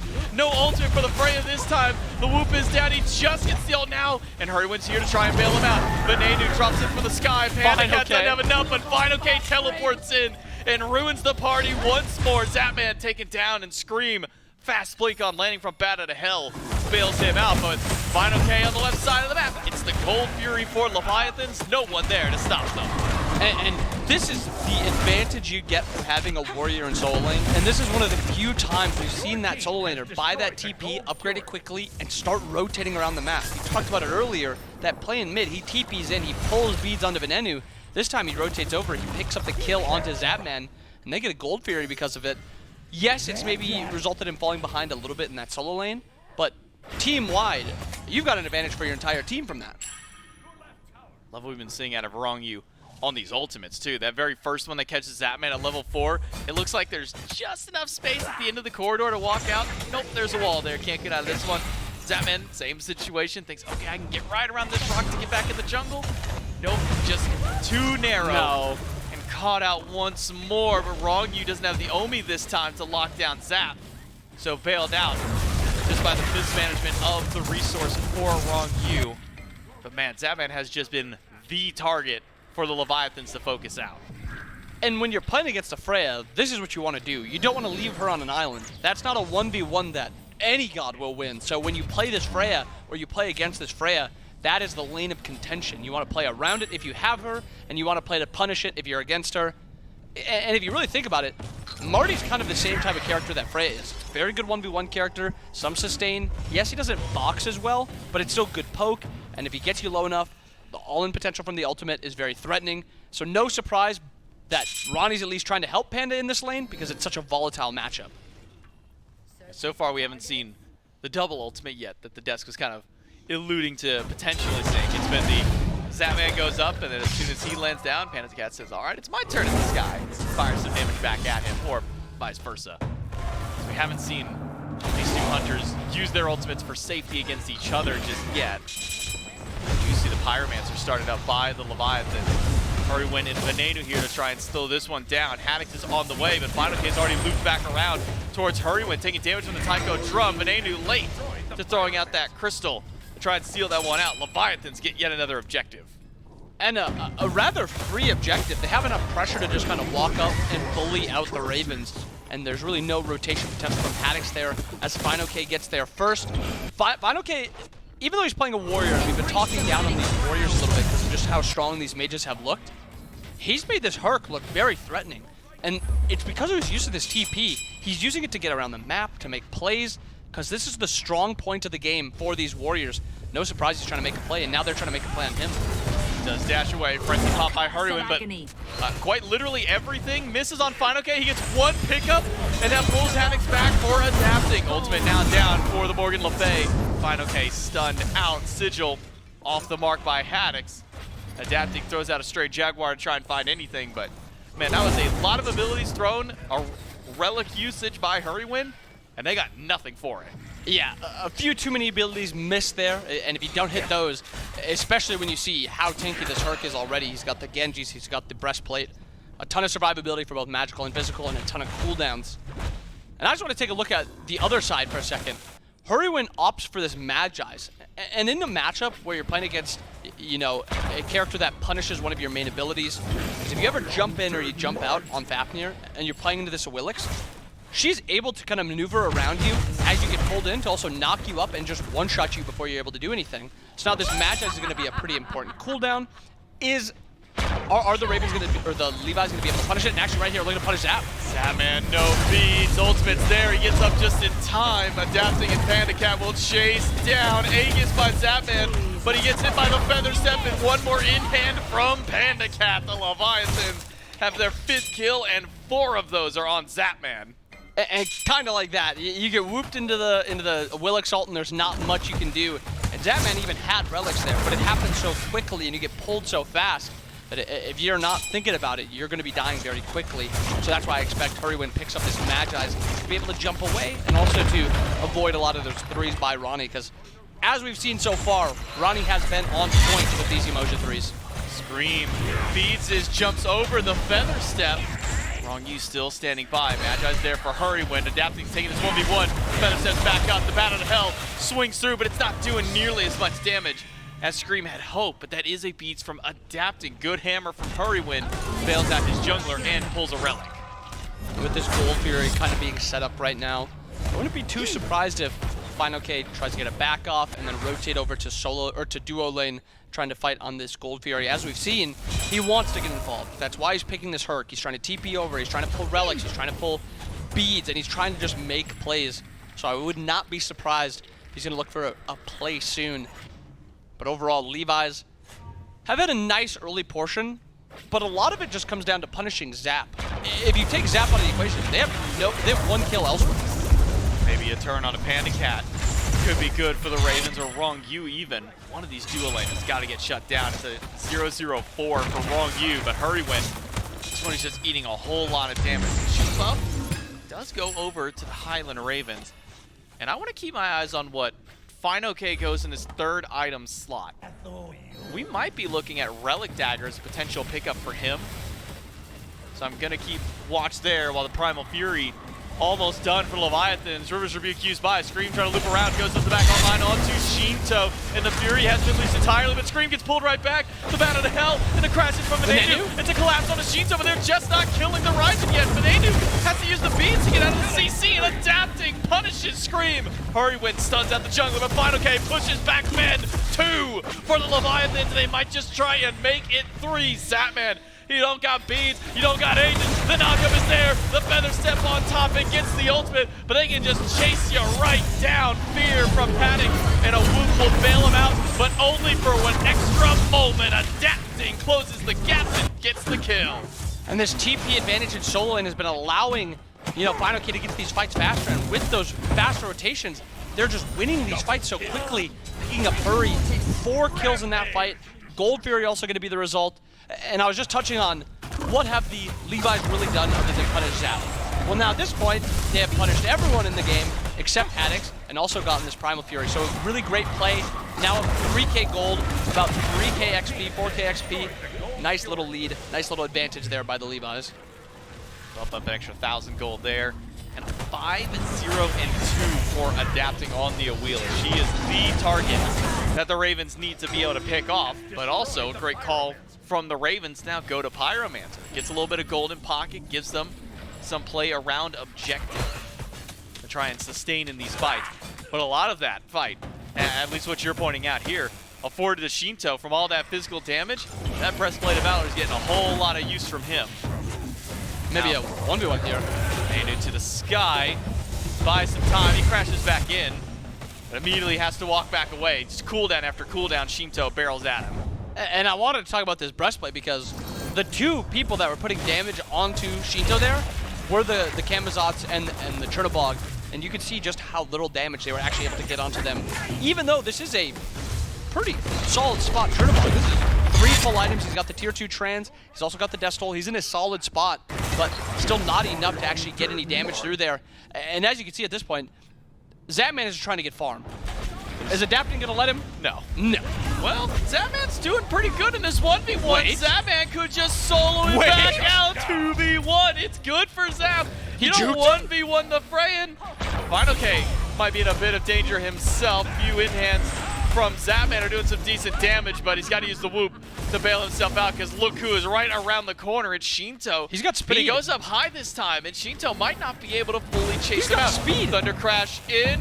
Does use Percussive Storm to reduce some of those cooldowns, but because everybody's on the left side, the Ravens have gone over to Fire Giant. Is Wrong You and Panda Cat here. Shinto gets Zapman. Hurrywin jumps in, but Panda's already in the sky. On landing, Panda doesn't take a whole lot of damage, and Final K is the one soaking all of these up. Push back doesn't matter because Final K has gotten himself out of the fight. And Scream gets plucked back into it. Scream also gets plucked back and gets taken a lot of damage. Final K gets the kill. They're still chasing out. Haddix might be in danger. Does get a triple Dragonfly, but pushed down. No beats for him. Final K gets another one, but the wall bails him. And the Rivers Review just misses out. It keeps the fight separated, but another Riptide by Wrong You over the wall. He is an absolute menace on the Avoja. Time and time again, it has worked out for them. Haddix is still alive. The Percussive Storm doesn't reach. Somehow, despite all of the efforts of the tanks, Haddix lives through. The Leviathans miss out on the pick.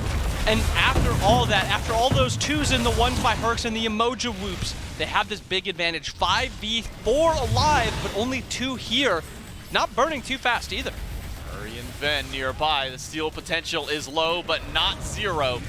Adapting gets stunned out. A couple shots from Venenu, but Adapting down to half. The Leviathans might have to give up fire because the Ravens have returned at full health. Venenu back on the line of Shinto just gets collapsed on the Ravens. Able to turn around and find one. They might just get another Panda Cat to the sky, but on landing, he'd be met by Hurrywin. Doesn't use the hammer, and said the Ravens reset back to the objective. This macro play by the Ravens and that 1v1 that Zap gets onto Adapting brings them right back into this game. This is 11-3, and Final K actually TP's in, a fight's breaking out. A lot of damage towards Final K. He heals some of it back up, but now he's going to chase out Haddix. Just misses out on pulling him back. A little too long on the CC immunity from that ultimate of Haddix. Keeps him alive. And the Fire Giant that was under threat just a couple minutes ago is now no more as the game resets to neutral. And I think it would be unfair of us to not touch on how much Final K and Ronnie are doing for this setup. The walls by Ronnie, the 3s by him, Final K pulling beads with the dash and then getting the pluck after. It is a masterclass. It is why this game is 11-3. But those small micro mistakes, the 1v1 that Zapman gets, the ability for them to waste so much time and then are able to kind of get him off that Fire Giant. This is a very close game. We're talking 3K at 22 minutes. This is no blowout by any means, even though the score says different. Pyromancer started by the Ravens, and the Leviathan's gonna try and take it. They don't do so. Hurry, we got too low. He got hit by the jump and pulled right back in by Adapting. And Leviathans once more. The man advantage head towards the Fire Giant. Haddix is nearby. a bit tankier, can try and get into this Fire Giant pit, but FineOK is going to try and zone the other 3. So now it's Shinto's job to get the enemy mage out. And FineOK picks up one, the river, catches out Scream, who's able to jump away, and Venenu up into the sky. Where can he even crash back down though? He's already low, he's already half, and Panicat's chasing out. There's not enough relics in the world to save Venenu. 2 down on the Ravens. Leviathan's on fire once more. 5v3, Hurry's still dead for another second, but he's got to walk all the way from base. They're getting a little low. Haddox has got a lot of poke here. This could get dangerous. Haddox has ultimate too if he needs it, pushed against the wall. Damage from Shinto. Haddox uses the ult, but it's defensively. It'll just be chased out by Adapting, and FineOK nearly taken down, but Hurrywin's there to bail him out. The Fire Giant is not secured yet. Zapman can walk to the back. He doesn't seal it, but he's doing a lot of damage up in the sky. His health bar's low, but so is Shinto's. It's a collapse in, but Shinto's still alive. He's at 1 HP. Hurrywin can't get to the back line. Shinto lives. 4 down on the Ravens, and all 5 of the Leviathans live through. And that is so close to a steal by Zapman, a kill onto Shinto with Zapman and Scream, and Hurry even had an opportunity to kill there, but just enough peel, just enough damage to get that Fire Giant. They are now 3 strong, pushing down middle. Probably not a Phoenix angle, but this is trying to get this tower, get ready for those next towers. Beacon spawning, Goldfear is also spawning, but talking about literally 2 minutes ago, this was a 1,000 gold lead. Just like that, it's exploded in favor of the Levi's. Tier 2 tower down for the Leviathans. Gold Fury up. Not really in the best position to try and go for it just yet. So instead, cap up the 3rd beacon and let the Titans start marching down, says the Atlantis Leviathans. They'll go back, reset, because with all that gold that they'd accumulated during that, have to go back and spend a bit of that. 2,500 in hand for Shinto, level 20. Just needs to go back and sell that recipe. Might be waiting potentially that Soul Reaver to come online for himself. We'll see where Shinto goes with the rest of his build. Leviathans regroup themselves, start pushing up towards these lanes. 2 towers left standing for the Ravens have to defend against. And a lot of this game, again, when you dial back to the beginning of this game, it was all pressure against Zapman. Leviathans had beef with Zapman. They took him down 4 times. We said, you need a little more, and they've done just that. Able to pick up nearly everybody else over the course of a fight immediately after that, and now have the option to try and push down either of these lanes. I think a big highlight for the Ravens, though, is they've delayed a lot of this. And actually maybe delay on the Scream, because you see Adapting rotating over also. Does have ultimate for both. I think Adapting with the Chernobog will wisely not continue forward. A 2v2 not unheard of for Leviathans to take, but as close as the game had been up till now. Could have swung either way with that crit chance from Venenus. With the Titans marching down, Leviathans will knock down the first one, the order side Titan, and then get ready to regroup because now their Titans joining in. 2v2 inside the jungle. Shinto takes a lot of damage. Zapman misses 2 of his 4 ultimate shots. Shinto's just waiting for the Thunder Crash to avail, and he gets over the wall. He's had so many people distracted, though. There's 2 people chasing him, and Venenu's going back to base. They got the kill, but what can the Ravens do with it now? Can they mount a defense elsewhere? That's a big pick by the Ravens. Titan's not going to get here in time. They're going to be able to walk out of base and actually defend this. What a great play by the Ravens there to get this Fire Giant off of Shinto, but also not to allow them to push anymore. This Fire Giant now just results in Beacon, a Gold Fury, and a Tier 2 in middle. And if you're a Ravens fan, or if you're the Ravens in general, you're fine with that. You're now got level 20 in solo, level 20 in mid, level 20 in ADC, all starters on them too. Next up, Scream hits 20. You're gonna have starters across the board, and that XP lead is gonna start to matter less and less.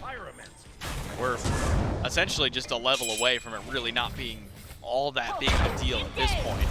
A couple extra seconds in the ultimate for Hurrywin's about really all that's left whenever it comes to Fafnir, so nearing that critical mass for a lot of these players.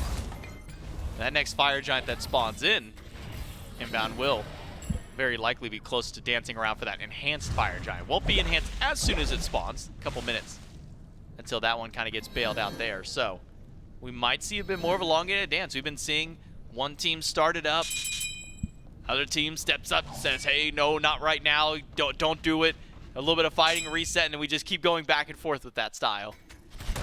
And a little bit of a grouping here by the Levi's before that fire actually spawns, just trying to get this Tier 2 down.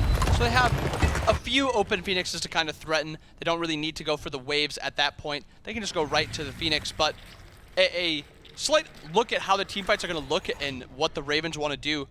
When you're playing against Yemoja, a character that sustains shields as much as she does, you need to make sure that these fights are all engages. All in engages. They need to be full commits. It can't be poke. If you're poking with the emoji on the enemy team, it's not a fight you're ending up winning. But if you see the Ravens, what a great all-in comp they have. You got Fafnir transform to ready commit. You have double auto attackers. And even though Zap is 2-7, he's 4 items, a starter done. He's going to be swinging right now. And then you look at also Venenu, 5 items down. He's got the pen. He's got some crit. These are 2 scary ADCs. Yeah, we'll soon be hitting a point where 1-7 doesn't really matter for Zapman once he gets that last item online to try and match up to at least build count of Panda Cat.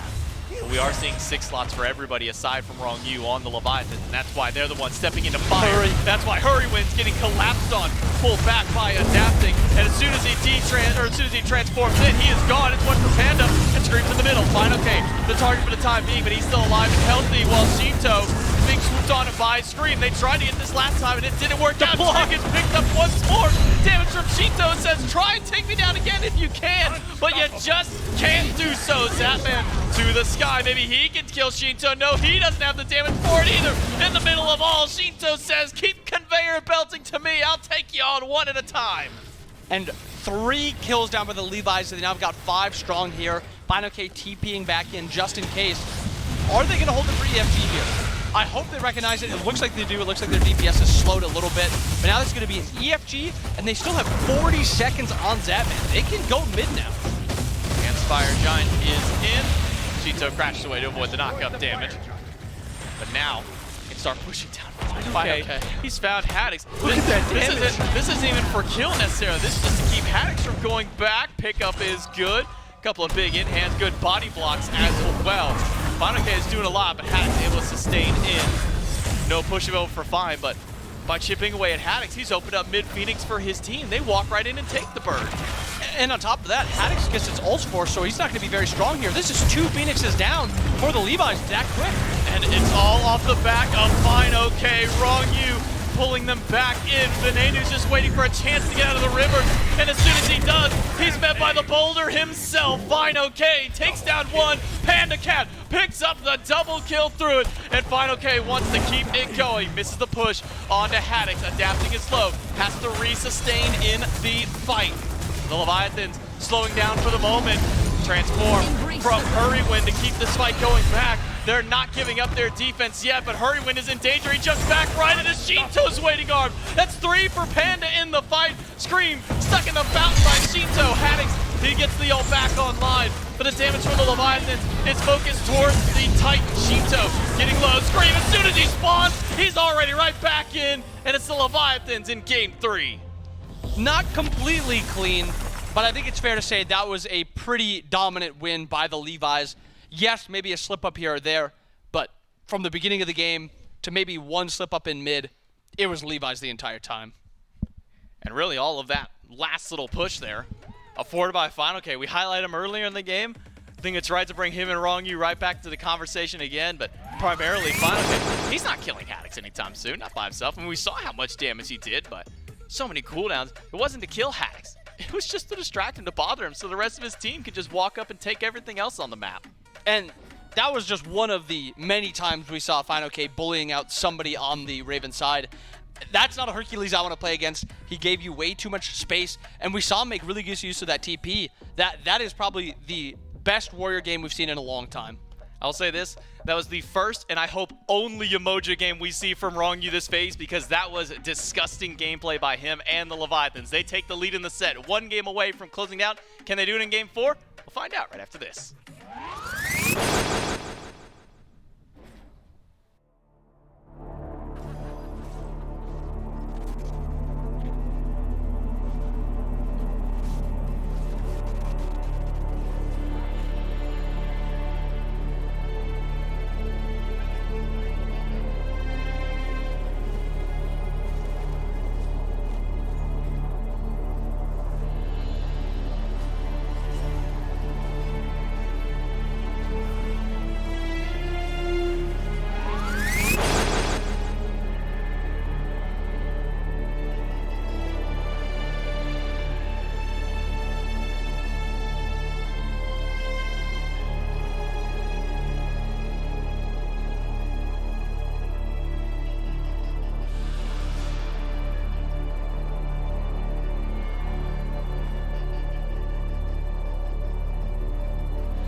Well, a commanding game from the Leviathans gives them a 2-1 lead. And Myth, I'm going to be honest with you, it's hard to decide where to slice this one. It feels like no matter where you are looking at it, Leviathans had a pretty dominant controlling lead. And see, that's the joy of it, right? When everything's going to one team, you could go literally anywhere with the analysis. So jungle, that's real good for the Leviathans. Yeah, ADC, pretty good for the Leviathans. Mid lane looked pretty good for the Leviathans. And we can go on and so forth. Final K was nuts. Final K went crazy. Undying on the Hercules. I mean, that pick looks pretty decent right now.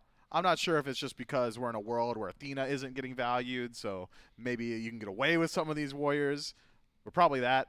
I would have said, and my desk analysis would have been boiled down to, man, the Ravens didn't pick Athena, so they lost. But the Leviathans also didn't pick Athena and won. Well, yeah, but that's because they had wrong use Yamoja, right? So yeah, you get Yamoja. That's literally just different. It's built different. But the other team had the Chernobog, so like usually it's a global diff. It wasn't that either, because really Ven didn't get to do a whole lot that game. I guess we got to talk about the elephant in the room. Ganesh was not there. Oh, okay. It's Zapman. Yeah. I think that KDA maybe speaks for itself. You're right. Unless if you want to hammer in on it, you absolutely can. But. No, dude, you're not allowed to yes and me when I'm bullying people. Oh. Is that not how that works? No, reel me in. No, you're right. We'll just zoom in, say, hey, those numbers, you can see them. They're on your screen. And then instead look over towards PandaCat or Wrong You or Adapting or especially Fine OK, the Hercules, I cannot understate, was phenomenal. I think PandaCat, that's the one that maybe surprises me the most because I did not expect to see a Marty. Nope. I'm going to be honest with you. I didn't know if I was going to see him be very successful, B. And then C, I didn't expect to see him do a lot of damage. He did all three of those things, and you know what? I'm perfectly fine to have egg on my face for that one. It is just a good look for him. And, of course, we've seen it a few times. You kind of mentioned it. Hercules, when left unanswered. It just feels like he's free reign, running people down. There's a point where Fine OK just did not care about any of the damage the Ravens threw at him. Yeah, it feels like Mitigate Wounds is in a pretty good spot right now. I saw so often Fine OK just walks up, pops 3, dropped down to 20%, and then was right back to 80%. I was like, well, surely it's an anti-heal issue, right? No, there was some anti-heal in play. There were some answers, just not enough answers. And we'll see what the answer is as P's and B's start to develop. I don't think you can ban Hercules. I don't think that's it. And I don't think you could say that entire game rides on a Hercules performance either. I think that there were systemic issues in that match that the Ravens need to address, likely starting with their own draft. Yeah, we were talking about it. The Camazotz, Scream didn't feel like he brought a whole lot to the table, unfortunately. We were still kind of scratching our heads as to where exactly the Athena was. Unfortunately for Zap, that was not a great look on the Freya. So maybe some things will change up. Picks and bans, game 4. Backs against the walls for the Ravens. Leviathans will be first pick. Naja, Ratatosker, Baba Yaga. Those are their 3 bans. Ravens, Chernobog, Yamoja, and Athena are what they decide to get rid of. Leaves open a few things. What? I was going to say... Why'd they ban the Athena? I wish I had an answer for it. When do we decide when Athena is good and bad? I was under the impression up until this set that Athena is always good. Yeah. I guess if Yamoja's off the table, gotta get rid of Athena, but Opwash has been permabanned up until this point. I can't get a read on these guys, man. What's going on? So, no. Hey, Myth, I'm going to help you out here, man. Yeah. I think we were just right last game. You think now, so? I don't know if Athena instead of Fafnir makes that game like a win for the Ravens or not, but I feel like general theory, Athena is just real good. Real right? good. So you've got that right. Yeah, we know ball. Yeah, it's them. It's not us. Yeah, we're good. Good. We're cool, bro. Yeah, we're cool. We're cool. Although okay, look, I don't want to throw you under the bus, but didn't we learn? Oh my God, was that just last week? You had accusations levied against you. No, that was a few weeks ago. I was hoping we had buried that hatchet, but I'm glad that you... that I decided to remember it and bring it back up. Yeah, remind everybody. Right here, very publicly, everybody's listening in, very hype set. I never actually said what the allegations were, which actually might be worse, but the allegations were whether or not you do or do not know ball. And according to PBM, I'm not a ball knower. Yeah. I don't remember what it was about. specifically. Yeah, I'm blanking on that part too. Yeah, I'm sure PBM something doesn't know either. draft-wise. Yeah, for sure. Or play something. Who knows? It was something. Right now, it's do we or do we not know ball based on Athena? And I would say yes, she gets banned out. Upwash first pick. Raijin Hachi is the answer. And again, Mifflin, this is something that Raijin makes sense. Hachiman, you know, we talk about the carries. Yeah. It's a safe pick. I think that's why we got it locked here too. Just because it's safe, right? Coming off a 2-9. 2-9. Probably yeah, need to get a little bit of confidence back. Maybe make sure we're not getting knocked down. And let me be clear, that's not a 2-9 where Panda Cat just handles Zapman. That's a 2-9 where the entirety of the Atlantis and Leviathan said, "Hey man, we're not going to let Jenny from the block have a good game." So there is a difference between just getting dealt with as opposed to having a bit of camping happening. But here's the issue, though. I don't care how many horses you can hop on as Hachiman. Doesn't exactly stop a Thor wall. Don't hop over that.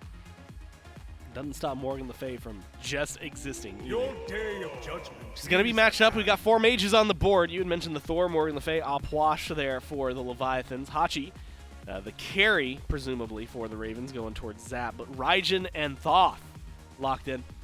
We'd kind of touched on this earlier. There's not really a world where you're preferring Thoth solo over Raijin, right? Like, it's mostly Raijin solo, Thoth mid. I just can't imagine a pseudo tank Thoth doing a whole lot, right? Like I can't imagine you can do a whole lot of nothing. Like Pythag's Breastplate of Valor, Typhon's Fang, run it down Thoth, dashing in, creating space. That's not exactly it. So I think guaranteed now, looking at the pseudo carries, one of which going to be a pseudo tank, Raijin going to be a pseudo tank. Thoth guaranteed for mid. Well, since we've gotten to this point, solo mids already covered, 1 carry, 1 jungle already picked up.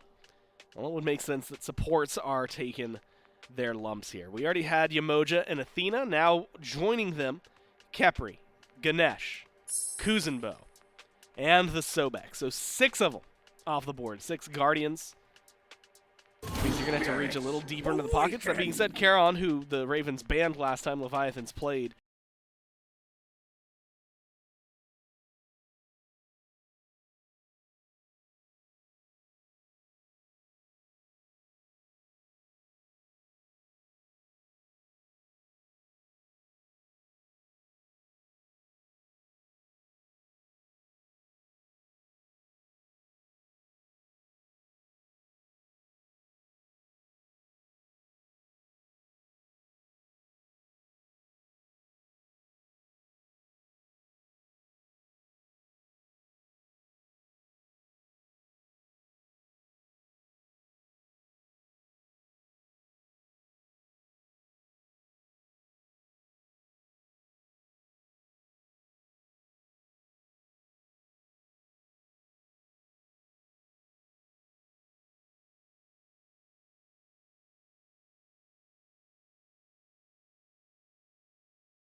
We'll have to figure it out here. Backs against the walls for the Ravens. Can they tie things up and push us to game 5? Let's find out with the casters. Yeah, thank you so much, Gore and Mifflin. It's time to jump into game 4 match point for the Leviathans and the Ravens. It's J-Mac, Inbound, and Doug.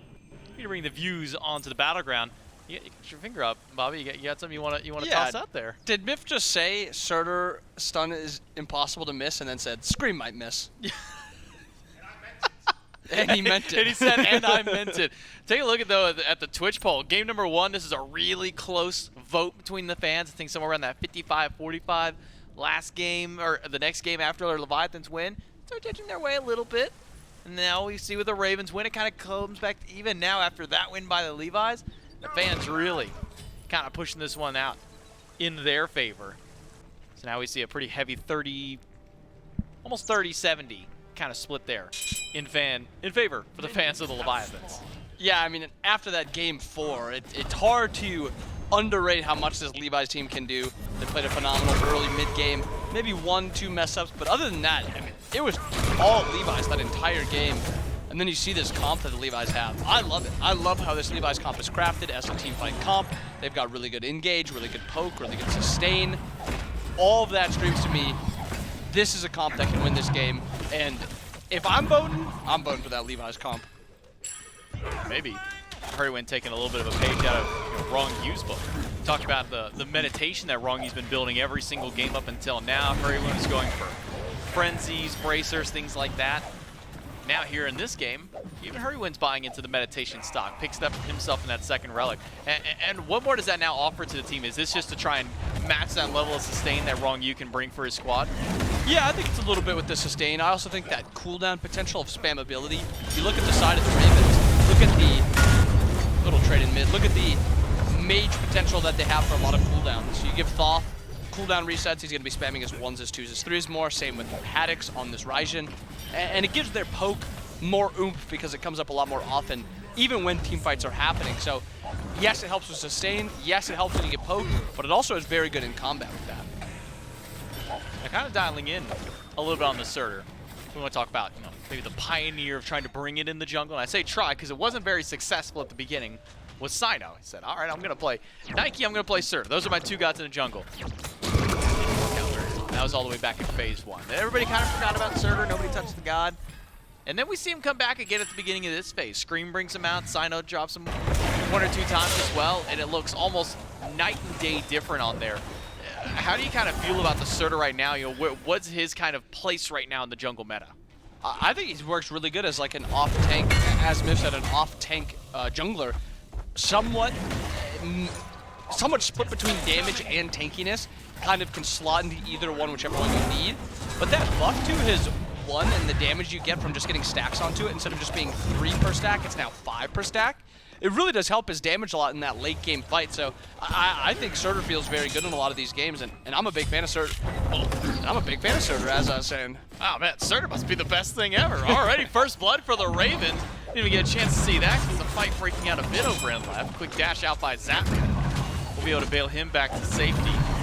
Some of the luxury afforded to Hachiman is just how safe he is, but adapting all the while. He's going to try and zone out inside of the jungle. Zapman's E's gone. Big damage out of Panda Cat on the Shibalanka. Another pick that we really don't see all that much. Adapting, well, he's going to take a page. I know that, Lasper's not the the first person to do this ever, invading speed buffs, but I'm going to give credit to Lasper for really kind of bringing this back. Unfortunate for Adapting, he might just be punished because of it. Feeds, able to get over the wall, crash in, waiting for that final judgment, slam, and there it is from Venenu. Punish Adapting for the greed on the invade. And he got it, but he does end up dying for it. 2-0 already lead, about 1,000 gold for the Ravens. Yeah, the Highland Ravens with a great start to themselves. We missed out on that first blood. We can actually watch back and see just what happened. It was just a case of Final K walked a little too far forward, and Haddix and Scream 2v1. Use all your cooldowns on an op-watch. You don't have much for escape. Great punish, and this is what is always talked about. When these mages are in solo lane, and you've got a lot of damage to deal to them when they don't have their defenses up, send Scream over there, have Haddix dive in. That's an easy kill onto an immobile target.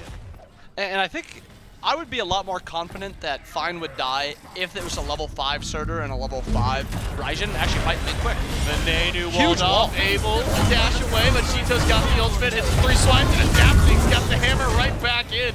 Now Scream in the 2v1, we saw what his damage output could be, but Adapting's wall is coming back up shortly, so Scream will back away. The 2v1 this time goes to Leviathans and puts their first kill on the board. And Scream still looking for a little bit of a fight potential. Going for Shinto here. A little bit of damage. Looks like he's a little short. He's actually getting stunned out. Just enough damage, but not enough to kill Scream. Enough to kind of get him away. Shinto abilities coming up soon. This is enough damage. We'll never know if it was enough damage. It's just barely out of range. Doesn't close up the gap in time, and so Highland Ravens, they were able to escape a second death on their side. Scream 1-0-1 now on the Surtur after his efforts on the right side of the map, and then going for that initial fight immediately after. Zapman, though, no beads. He's got ultimate, should be fine here. He's holding on to that ultimate for quite some time. We'll jump off onto the horse, back to the safety of tier 1, and should be able to clear out these minions no problem. And Ronnie putting a lot of pressure onto Zapman again in this game. It's a different 2v2 this game. Last game it was a volatile fight over there. This game it's not really volatile, and if you really think about Hachiman, it's a safe character. It's not a character you really can punish because he's got dash, he's got the ultimate for CC immunity and the ability to just dash towards the tower. So a lot of survivability over there. I think it is worth, because this is a lane that, while it doesn't really affect the game too much, you really don't want to play towards mid if you're running anyway, because then you're walking at a Thoth who's just going to be poking you down. And also, he just has such a long range with his dash, too. Exactly. As long as he can get away from there, it's going to be tough to really lock down and pin down Venenu with this Terra. So, keeping his efforts towards Zapman, who was the target last game. There was a lot of bullying of Zapman before. Took him down to, I think it was 1-7 was one of the points that we had, where 4 of those deaths in the first 10 to 12 minutes just came from the constant pressure put over in this duo. Yeah, and the pressure is kind of sticking there again, too. And I think it's just a slightly different game where even though this Hachi is very safe, you've got walls on Ronnie, walls on Adapting. I wouldn't be too surprised if they keep trying to make plays over here, just because that is the one survivability option is dashing and actually play on the Final K here. Scream blinks over the wall. Final K quick on his beads. Tycho Drums needed all 4 to hit, but only gets 2 of them this time. We'll never know if Final K would have gone down to that damage, but here's the benefit of Opwash. Corpse after corpse gonna get him back up in health. Scream doesn't have ultimate, uses up now. And it's just 2 gods up in the sky. Adapting gonna get the landing, but it's just a tad too early. I'm not sure he even had the option to wait out the remainder. Just lands, and it's not even a fraction of a second just early. And he actually gets knocked up at the end of it. He's not immune, actually, as he lands. So a little bit of a play there by Scream. And I think you're right that Adapting was running out of time, so he kind of had to land there. Nothing really happens, a little bit of pressure over there. And I was a little curious if Scream was going to go for the full-on dive. I thought he was going to go into the ult and actually dive the tower with Haddix and have his minions tank. But he goes for the opposite. He just tries to push him down a little bit. Scream, no mana here. Scream doesn't have ultimate either. Adapting's used just about everything in his kit to try and poke out Scream.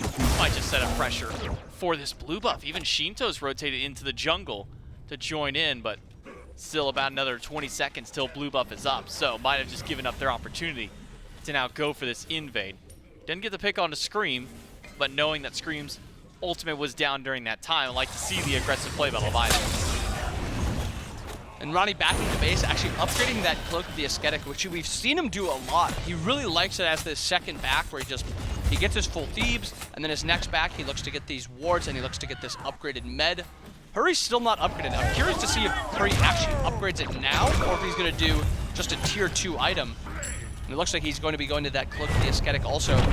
But now this is both 2 very strong defensive supports that give a lot of survivability in their base kit and a lot of survivability in their relic. So I would be very, very surprised if fights are either really dominant, like somebody's getting one-shot, unless the beads are down. If somebody doesn't have beads, there's always a chance of one-shot. But I'd be very surprised if somebody's getting blown up with how many defensive tools both these supports have. I'm interested to see where Scream will go with his build. We've seen a couple of variants on the Surtur build. I think one item that's kind of come through has been like Arc Druids, just constantly slam in, get those abilities up, get those stacks, and then hit for a bit of true damage alongside the extra pop damage from the 1. Let's see where the remainder of this one goes. Breastplate of Valor plus Jotun's Wrath, 40% CDR right away. That first ability going to be up constantly to try and get those stacks up. Yeah, I think it is curious to point out what he's going to be going, because there's also the Vital option, which is the more aggressive option. Yeah. So it's kind of what does Scream need, or what does the team need around him. We'll fight here around these mids. Wrong U's got the walls out. Hurrywin goes for an ultimate. Will only hit his fellow enemy support this time. And immediately the fight peters out over towards mid. Meanwhile, Adapting will just go for a steal on the back camp. Try and deny some of the farm to Scream. Make it a little bit harder for him to get some of those first ability stacks on. Now a little bit of damage towards Haddix. Blue buff still down for a while though. A little under a minute before it returns back in, so not too much threat there, but taking his beads away, probably the most important part of the gank. Yeah, I think that's all Adapting really wanted. He just wanted to get those beads, get out, and you actually see Haddix backing. He gets the Genjis. So now this is no physical defense on Haddix, and Adapting just got his beads, so maybe Adapting looks to play back over there, especially with this blue buff spawning. Cat dashes in, Zapman ults out, and Hurrywin shows up just to make sure that they know on the side of Leviathans that somebody else is lurking around the jungle. We did see Scream there a moment ago, but recognizing he didn't have a back, and also Scream, did he not have enough gold to finish his breastplate? He stopped at tier 2. He's starting to build in towards a bit more damage. Questionable about a jungler, but Adapting to the sky. His target is Zapman. No ultimate, and the beads is going to cut off his escape path. The wall is good. The double tap is there. Zapman in the grave once more, but it's Scream hot on their heels. Panda Cat will beads early, but the damage from Scream is a bit too much. Wrong U's got to bail him out. There's no CC to help, and instead, it's just the 1-for-1. But Scream's not done. Damage on the Wrong U. It's an ultimate up with Veneno nearby. Final judgment. It's off the mark. Wrong U. He throws the wall for himself. But Scream's gone too deep, and he can't get the damage done. But Veneno can, because he's got the reach for it. Now it's Veneno on the run as Shinto piling in damage after damage towards him. With the glyph there and the dash back up, Veneno's bailed out. And it looked like a little bit of a funky 4v. I mean, it started as like 2v2, 3v3. It ends up as a 4v4, but it looked a little funky from both sides. It looks like maybe the dive took a little bit too long on the Levi side. As I was talking about, the defensive tools that Hurrywin has gives a lot of survivability to Zapman. And then you see the junglers rotating over, the mid laners rotating over, and then Scream's dive. He had a pretty free kill onto Ronnie. He opts to go deeper and then tries to walk out the backside of tower. Maybe he thought Hurry had mana, was going to play up with him. Hurry unfortunately has no mana, so maybe something to look at there. Maybe the communication's a bit off. Panda walks up, poison darts and an ultimate. Try and scare Zapman away. Takes about 40% of Zap's HP. Just a few of those in-hands and the dark combo. Now with the first beacon up, it's Wrong U on point first for Leviathans, but Hurrywin spotted him out. Throws a little bit of damage his way with Veneno nearby. Wrong U wants to take free poke damage from a Thoth, even if it is only a Thoth with 2 items. Any damage at this point, especially with that anti-heal, will hold on a little bit better for Veneno. And as he touched on earlier, Scream's going for that hammer, and he's full committing to it. So he's 100% had a chance to get this breastplate. He is foregoing the breastplate completely to go for this, I'd assume, Runeforge hammer. It's a possibility. It's a Dawnbringer or a Frostbound, but I would lean towards Runeforge, especially with its buff. But a little strange to see. And actually, we see on the other side also, Adapting doing the same thing, going for the Brawlers instead of going for that Hydras and finishing it off. Is there something in the water with these junglers? It's been a long day. Look, it's been a long day for some. For us, it has. The players, you know, they kind of got that. They just got here. Yeah, they've only played there one set, but we have seen some of the Hydra Star where you build it, you just kind of leave it there because its stats are kind of good as a tier 2, but just building, get a lot of extra damage. Would be nice here up against Zapman. The double walls to keep him out. He's able to dash out and Hurrywin gets the ultimate save out. Now Adapting, gonna dive in and bail out Panda Cat. He goes behind Panda Cat, gets the wall on a Scream, and now Wrong U can walk back through himself. Extra wall for him, a stun on top of Scream, and the Leviathans are safe under tower. And Shinto wasn't looking to rotate, so the call was to get out the Levi's, and get out they do. And you actually see Shinto going for this defensive option again. He's going for that breastplate.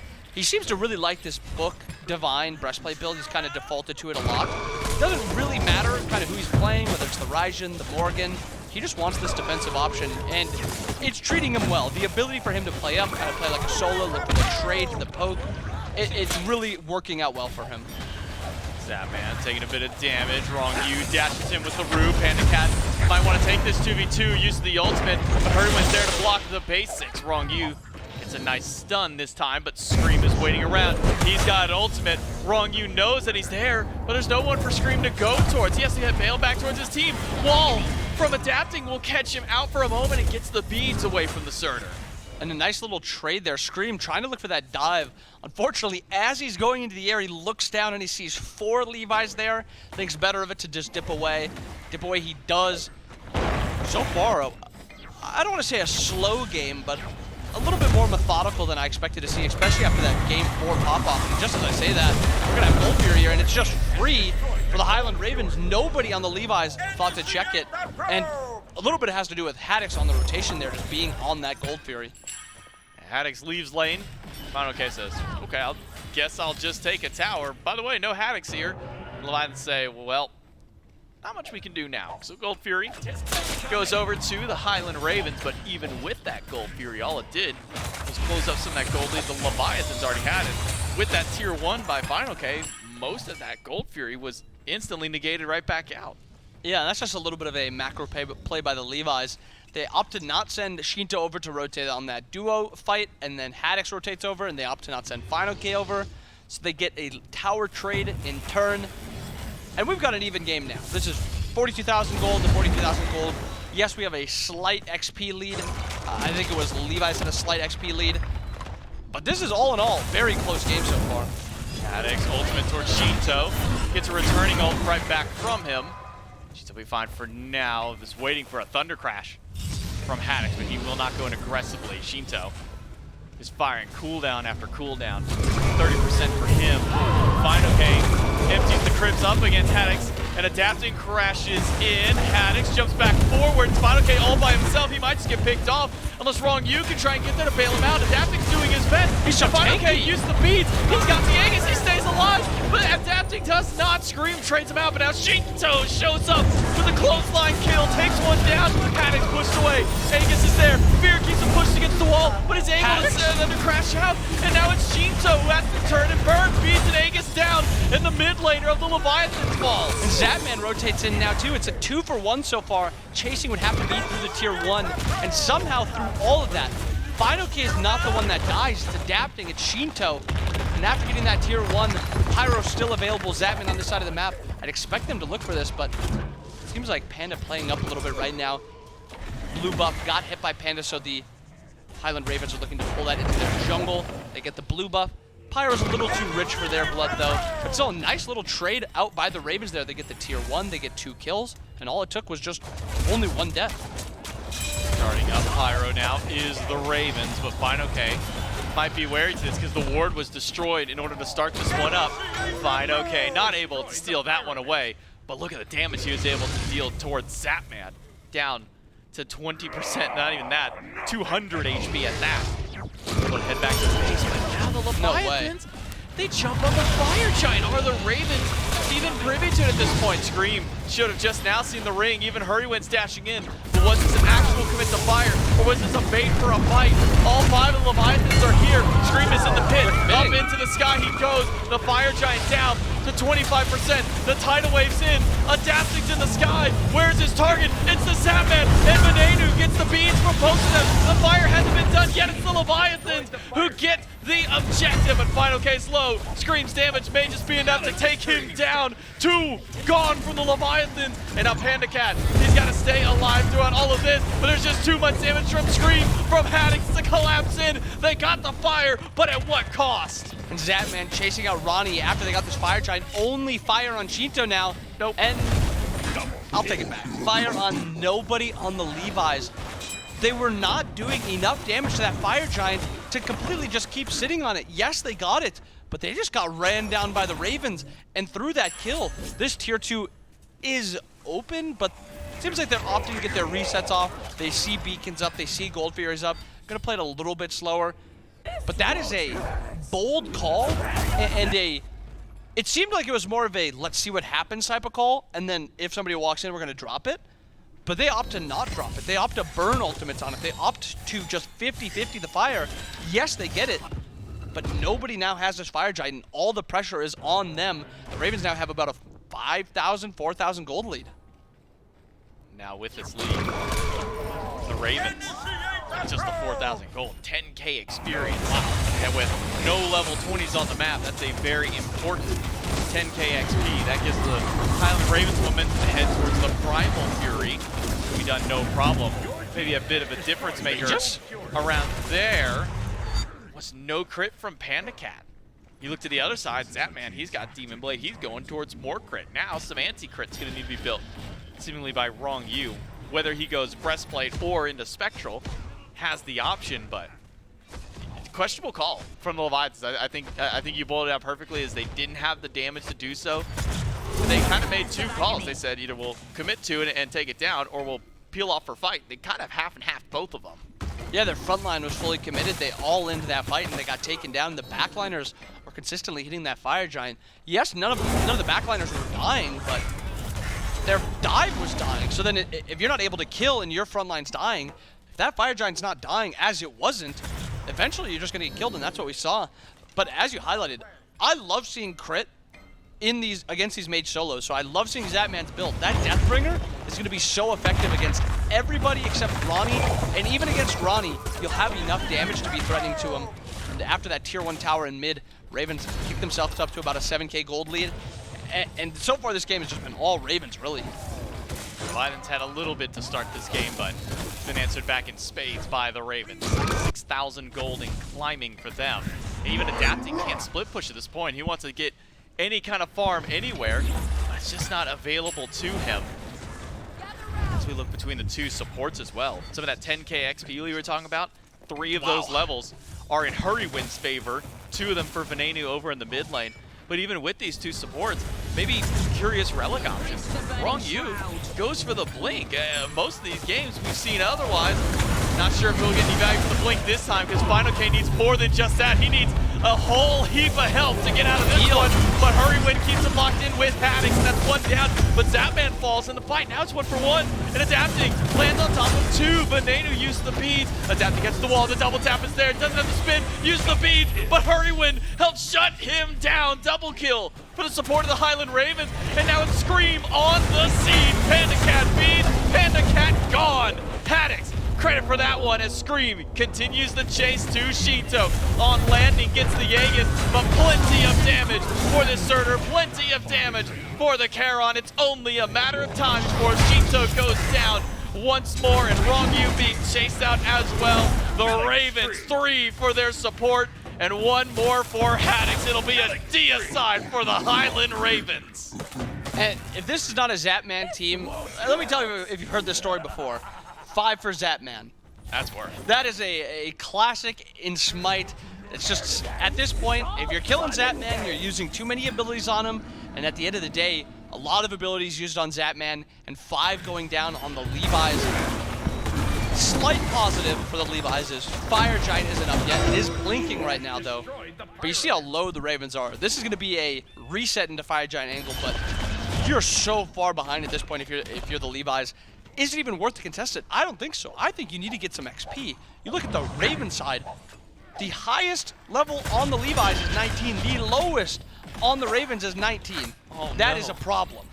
And we're only 23 minutes in the game, and Hurrywin is at the same level as Zapman. 309, picked up all 3 of those kills in the last team fight. And for Adapting, it has just not worked out with him crashing on top of this Thog. Every time he's gone onto Venenu, it's a fast beats by Ven, and whoever is coupled and joined at the hip with Venenu at that time, they just turn and burn onto Adapting, and he's blown up in an instant. Yeah, he's 100% getting blown up. He's getting the damage off, but it's not enough, and it's because he's behind. And then you also see how much Hurry's able to do here. Actually, slight chase out onto Haddix. Curious if they look to keep chasing. It seems like there's not a ton of kill potential here. Maybe you're looking to bait actually into this fight. See the Ravens try to group up to answer to Leviathans, but Levi's just got the notification that at least 1 was at the Fury, but they can't go for fire. Hurrywin's gonna try and start the fight with the tidal wave. Throws that one out. It catches Final K and it gets Shinto's ult, but Scream's just gonna mosey right through the fight. He does some damage towards Final K, and he'll fight back, but Nadu will shut him down.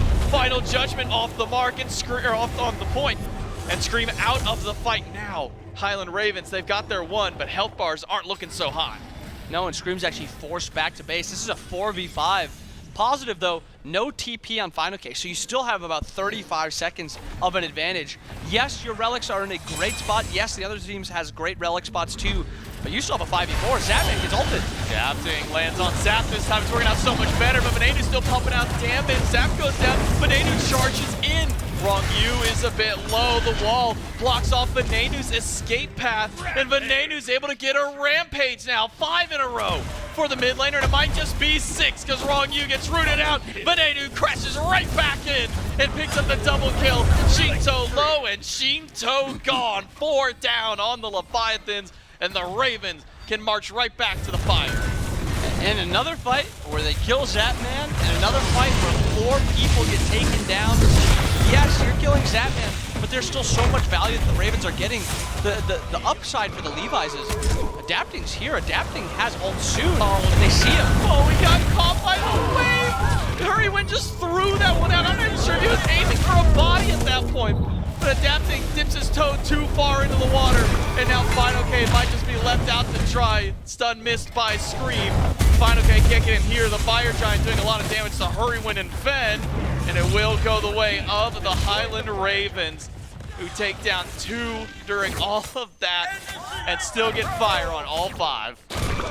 Now if you're the Ravens, you need to start getting these Phoenixes down. For 25 minutes into this, yes, you've been dominating fights, but this is a Levi's comp that's getting into a solid spot. 20s, we were talking about this just 2 minutes ago.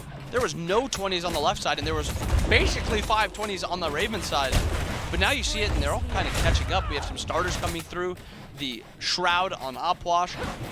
Pendulum maybe 60 gold off for Shinto, and once that's done, a lot of damage coming out there. You have a level 15 on Ronnie. He's about 30 gold off also. So this is by no means a free Phoenix, but there's still such a massive gold lead. You have about 6 items on everybody on the Raven side. I mean, yes, XP doesn't matter anymore, but that is a wild number to see, 23,000. Not just that 13k gold that goes right alongside it, which may be the most valuable of those ones, because the only person who's even starting into a 6th item is Panda Cat. That's a tier 2 Odysseus bow with still an unupgraded starter item at this point. Everybody on the Leviathans trying to buy some farm at this point, while the Ravens continue their tirade across the map. Tier 2 tower, the next option. Even Adapting is going to leave the rest of the team. Starts split pushing on the right side. Takes down a Minuet, but he didn't hit 20 off that. So he's got to come back to base to defend against the Ravens. Eyes on Opwash here, get the big ult. Does throw it down. Haddix responds back. But all the Ravens backed away. Really only Haddix is the one who took any major damage during the start of that fight. Adapting, trying to clear out the mid-wave. Scream goes to answer it there. It looks like a 4-1 split. They also have only 3 ults available because Karen ult was also used. Now the Final Case ult down. A lot of their AoE is gone. Crash in by Scream, though. It's on top of Panda Cat. Aegis is down. Beads are gone, and Panda Cat removed from the map. The Highland Ravens have taken down 1, and Scream's about to take down 2. Shinto low, but Adapting slams down to try and stop the Ravens from pushing in. Zapman's health bar a bit worse for wear, but the Highland Ravens, they regroup, they keep their team alive. And they push them out just enough to keep their Titan alive. 1, maybe 2 more people goes down. People on the Levi side go down. We're talking about an end game call. Haddix just dashed in mid. Gets stopped in. Ultimate back up for 5, but the tidal wave is in, and Final K is low, but Adapting is even worse. Haddix takes down 1, Haddix takes down 2, and now it's Shinto to stand up to the Chad himself. Hurrywin gets the credit for that kill, and now it's only Wrong U left to stand up against the Ravens. It's 10 seconds till Panda Cat's back up. Thin margins for the Highland Ravens with all 5 alive. How long can Wrong U defend against the full force? Not very long. By the time Panda Cat spawns in, he's just gonna stare down the Titan going out, and we're going to game number 5. And we think about game 3 and kind of what happened in that game. It was basically the exact opposite of this game. It was from basically the start to the finish, it was all Levi's. This game, the exact opposite. It was basically all Ravens the entire time, and it's a complete switch up. And I think you got to highlight just how much better this Ravens comp looks in this game. The Scrurter is just absolutely phenomenal. I mean, Miff highlighted a little bit on the desk, but that pseudo tank, pseudo damage dealer that he's allowed to be, he's allowed to play a lot more aggressive, and he's allowed to get more damage off and also be able to soak a bunch of abilities. I was going to mention he didn't even go breastplate of Valor. He actually went breastplate of Regrowth. So didn't even get that super bloated item of Valor this time. Just wanted to move a little bit faster when he picked up those passive heals. And it worked out for him. I mean, this looked like a night and day difference for the Highland Ravens here in game number 4. They're able to tie up the set, push us to a game 5. And it may not have been the game 5 that a lot of people expected coming into this weekend, seeing some of the matchups.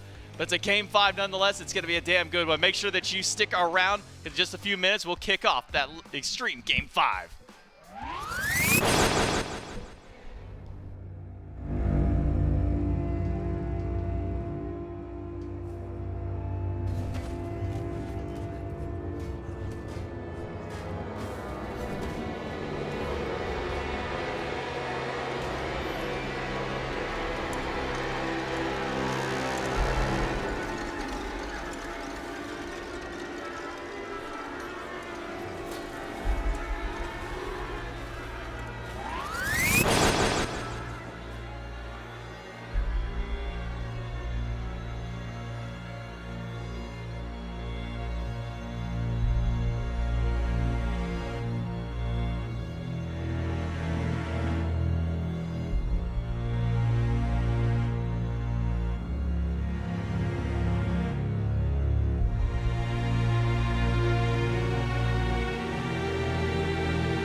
Well, it is a tie set here 2-2, which means Mifflin A, we're going game 5, and B, I can tell everyone out there, if they want to look as good at playing these games, they should go to Skulls. Did you say Skulls?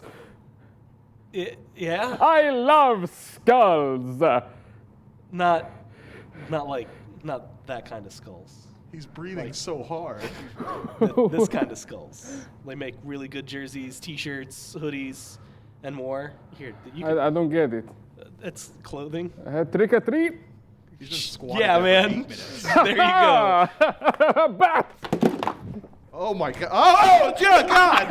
Dude, I got for real scared, man. We have bats? Where'd you get a bat? He turned into a bat. He's a vampire. That's like his whole shit. And then, okay, well, there's the fog. Can the camera still see me? Because I can't see the camera. Take my shot. Yeah. I work here. That's an average Saturday afternoon in Mifflin's living room. Dude, whoa! Hey! They don't know that. Go, yo, chill. Hold on, I forgot to put my hood on. Yeah, you should go to Skulls, pick up some amazing merch. I don't have the jersey anymore. He took it. It's going to be over there. It's a beautiful, beautiful, beautiful jerseys that are lined up. Of course, you can represent your favorite team. I've got an Oni Warriors one now in my hand because that mysterious vampire turned into a bat and then turned into a human again to throw the jersey back at me. You can get this. You can get all sorts of hoodies. There's T-shirts for your favorite teams. All sorts of things that you can represent whoever you want out there, as well as a few things that are just like pro league general stuff. I really enjoy the baseball jersey, which I have now. I'm realizing I should have just left that with him because I just have to set it off to the side. Well, here, let me see. And then it's gone. and then it's gone. But you know what's not gone? Us yet, because it's Game 5 coming up next. Myth, I'm going to be honest with you. Yeah.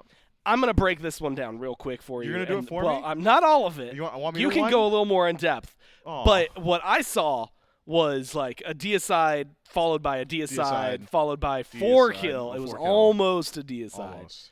Almost. Except it wasn't like back and forth. That was all on just like one team that died a lot.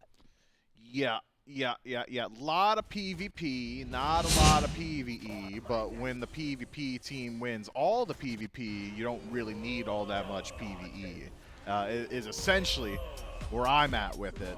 I saw a lot of Scream running it down, hitting priority targets every single time. I saw a lot of stuns happening and Ven following up.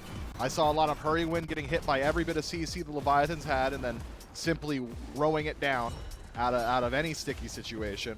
I saw a lot of dunks from adapting that didn't result in kills or even really substantial damage. And I saw Shiba Lanke try real hard doing his Shiba best, and it didn't do a whole lot there. This one feels a bit like the Leviathans lost the thread real early, and the Highland Ravens just got fed a conveyor belt of kills. This was +1 gifted to the stat line, the year-long stat lines of just all the Ravens. Everyone's KDA went up by like 0.4. And so, honestly, for some of them, maybe even more, right? I mean, you have up to that point an Undying game on Haddix, maybe ending Undying. I didn't even look over towards his. Yeah, so that works out well for him and for Hurry, who end up going Undying this entire matchup. Only one death there for Vin, who 8-1 and 5. I think also pads up the damage numbers. And Miff, that's what's insane about this is the damage numbers themselves aren't really that insanely high because they essentially just got it all done at once, killed everybody all on the impact Levi's. damage, no poke. Yeah, and then as such, you get the 5 kills, then you get the next 5 kills, and then you get the next 4 kills, and well, wouldn't you guess it? That typically leads to a very favorable spot. Unfortunately, a couple of goose eggs there in the kill columns. Otherwise, low numbers there for the Leviathans in the kill column, which leads us to where we're at now. Yep. Game 5. All important. I dare to say, I mean, is that one mostly play on field? Like, what's going wrong for Leviathans there? Was it anything in the draft? Yeah, it's hard to say, right? Because so much went wrong so quickly and stayed wrong the entire time that you could say, and maybe it's a bit of copium from the Leviathans there. Yeah, draft diff, doesn't matter, just whatever. Not an issue, let's just go ahead and run it back. Execution on field needs to be better.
does. Just list out the things that he does. Don't even go into like, you don't have to go crazy with it. You don't need to read out the entire ability, but knock up stun, flight, knock up immunity, CC immunity, and the ultimate self-sustain, long range of damage ability, a massive slow AoE around him. That's all good. That's all really good stuff. Yeah. The only thing that's hurting Sun Wukong right now is a wide sweeping issue with Warriors in Smite, and it's that they just don't have great items. We'll have to see. I mean, he's going up against Ama, right? If this is a lane for him to find success, that's going to be one of them. Now, we get Ull locked in, and we had seen it a little earlier, Shinto piloting it. This time around, it looks like it's going to be Panda Cat. So if we're looking at one-on-one matchups on her versus Ull, how are you liking that long lane and the propensity? It feels like they're going to fight. Yeah, that is a very interesting 1v1 matchup. Both of those gods really want to force the engagement. It depends on range, and I think it's going to come into play really how often support is there. Ull versus On Her. Ull likes to play the range battle. Would love to have On Her running at him. If that's the case, you can kite him right outside of range. You've got a long range stun that's always guaranteed, whereas On Her needs essentially either the best pillar placement possible or to be positioned in lane so that your back is to a wall. So conditional stun for On Her as opposed to guaranteed stun for Ull. Ull longer range with Bladed Arrow and Hail of Arrows, also has Sustain and Kit. The difference is Honor's great equalizer in that matchup is Desert Fury. If you're getting high value Desert Fury, and it's something you won't see super often, if someone's confident enough to just throw out that ability from range and say, I don't need the stun to line up my shots, On Her should out DPS Ull, but Ull has a much easier time in the matchup. It's, hey, On Her no ult, I can take this fight. Oh, Yep. On Her has ult. I guess it depends on how Zap's feeling at the time, if he wants to get aggressive. Looking at that, Charon we've already talked about. Ganesh we talked a little bit about. I guess it's really going into some of the team fight, right? Putting Raijin back in mid this time, presumably up against the Morgan Le Fay, a matchup that has favored Morgan Le Fay slightly more. Do you like that with the 2v2 Raijin Thor, or do you prefer Morgan Le Fay Naja? Oh, man. Thor has left a sour taste in my mouth just because of the last game, but I am still a massive Thor fan. I feel like you don't even need to have the all-in initiation. If you're just playing the laning phase at level 3, once both of these gods have access, or all 4 of the gods have access to all of their abilities, assuming they decide to level them all, Wall plus Raiju plus damage hammer or just hit the drums from range is just such a phenomenal poke tool that I feel like for the most part the Highland Ravens won't be able to all-in engage. There's not going to be a point where they say, yeah, we won the poke battle, so we have an advantage in the 2v2. It's, man, they made contact with us on the Leviathan side, now we can't fight anymore. Plus, end of the day, it's still Thor. They're adapting, right, on top of that. So, like, it really is hand in hand. Feels like it should be good. Look, these two teams, this is the second time they've met, depending on how you want to slice. It's really the first true time they've gotten to take each other on. It goes to Game 5, so the only way to see what happens is to jump down into it with J-Mac and Inbound. We no longer have a best of X number at this point, Bobby. We are now in a single game to determine who's going to win out between the Ravens and the Leviathans here on the final day, the final game of the last set of Week 6 of the SPL. And still 2 more days of SPL to go, and we're getting such great action here to close out our weekend. We see some switch-ups in the composition, and maybe more than anything, some priority changes in the picks and bans. We still see a lot of our normal top 6 style of bans, but seeing a Charon first pick from Hurrywin is not the pick I expected to see in that top slot. Nor me. I was not expecting Charon or ever hearing Charon was first picked, unless he just gets massive buffs or anything. But I think Hurry just really was feeling himself after that last game, and he just said, yo, pick me Charon and we win. And the team follows through, picks the Charon. Now we have to see if the second part comes through, where they win the game. But around this Charon, it is a slightly different style of comp. I think the Surtur looked a lot better than the Naja did, even though they ended up winning both of them. The Surtur just looked a lot more dominant. And I think my only worry with this Ravens comp is I'm still just not, even though Myth sounded really confident in this Wukong, I'm still not too convinced that this Wukong is a great pick. I think Ama does a lot more. I think she provides more in team fights. And I think she even wins this early portion of the game. Yeah, Ash on the screen with the sash. Shinto, very small HP bar now, has the potions to resustain back up, but losing feeds on wave number 2 is not a great way to kickstart this game. Now Leviathan's mid laner on the back foot for the next 2.5 minutes. I think it's a Naja and a Morgan Le Fay. That is not a great relic to have removed from you this early on. Definitely not, because now all you have to do, if you're Scream, all you have to do is if you're Venenu, you just have to hit 5, and as soon as 5 is hit, He tried to sash that guy under a tower. Under Scream is on something. that is a He confident inhaled play. too much of the smoke machine whenever he walked by at that point. Like, that was a wild play he tried to make. I'm glad he missed. I honestly am. Same. Like, I almost feel good for the guy. Like, I don't know what he's trying to do with a play like that. The only thing I can see is they're trying to poke him down even harder, and he aegises the tower shot, adapting, making play on Haddix here.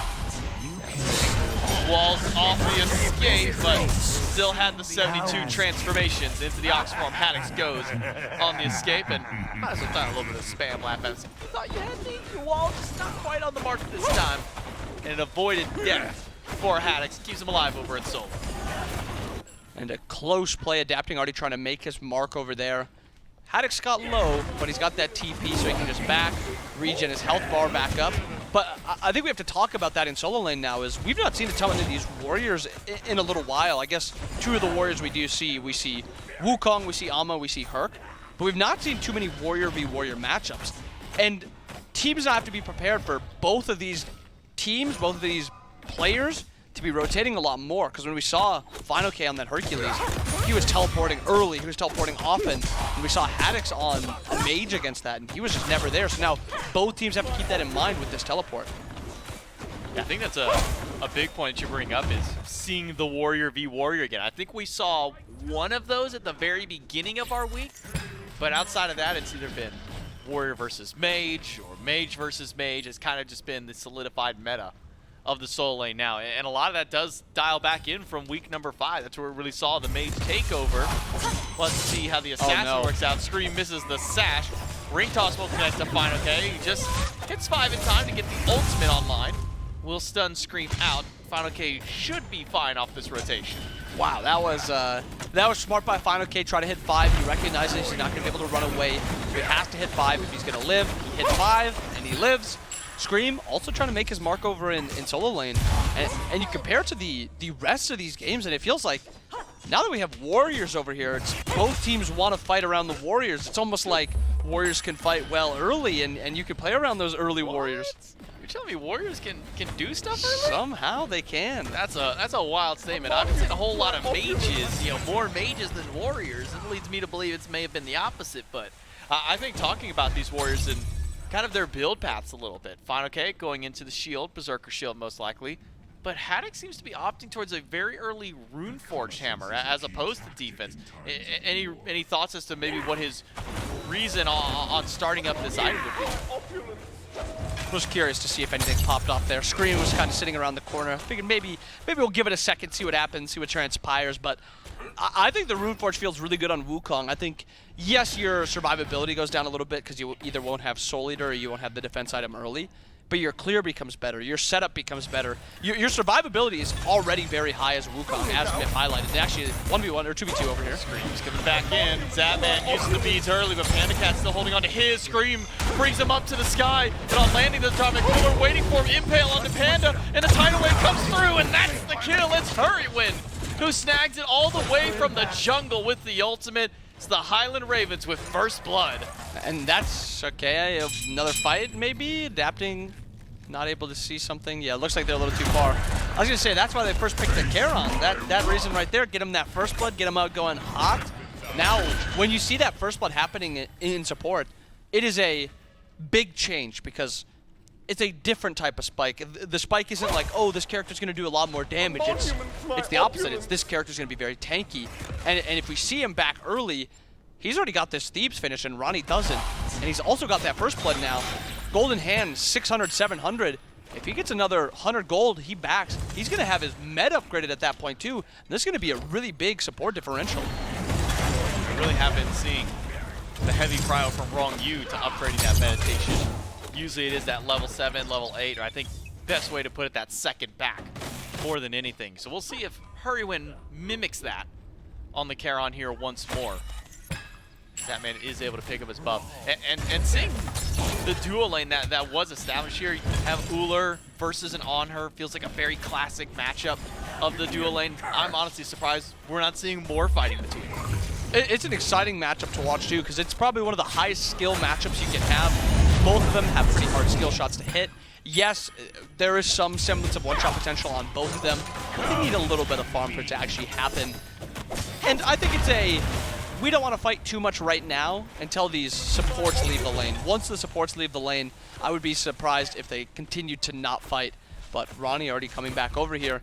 Seems like at least Ronnie wants to put a little bit of pressure over here, play for the shield camp. But coming out of base, also Scream, ult back up. And you know, Panda didn't use the beads in that last fight. He got taken up without using the beads.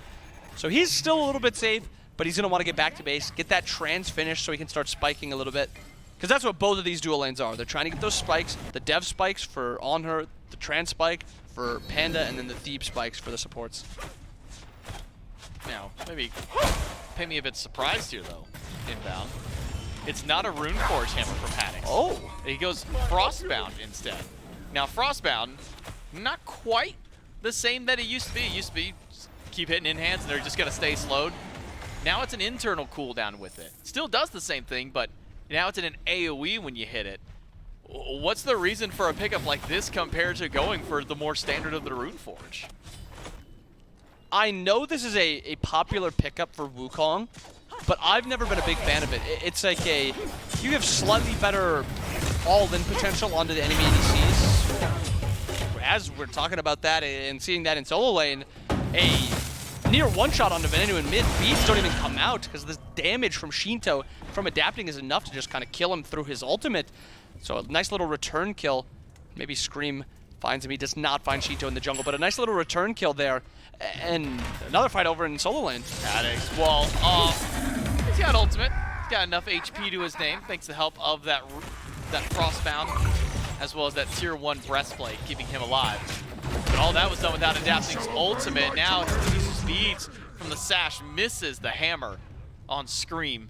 So Scream will be fine, does not need to worry about using the Aegis. But getting beads off adapting, probably the bigger point for the Highland Ravens jungler. And getting the blue buff away from FinoK too. Yes, it's not really a reliant god on the MP5, but it is still something you have to talk about where that's just farm that FinoK is missing out on. It's just extra farm that Haddix and Scream are able to get. But going back to the Frostbound, it's just a slightly better... It's slightly better for survivability because it's more health. And it's slightly more better for 1v1 potential against someone on the enemy team because you can slow them a little bit more. You're not reliant on using your 2 for that extra slow. So you just have more slows and more chase potential. But I think when it comes down to that late game, that Runeforge shield or field that you get, it really makes it hard for your team not to be able to commit to that person because of the extra damage you're getting through that Runeforge. And especially when you upgrade that Runeforge, the rune breaking glyph that you're able to get, the one that reduces their damage, or that increases their damage taken and reduces the damage they deal, it just has such a big shift in those late game fights. I think that item is very good, very good. It's maybe surprising we don't see Haddix go towards it, but likes the Frostbound. See how the Frostbound works for him throughout the course of this game. For now, it's just used to get a little bit of poking and prodding at FinoK. We'll see how it works out in the team fights, though. Zapman walks forward, runs into Wrong U. Silence. Knock-up. The jump by Panda, pillar out. Ultimate from Zapman used, but now adapting is on the way. Wow. Has actually the ultimate, but Panda Cat's the one in trouble. And adapting spins on top. Tidal Wave kicks out Panda Cat. Hurrywin shows up. Adapting goes to the sky, crashes on top of Zapman. That's 1 for Leviathans. It might be 2. Hurrywin dashes forward, and now he doesn't have his CC. He doesn't have his safety. Matter of fact, all 5 of the Leviathans have jumped over to the left side of the map. They grab 2 during that and can go straight to the Gold Fury. That was a great turn fight by Zapman. The ult, the impale, gets Panda super low. But then he jumped in, and at that point, it's all she wrote. He's going to be taken down, and like he gets taken down, the Gold Fury gets taken down by the Levi's. And even though they get this, this game is still even. The Ravens have been just kind of out farming. It's been kind of like up and down, but this is an even game at this point. Even Haddix recognizing that he's going to be too late to that party. He goes all the way over to the right side of the map instead. Steals away another blue buff from Final K and just keeps the wave pushed up under tower. So getting the advantage in farm. In fact, Final K, for his rotation, he didn't get anything. No kill, no assist. That was just a teleport, essentially for the sake of joining a fight and hoping for more. Does help get the gold Fury, so there's the positive in that, but still comes up goose eggs at the end of the fight himself. Maybe he chases out Scream a little bit, doesn't allow Scream to get involved in that fight, but even if Scream is there, Venenu didn't rotate, Haddix didn't rotate, so that's still at worst if Final K doesn't rotate a 4v3. And because of that, actually seems like Haddix got a nice little advantage there with that blue buff invade. He's also getting a little bit of wave farm. He's got a slight lead over here, just like that. Game is at a pretty decent standstill now. Pyro's not up for a bit. Gold Fury's not up for a little bit. Game's probably going to slow down, see level 12 spikes come through, try to get that second relic. Curious if anything weird comes out, and something sticking out already is the Ravens are going for a bunch of tier 2 breastplates. Yeah, 4 of them. Come on, Zapman, just join the party. Get a 5th one for yourself. You don't need all that in-hand damage. Just be tanky with the rest of your team. Probably not likely we'll see it. Also, again, Scream skipping upgrading it. He just buys an outright from tier 3. This time, it's a little bit cheaper to get there, but he refuses to upgrade this thing right away. And I think he just likes the spike you get from the breastplate. It's 1050 gold for, I think, 30 or 35 protection, so it's just a nice little spike. A little fight happening around Beacon here. Hurry ulting. Let's go in. Trades out ults with adapting, which is a bit of a win for Hurry, but he's already half HP. Pops meditation, sustain up, adapting slams right down in. Hurrywin's trying to row away, but Shinto's got plenty of damage on the follow-up. Scream caught up by Wrong You. Still doesn't have beats for himself. It's only Aegis online for the junglers. Okay, crashes back into the scene. Aegis now for Scream. Thunder crash in by Shinto nearly takes down Scream, but it's not quite enough. Now it's Haddix back on the scene. Not enough damage to Wrong You until he gets the cudgel on after. Final K though turns it right back around. Haddix off the board, and now it's the Leviathans on the beacon point, able to help cap that one out. And you see how tanky both of these comps are and how little damage they both kind of do to each other, because you see all these breastplates coming out. Breastplates on Shinto, breastplate on Ven. Both Scream has breastplate, both supports going for more tanky style builds, expectedly. So you're not seeing a ton of damage actually dealt in these fights because of just how they are itemizing. And with that, adapting, maybe looking for something. It could just be the wave he's looking for. But they do see Zapman walking up. No ult for adapting. Oh, he gets it right as he gets back to base, so not going to see any pressure towards Zap just yet. 0-0-5 for adapting. No kills to his name, but part of every one of them.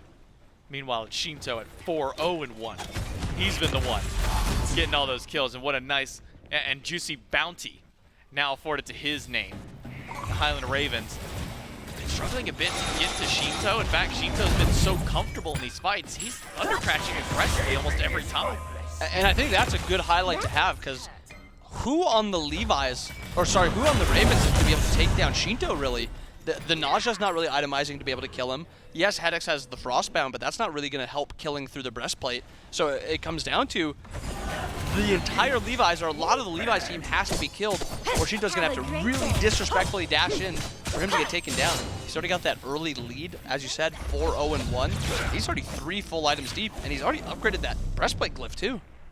Yeah, that's at a bare minimum 600 gold ahead of his lane opponent, Venenu. And in the net worth chart, you can already see what's reflected there. Wow. About 700-800 up for him. Most of that, again, just in the breastplate, but having a 4-0-1 mid laner this stage of the game, you'd almost expect Shinto to maybe be a bit further ahead than he is at the time. But maybe that does come down to earlier, as we mentioned, the Highland Ravens had the gold lead. Leviathans going for yet another Fury. It's only Fury this time. Scream's not even going to try for this one. The slow tidal wave not there. The Ravens steal it away. It's Zapman. That's our second on her ult that's stolen a Fury from under the noses of the Leviathans. The Pyromancer's going to be their call now, and instead it's into the back line for Haddix. diving on top of Shinto, but Haddock's got to go on the somersault cloud to escape the Final damage. K? Meanwhile, Scream has picked up one, but on landing, there's no real follow-up, so Final K is alive for now. Steal from Benenu's not enough damage, but Shinto and Final K are low, can't stick around, adapting, slams on top of Haddock's, but it's just to zone him away. And after a big fight, nobody really dies, but a slight health experience, or health lead for the Ravens. They're pulling this Pyro, it's getting a little low. He's got ultimate soon. The Leviathans No say way. you steal the Fury. We steal the Pyromancer away. And it's Panda Cat with the 3-1 combo. Grabs that one away from the Highland Raven. So they don't get the benefit of a Cold Fury, but at least they get a Pyromancer for themselves. And whichever team is pulling these objectives is not able to confirm them. And you can see kind of on both sides, there's really not great confirm. I mean, you look at both mid laners, damage over time gods. Morgan wants to kind of 1, 2, 3, and then ult. And then you see Shinto wants to usually 2, 1, and then maybe Thunder Crash in. But those are channeled and slow DPSs. They're not instant. There's no Scylla ult, something like that. So that's something to keep an eye on as these games go on. Securing objectives going to be a little bit more difficult for both teams. But the burn the side that the Levi's have with this Alma, and I guess it gets slightly worsened when you factor in a healer ADC instead of an actual auto attacker. So really both sides don't have great DPS on objectives. Now we see Ravens moving in towards Shinto and Rongyu. Ring toss by Scream speeds them up, but Ronnie and Shinto already inside the jungle. The Ravens can't close up that gap quick enough. Final K was able to even out that lead that Haddock's had earlier. In fact, for a short moment, able to actually take the lead. Back away from Haddock's inexperience. Scream's still not upgrading his item. He still isn't upgrading just yet. Oh, also, oh yeah, Runeforged. I guess if you can't just have one, you might as well take both. I don't understand. The double hammer Wukong, instead of going for the lifesteal mages, you're gonna have a Wukong who's gonna be dealing a lot of damage in these fights. I mean, he's sitting at almost 100 power when he gets low in his passive, and passive is only 60%. So eyes on the Wukong, maybe he actually will have enough damage to take down Shinto in these mid-game fights. But Beacon about to spawn, maybe a fight breaks out here. Scream kind of looking behind, but both solo laners still haven't teleported over. Captain gets spotted first, beats for ultimate. Scream losing out on his relic as well. Leviathan standing firm on the point. Hurrywin rose away for the time. We don't see the soul laners for either team rotating over, so this one will just be capped by the Leviathans unless another fight breaks out. Going back to it, Haddock's on the Runeforge. I mean, that's an insane amount of HP that he's had afforded to him from those 2 hammers. And maybe his benefit and his luck, not really a hunter that can benefit from a kin size to deal with it. I mean, that's true. I think there is something to be said about Blue Zone being percent HP, so it is kind of similar to it, but it's for sure not consistent damage, so even if that poke is a little bit more relevant, it's still only current HP. It's not percent, or it's not max HP, so the lower he gets, the less that percent is really going to matter. And I think that is something to keep an eye on, is will Haddock's actually be able to get taken down? And especially with Shinto also going for this Reaver last that he's been going because he's going this breastplate, there really isn't that much percent HP for a lot of this game. We're starting to see some of the breastplates finished up here. Not Scream, though. 3 on the side of the Ravens. Not Scream. Definitely not Scream. And Haddock's in danger. Silenced out of his dash. But he's not going to use the ultimate just yet. Axe toss goes through, and that's got to be the somersault cloud. But with 4 Leviathans around, tier 1 tower not super healthy. Quick blink off the landing. Haddock's might just be out of this one. Panda Cat doesn't have the range, and Venenu and Scream are there to stop the path of Rongyu. Haddock's lives tier 1 tower down, and the Ravens respond with a Primal Fury. And the tier 1 traded out for that Gold Fury. About a pretty even trade, no real big advantage there. Maybe they could have gotten the kill onto Haddock's. We maybe have seen a Fire Giant there, but with Haddock's living, very little threat there. Pyro is going to be spawning soon. Last time we saw this fight, we saw the Ravens pull it, but Panda with the 3-1, he out-secured. And actually, Haddock's Scream over here. Final K also sitting over here. Looks like another 5v5 shaping up over on this Pyro. Started by the Levi. Scream. Panda no beads. Wrapping around the backside. Tidal wave from Hurrywin. Catches Rongyu and Shinto. Scream goes towards the support. And Shinto up with the Taiko drum. Trying to fire some damage into the backline. Final K is low. And Final K is getting CC'd. Has to use the beads and the dash. Scream gets an extra set of relics for himself, takes away Shinto's beads with just the sash. Few ultimates down on the Highland Ravens, but nearly all of them, actually I should say all of the relevant ultimates down on the Leviathans. A great fight for the Ravens to pick up Pyro. You don't think Uller ult is relevant? Well, not when it's on like a half-second cooldown. Okay, that's fair. It's relevant though, right? It is relevant to have that, because if he didn't have that ultimate, he wouldn't be able to go between the two stances. And wow, he'd be a bad character. And Fire Giant actually looking like a little grouping for the Levi's here. Again, decent burn with this Alma, but not great.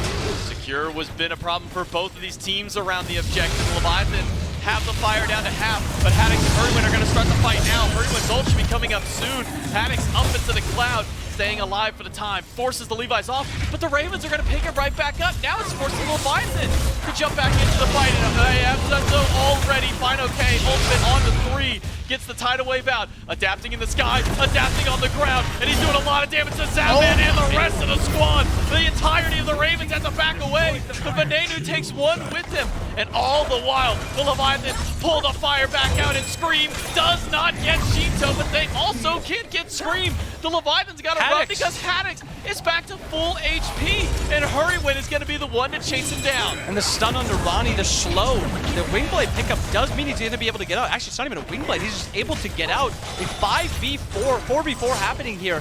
One dead on each side, Fire Giant barely sustaining up the Levi's side. But after that FG, 4 FGs on the side of the Levi's, everyone but adapting. Very, very close fight.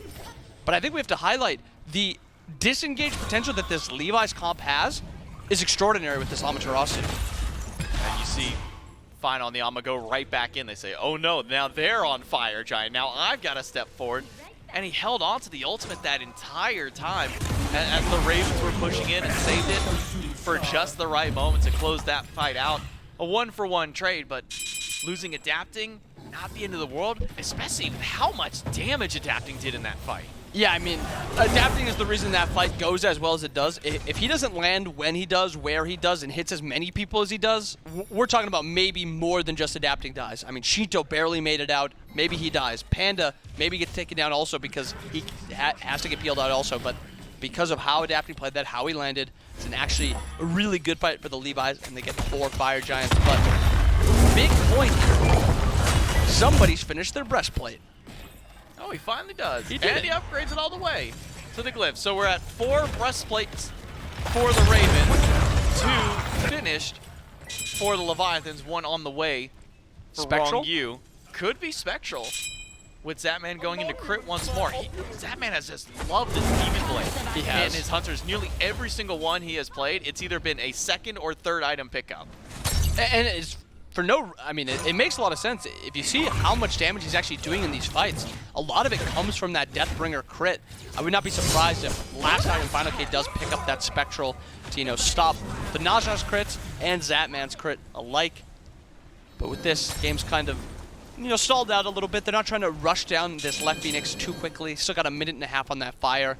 The wave is dead. The wave is dead also. It's kind of coming down slowly but surely. Not a massive lead. They do have the Fire Giant, but still very close. Leviathans taking their time around tier 2. Fine, okay, slowly whittling at the tier 2 in mid with Scream just trying to be a nuisance towards him. Fine, okay, we'll take this tower up, make sure it goes down. So all Scream's efforts on defense go for essentially nothing at this point. But it's the defense on the left side that's holding firm for the Ravens. Zapman's taking a bit of damage. Maybe some of that coming from Panda Cat's ranged poke. Now the Leviathans have realized they don't really have the push that they were hoping for on left. They'll back up, head to the Gold Fury, and go for a reset. Still only 50 seconds left on this Fire Giant. You don't imagine that we see any further sieging from this point. Yeah, it looks like it's going to be a reset, get this beacon. Maybe try for Pyro while you still have the Fire Giant in your pocket. And everybody but Panda Cat is kind of in this area. Panda probably coming out of base. And I think the big highlight for why they didn't go for that is Panda still didn't have Bluestone. The difference between Uller with base Bluestone and Bluestone Bruges is night and day. That damage from that item is crazy. Pyro for Leviathan. Haddix not there in time to steal that one away.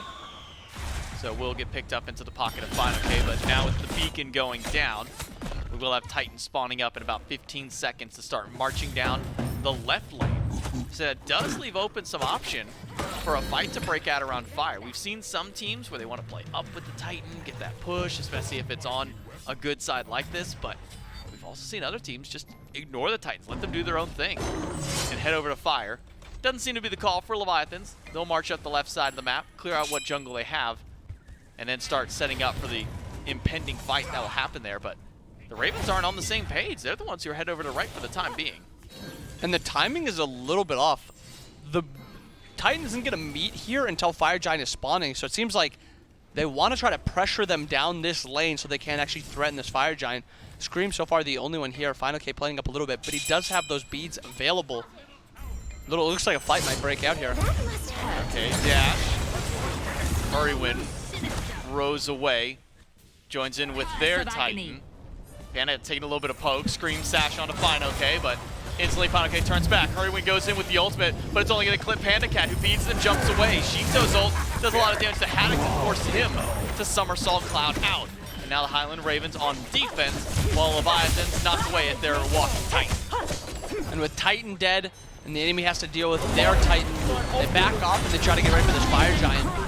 Is the timing going to be enough? Are they going to have enough damage for this Fire Giant? Because that's the call right here. They're sprinting to this Fire Giant. They're trying to get the pressure here.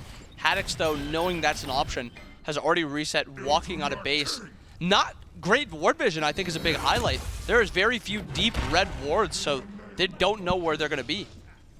Do have the Leviathans starting up the fire. The Ravens a bit scattered to get to the objective, but Hurrywin and Haddox are on the scene already. Fire Giant down to 10% and it's down. The Leviathans get it, but Scream has gone into the fight, and with one breaking out, the Leviathans might just try and fight back. Let's take a listen in with the Leviathans.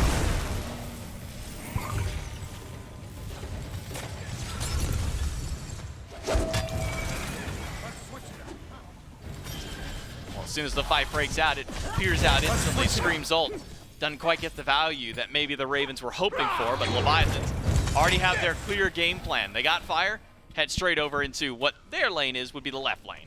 And wise by the Levi's to not get baited into a fight there.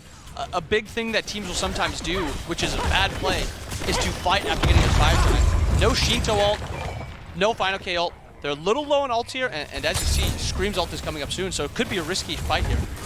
Siege up, they do not have a runic bomb for the Leviathans. Haddox ult is gone as well as Hurrywin, and Final K is low. A couple more shots should take him down. He's walled off by adapting, and Hurrywin can crash the party and take him down. Now the Leviathans are forced back, but they might be going back in a body bag. Panda Cat on landing, big burst damage from the Ravens, but it's not enough to take him out yet. Zapman gets one, but Shinto is slamming everybody. Double kill for the Raijin, still alive, and maybe more. Now it's Manadu on the chopping block, and it's a triple kill for Shinto. It goes down to the damage of Haddox, who's picked up a double of his own. Wrong you, the only one alive. It's a tank fest for the remaining survivors of the map. Wrong you gonna go down to the damage of the Phoenix, and a deicide for the Highland Ravens. What a fight. What an incredible fight by the Ravens there. It looked a little risky at some points where maybe they were chasing too far, chasing into Shinto, and Shinto was returning a ton of damage. Fortunately for them, both sides were going too deep. Both sides were overextending. And at the end of the day, when you're overextending under the Phoenix, that is a big problem.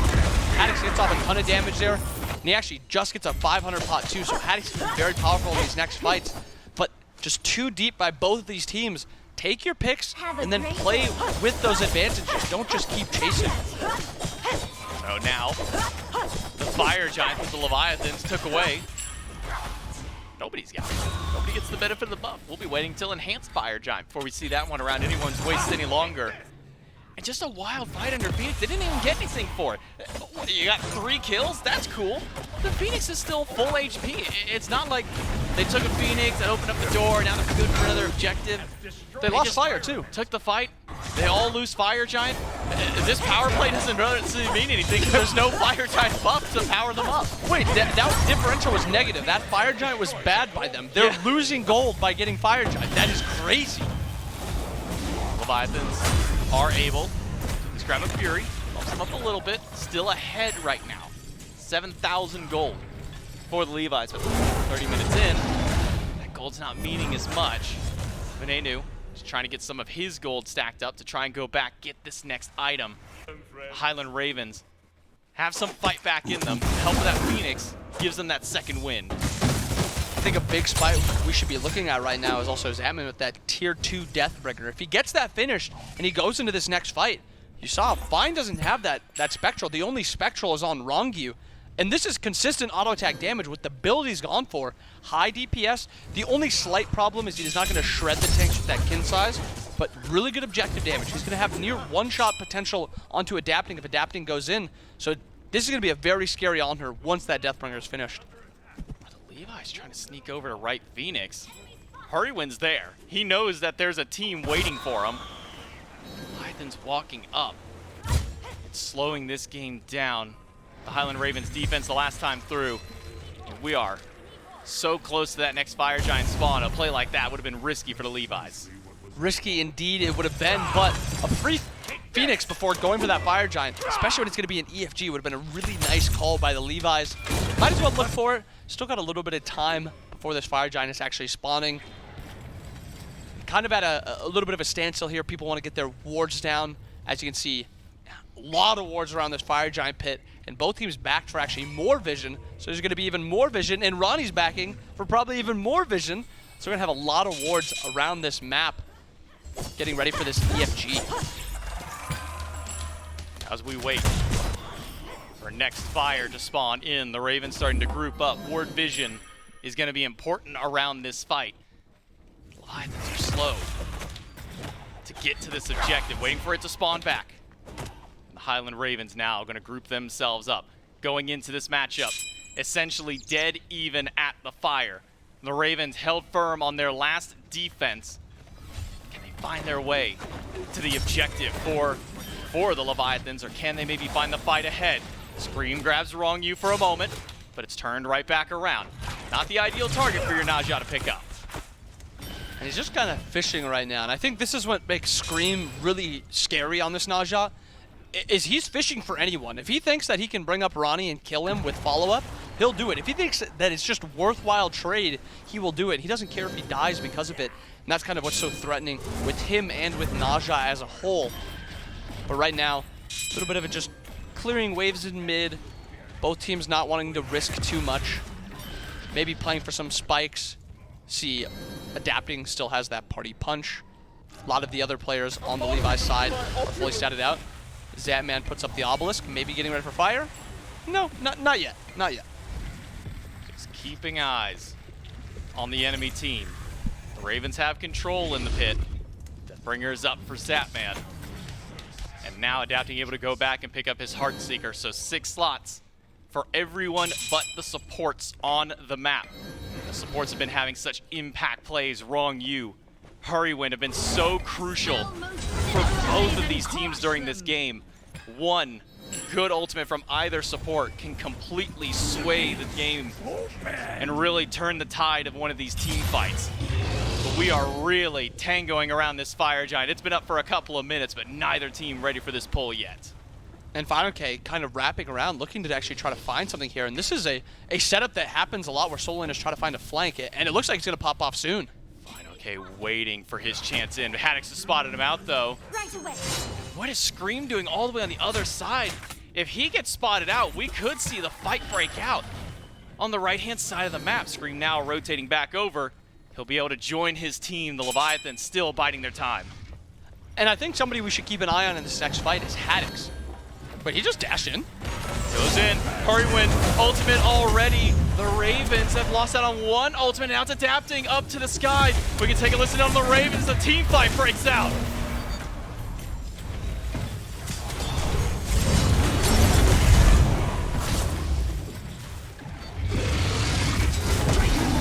Highland Ravens, they got their game plan. They know their numbers now. Do they have the timing? Do they have means to secure this Fire Giant? Haddix zoning Rongyu. They called for double bomb at 4K, and they both dropped down. Fire Giant to the Highland Ravens. And now they can all crash forward. Wrong you caught out. Scream, his ultimate doesn't get what he was hoping for. And now it's the Leviathans on the back foot. Ravens, they find another session. Scream, but Scream uses both of his relics, and he's going to go down to Final K and Shinto, who picks up one. Final K stuns out another in the wall from adapting. May have just locked out Zapman. Final K dash in, takes him down. That's 2 for the Leviathans. And that 2 kills, slow chase out here. They have the Alma damage. Venenu is quick, but is he quick enough to get away? Final K opts to change stances, adapting, goes into the air. And Venenu's gone. That's another one for the Levi. Hurrywin's dealing with Shinto and Wrong You. And with the Dharmic pillars down, Hurrywin has nowhere to go. Almost a kill on Shinto, but almost isn't good enough. Final K is going to go back to base. He's got teleport. It's 30 seconds until the next one even comes back up. It's all going to be on Haddix for this defense. Haddix actually looking for a play here quick. He spots out Ronnie, trying to find the cudgel onto Shinto. Shinto plays it a little bit safer. Haddix just trying to waste as much time as possible here. This is really good. And the cat misses the axe toss, gets the damage after, but you gotta focus on the Phoenix. 8 seconds to Scream, 14 seconds to Zapman. Can Haddix buy enough time to stop the Leviathans? A 1v5, 1 second for Scream. He's back up. The Titan is being pulled. Panda Cat used his beads and his Aegis. Scream tries to get the ult, picks up one into the sky, but the Leviathans, there's just too many standing around. With Zapman back up, it's not enough. The Atlantis Leviathans in 5 take the set. And I feel like we've had so many close end calls this week. That is so close. We're talking about maybe a half second on spawns here, half seconds on spawn here. We're talking about a completely different game. But that Fire Giant fight, Scream chases out too far, too quickly. His team is too far away, and he gets taken down. And unfortunately, his team is not there, and he actually kind of baits them forward also. And all of them get taken down except Haddix. Haddix would have had 2 more seconds, just 2 more seconds on defense before they could get there. We might have been looking at another 5 or 10 minutes in that game. But the Atlantis Leviathans, they know their numbers. They know how much damage they can take, how much they can deal out, and just how to juke out anything that has been thrown their way. The Leviathans, you talk about a phase 1 transformation from this team, what Panda Cat's helped with this squad. They're looking hot right now and definitely deserving of that top 3 spot for themselves. It's game 5 to the Leviathans and the set. That's it for me and Bobby. We'll throw it back over to Gore and Myth on the desk. Look, it's got pretty much everything, Mifflin, that you could want, right? You've got all 5 games. You've got multiple deicides throughout this set. But in that last one... Only 2? Well, I guess steals. We got back and forth. Phoenix defenses. Fire You're Giants going one way I stopped or the the list other. way too We soon. got quadra kills, I'm pretty sure. Could be making that one up. We got team fights. We got God picks, bro. 8 things. Man, At least 8 things. my list was awful compared to yours. I'm going to let you do all the lists from now on. God picks was one of my things, to be fair. Oh, well, hey, you know what? Like, you're not wrong, though. It happened. Those did happen. Stop me when Well, I'm it's wrong. just phenomenal gameplay. But for the Leviathans to stand out on top, that last Fire Giant fight, it almost feels like it's not going to go their way. It's just maybe you want to call it an overcommit deep dive from the Ravens. I do, yeah. Also, just the Leviathans, the fight back they had was phenomenal. I mean, we got to talk about the base defense. Really loved that. We got to talk about the Ravens maybe overcommitting after the Fire Giant dropped double bomb. I'm thinking to myself, okay, fire's confirmed. Gonna reset, gonna play it slow, gonna play it smart. Scream sashed in. Oh my God, he's gone. And from there, the Leviathans absolutely shred them. The Highland Ravens, I mean, it's a great set, top to bottom. I mean, this was incredibly entertaining, back and forth. Maybe a bit slow in the early game for my liking, but that seems to be the case here in Smite nowadays. But it's individual performances, I think, that really separate the day here. It's hard to say that one team was just outpacing the other consistently. One team had better macro play. One team did this or the other. It was Shinto had a really good team fight, or maybe Scream setting things up on the Naja, or maybe Hurrywin's living a little bit too long, hitting a Category 5 4-man ultimate. Maybe Adapting's lining up walls perfectly. It's just these small micro decisions. Pastor said it right. It's these close games that are decided by microseconds, decided by millimeters of ability placement. And that's really what Smite's about. Shinto goes 9-2-3. That always helps a little bit, right? When you want to win sprinkled out there. Raijin, Shinto, it's a pick-god combination that has gone hand in hand for years. And like you said, the Ravens, it's not even a bad look for them. It's just an unfortunate last fight after a very, very back-and-forth game, after a very, very back-and-forth set. Gives the Leviathans the 3-2 victory. And again, Mifflin, this has been a matchup that, yes, technically the Ravens and Leviathans played each other, but back then, Leviathans had Zap, right? Barra was playing. Shinto was on ping. Were you seeing the stats here? Which one? I had in not particular? realized that Zapman was sitting at 9K on the damage charts. That's pretty low. That is quite low. He had crit. That's like 9 autos if you're hitting the right guy. Yeah, maybe didn't hit the right guy in that case. And we saw it, a spectral pickup from Rung Yu. Maybe going a little the extra mile there towards the end. But realistically, again, as we highlight this set, and at least for me, looking at these two teams, while they did technically play at the beginning of the year, this is a very different form, I think, of both squads than what we saw Path to Masters way, way, way long ago. And that's the only time they're going to be playing this phase, right? If we're lucky, we get to see them play each other at Masters. God, I hope so. And get another set like that one. But a phenomenal, phenomenal set between these two teams. And so much that was really kind of, maybe not even as much, but some depending on it, behind the scenes, or not even behind the scenes, straight up on the scenes. 4 standings, things like that. But for a Leviathans win, that's a huge deal for them. A step forward, I think. And again, keeps them solidified up in the top. But of course, we're excited about that. I'm sure the players are excited about it as well. We got Panda Cat standing by for an interview. That's right. I've got Panda Cat with me here for postgame. Congratulations on the Game 5 win here up against the Ravens. Season is now done for your regular phase at least. Now just waiting to see what happens for next week to kind of see where you place off and then towards playoffs. How's the team feel after a great phase? I mean, and then that set in particular, I'm sure everyone's heart's racing.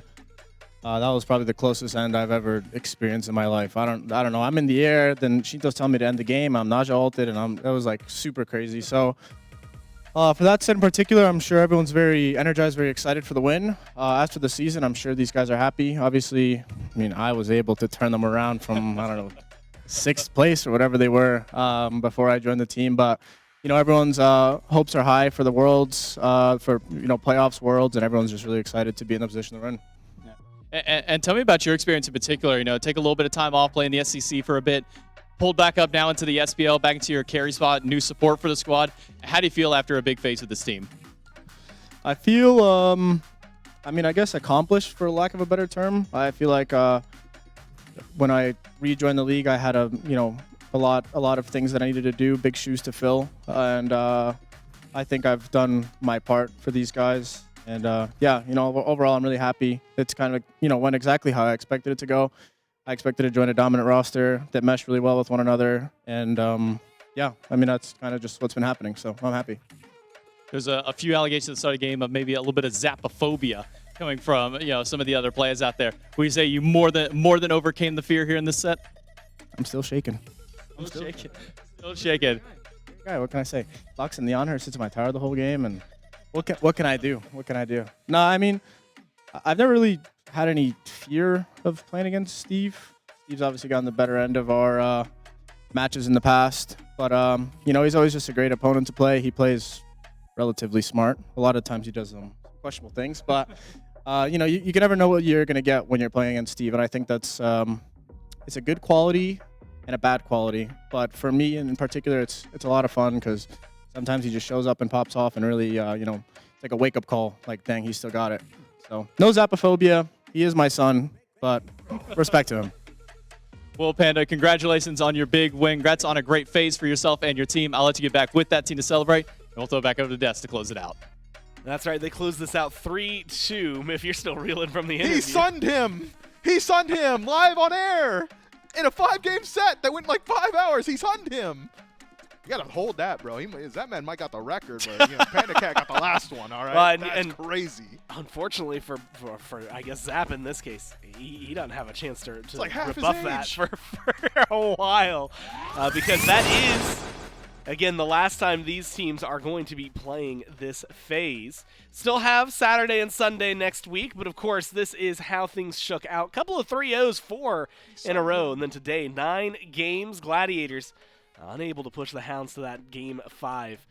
We're still able to find one. unfortunately still fall for them to the Hounds. Hounds keep things interesting for us next week based on where the Dragons are at. Levi's find this win on Mifflin, man. It is a fun one to watch at that. But again, that's just this week. Next week is a really big deal. Saturday, Sunday, some of the things are going to be changing standings. And the real place to keep your eyes a little bit there, I believe, in the bottom of the order division is really to keep your focus, right? Dragons, 3 and 5, 2 sets to play next week. Hounds, they are only going to be playing, if my math is correct, 1 set.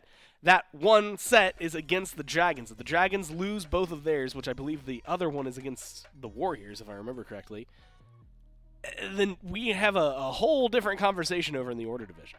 Go on, I'm sorry, I didn't hear a thing you said. I got stun locked. Yeah, you're he still stunned stuck him on the Sabbath. That is crazy. Also, I lied. It was the Ferryman that they're Nice. playing, that the Dragons are we playing. time to adjust some of that information out there. Oh, God. And he's still in here. He's still in here. Yeah, we're going to be doing the recap with him. That's crazy. I'm such a Panda Cat fan, man. That's crazy. Steven Zappas? That guy's like 32, bro. He got sunned in Smite? Year 10? Damn, you really just came out here and was like, man, that guy's old. Dude, I mean, I'm pushing 32. It's all right. Okay, I want to clarify this, by the way, because this happened at dinner the other night.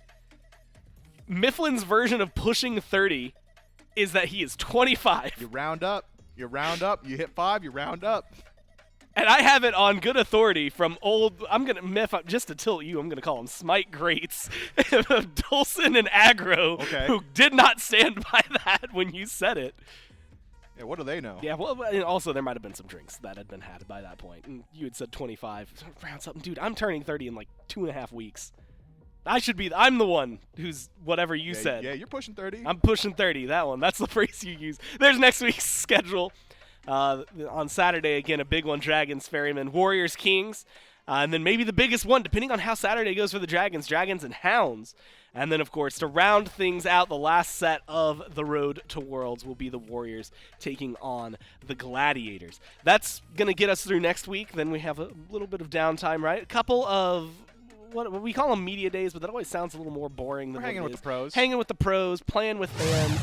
This week, it's going to be Thursday, Friday. You can hang out with the Solos and then the Hounds. It's Thursday and Friday. The week after, I don't know, but I know it's also on Thursday and Friday, so you'll be able to tune in content while there's some downtime. And then the week after that, it's going to be playoffs. A couple weeks down, then we're back into Worlds conversation. Yeah, right and also in December is where that ends up going. So I'm going to hit this button, Mifflin, and I'm going to say thank you from myself, from Mifflin, everyone back in production, everyone here at Hi-Res Studios for tuning in, and we'll see you next week. Also, happy Halloween!